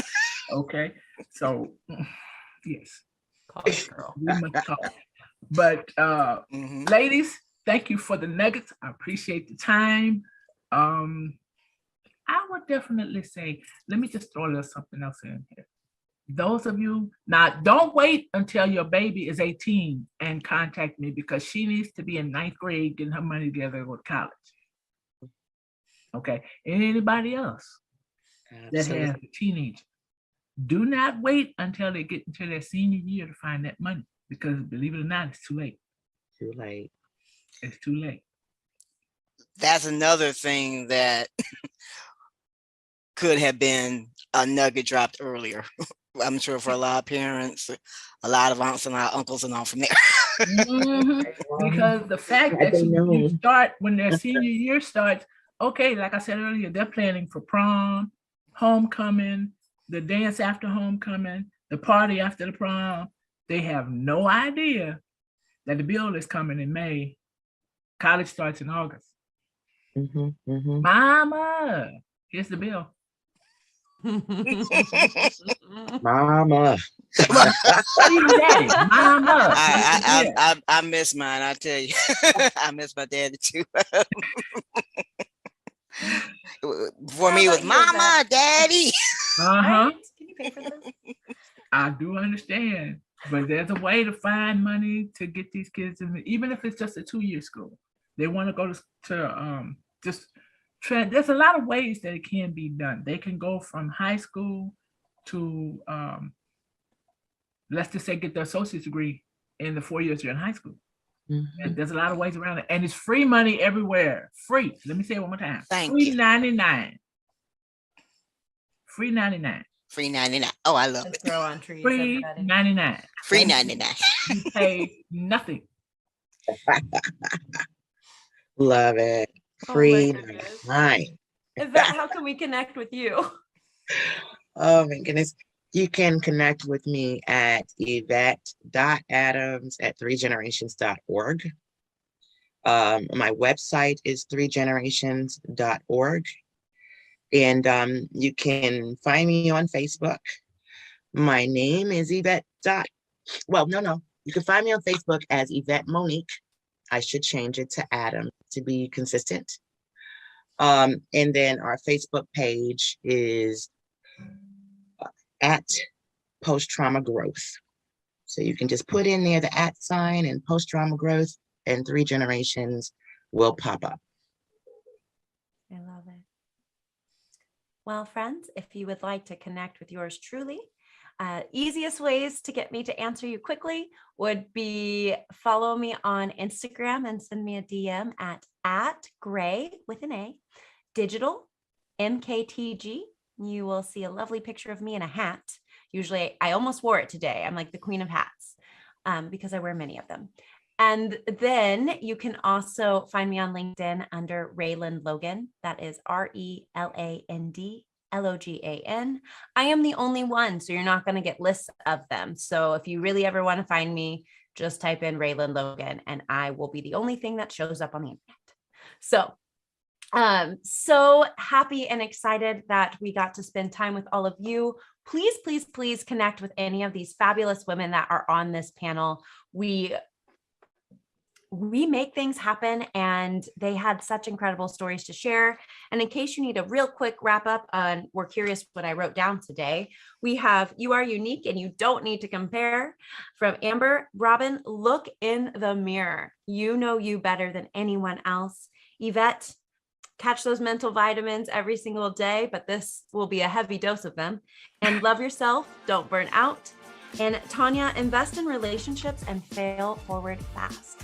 Yeah. So thank you so much for sharing, ladies. You truly are incredible. I hope you hear that time and time again. And if not, please follow Robin's advice and go look in the mirror. And everybody, remember to fill your cup because you can't help anybody with it. All righty, everyone. We'll talk to you soon. Thank you, Raylan. Bye, ladies. Bye-bye.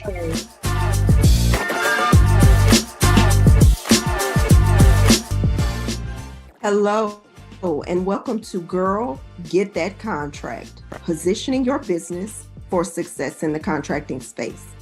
I'm Dr. B. Adamson, and I'm excited to be here today to teach you how to position your business for growth in contracting.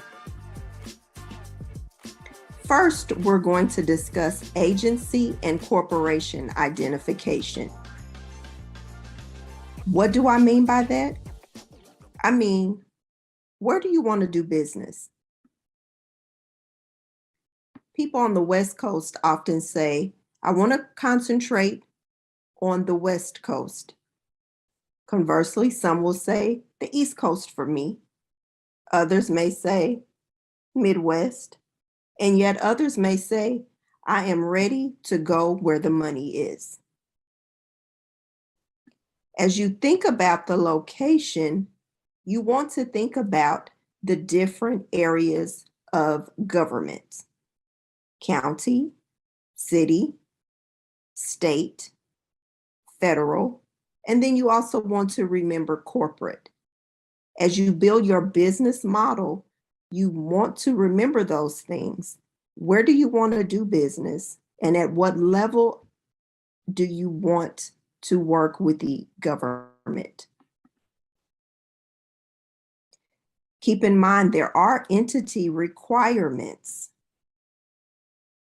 Depending on the entity as well as the project, there may be requirements that a business must meet. For example, specific number of years experience, bonding. They may require that you have a local office. They may require that you have security clearance or cyber insurance. We know a lot of ransom is being asked for folks that are getting information through data breaches. So now agencies and corporations alike are asking and requiring cyber insurance of those that are contracting with them. Entity types. What am I asking? Who do you want to work with? On the county level, it may be the Human Services Department, the county assessor, a transit system, the ME's office. The city may be the housing authority, mayor's office, school districts, fire department, parks and rec. On the state level, the county assessor, the workforce commission, health and human services. Federally, Department of Commerce, FEMA, DOJ, CIA. Understand that this is not an all-inclusive list. It's here to give you an idea of companies or agencies. It's to give you an idea of agencies you may be interested in working with. This is not an all-inclusive list, but I encourage you as you develop your business model to make a list of those agencies you're interested in working with.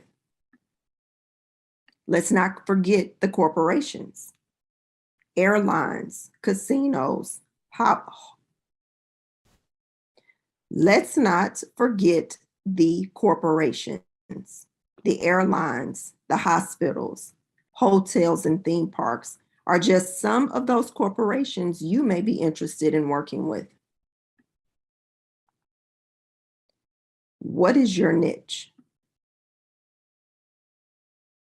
As a Black CEO, your minority status is an important thing to think about. A lot of business owners say, I'm not interested, it takes too long, they're asking for too much paperwork, I really don't want them in my business.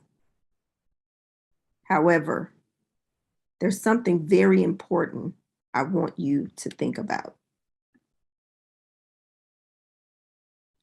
The government works to make sure small businesses get at least 23% of all federal contracting dollars.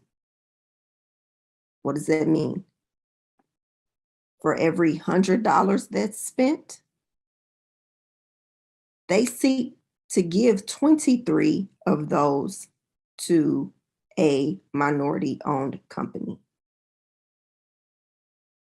Again, of every $100 that's spent, their goal is 23 of those go to a minority-owned company.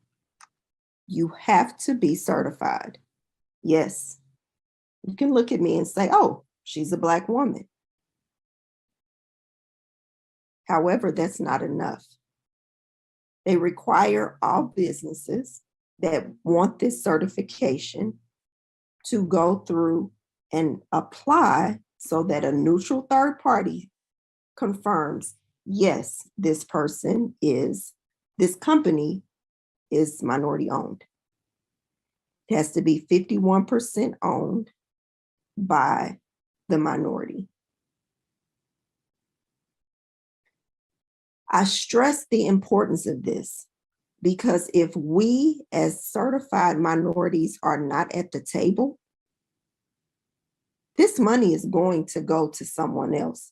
The government is not going to say, oh, we can't find anyone to help with janitorial or construction or office supplies or PS&E work. So we're just not going to need it anymore. Absolutely not. They'll give it to somebody that's there. But their goal is 23%. But if we're not at the table, they can't give it to us.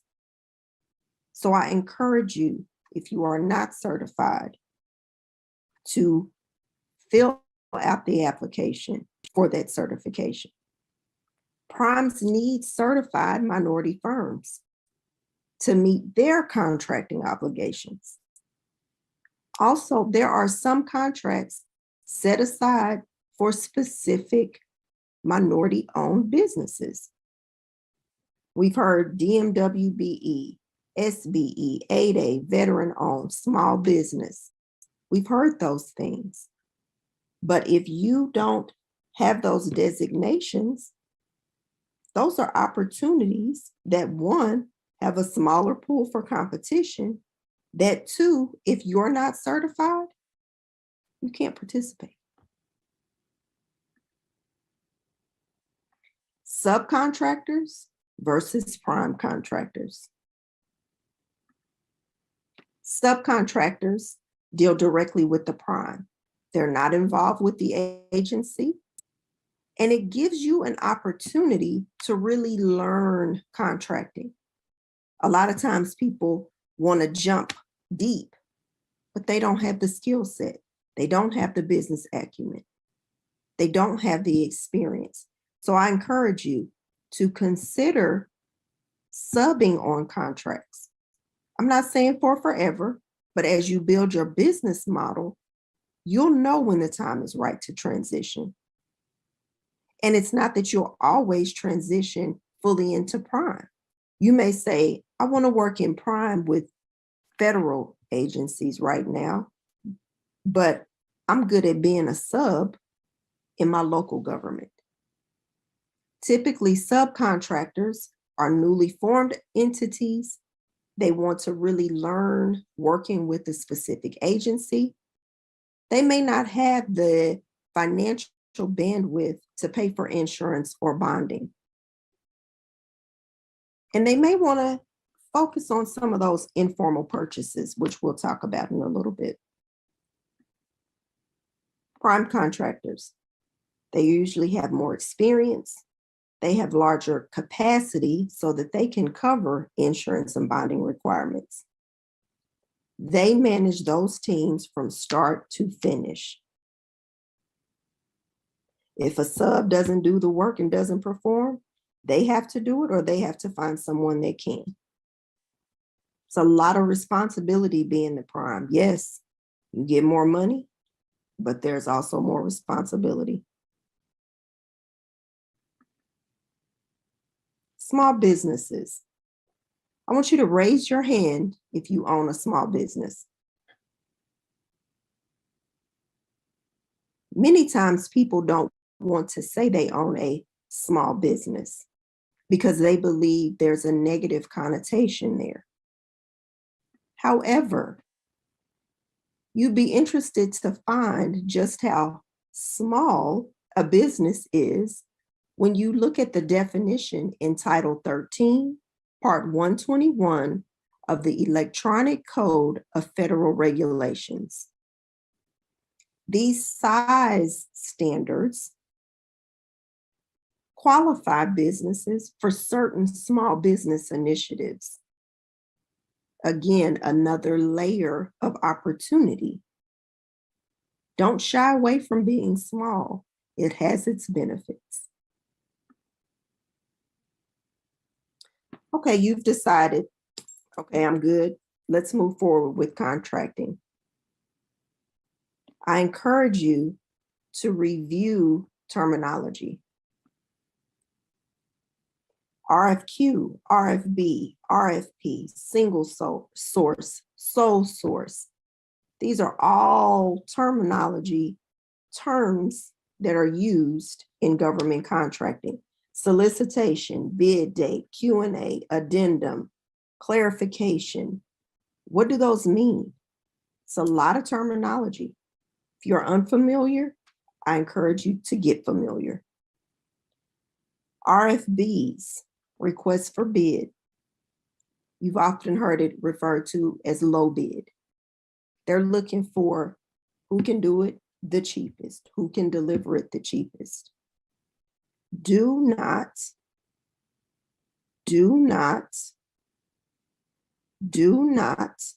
underbid just to win. Know your break-even point. Know your profit margin. Then prepare your bid. You may have two bids at the same time. You may have one that's a bid that you want a profit margin of 6%. But because you just won contract number 2 and you didn't lose much on your profit margin on that project, you may be willing to lose 2% or 3% on this one so that you have 2 projects instead of 1. But you can't know that until you are fully aware of your break even and what your financial goals are. An RFP is a request for proposal. The agency gives you a problem and you're expected to come up with a solution. What does that take? It takes a good writer. Yes, you need someone that can come up with the solution. And as the subject matter expert in your industry and niche, I expect that you would have that. However, you need a good writer to maximize the page count provided, to get the point across, to make your firm seem attractive, and to give those readers what they need to make a decision to choose you. If you're not a huge writer, if you don't like to write, get a writer like myself on your team. Sole source. That means that there's only one person that can do the job or provide the good. Think of a patent. Contract types. There are all types. You should be familiar enough with the different types and know what you can and cannot negotiate on as it relates to your business. I want you to remember that an IDIQ is not a guarantee of money. It is a guaranteed commitment. Example, you have a moving company and you have a contract with the school district to do their moves throughout the next 3 years. They've committed to calling you when they need something moved. They have not committed to calling you X amount of times throughout the contract. So yes, you'll see an IDIQ. I encourage you not to build your complete contracting model on IDIQs. You want to vary and diversify your contract base. Informal versus formal. What is it? The quick thing to remember is an informal isn't advertised. Each agency has a monetary threshold that determines what's informal and what's formal. It may be 10,000, maybe 30,000, maybe 50, maybe 75. In your research, as you're developing your business model, as you're identifying which agencies you want to work with, you'll find that information out.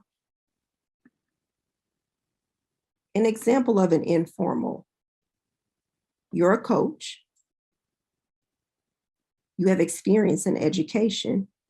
Specifically, you were a principal for 4 years. An agency, being a school district, calls you and says, oh, we see that you coach principals. We've got 12, we're a small district, but we've got 12 principals we'd like you to work with. We've got some administrative goals, we've got some professional development we'd like you to work with them on, and just to coach them to be better within our districts. Now, you've done your research and you know that their informal threshold is 50,000. They told you they have 12 principals. So get your calculator out. You know that on average, 50,000 divided by 12, it's about $4,000. But you know your break even may be 2,500. So you said, okay, my break even is 2,500. I'm only going to charge 3,200 per principal for this 1-year contract. So you're at 38,400. They may say, oh, great. We're going to draft up a contract, get you to sign it. We can get you started. You think about that. If you do that in 5 more districts, that's almost $200,000 to do something that you've already mastered, something you already have experience in. Look for those opportunities that allow you to use what you've already mastered to increase your bottom line. Formal projects are larger in value. They usually have a longer term. And here goes that word again, subcontracting. They have subcontracting requirements. There's also, again, insurance and bonding required in many instances. Okay, you ready to roll up those sleeves? Ready to get a little work done? Ready to move forward? I hope your answer is yes. Letting schedule. What is that? What is a letting schedule? This shows the days that bids are scheduled to be open. It allows you to strategize which opportunities you want to follow and subsequently bid on as a prime, or partner with a prime and be a sub on their team. Letting schedules are often used by the Department of Transportation. Contract specialist. This is the point of contact for the opportunity. Now, I said contract specialist. It could be a purchasing agent. It could be a purchasing manager. It could be a purchasing specialist. The title is not the important thing. The important thing is that this is the point of contact for a specific opportunity. They will provide answers to clarifying questions. They may host outreach events or public meetings related to that project. You'll want to keep that person in mind and keep their contact information handy. Project forecast. Some agencies provide a forecast It's consistently updated, sometimes daily, sometimes monthly, sometimes quarterly, and then annually. You use this in conjunction with your business strategy. You look at what they're planning on doing. It could be a capital improvement project. It could be adding sites. It could be anything related to what they need. You look at what they need and how you can help them. You bring that together to build your strategy and what projects you want to follow, to know when they're coming out, so that you can either bid as a prime or get on a team of a prime as a sub. A lot of agencies are using contracting portals now.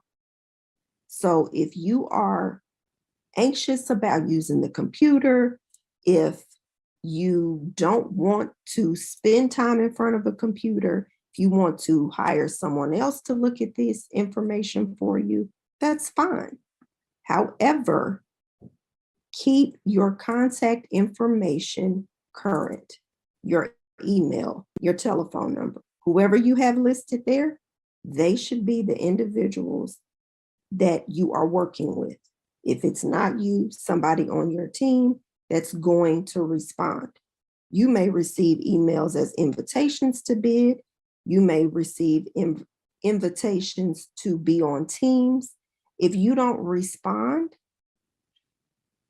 you'll miss out on an opportunity. Keep your website fresh.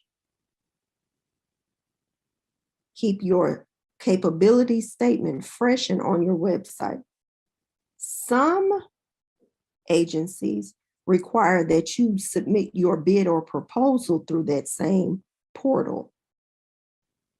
Educate yourself or your employee or your consultant to do that.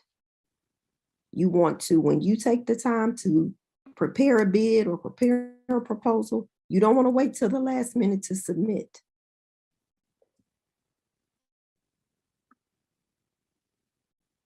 It's not just about looking at lists, doing research, and watching websites. It's about building relationships. When I work with my clients, I tell them that we're playing the relationship long game. This is not an expectation that I sit down with the prime today, we have a Starbucks coffee, and tomorrow you send me this agreement that says from now until forever, you are forever going to be my sub for every contract that I have. It's not realistic. Primes need subs. Subs need primes. It's a joint partnership. Every opportunity that comes your way as a sub or as a prime might not be a good fit. Follow your business model. Know what your plan is. Move forward with that plan. There may be opportunities that come to you that you were unaware of, that you may adjust your business strategy, and that's fine. But know that building these relationships is for the long haul. It's not just what a prime can give to you as a sub, but also what you can give the prime as a sub. Your knowledge, your tools, the things that your company may have built in relation to IT, the experiences you've had, your network of folks. Because while you may be one minority certified business, generally, you associate with others that are as well. A prime may say they need a minority-owned firm in a specific area. You may know who that person is. Share that information. But remember, every relationship will not result in a contracting opportunity.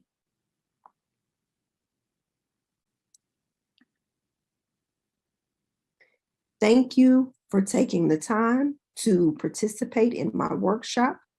I want you to consider obtaining your minority certification if you have not. Get your website built out with an email address tied to your URL, not Gmail, not Yahoo, not AOL, not Outlook. I want you to make a list of the agencies you want to work with. I want you to determine the location in which you want to seek business. If you have questions, if you're ready to move into this space, if you need assistance with your capability statement, I'm here. My contact information is on the screen. Please feel free to email me and definitely follow us on social media. Have a great day.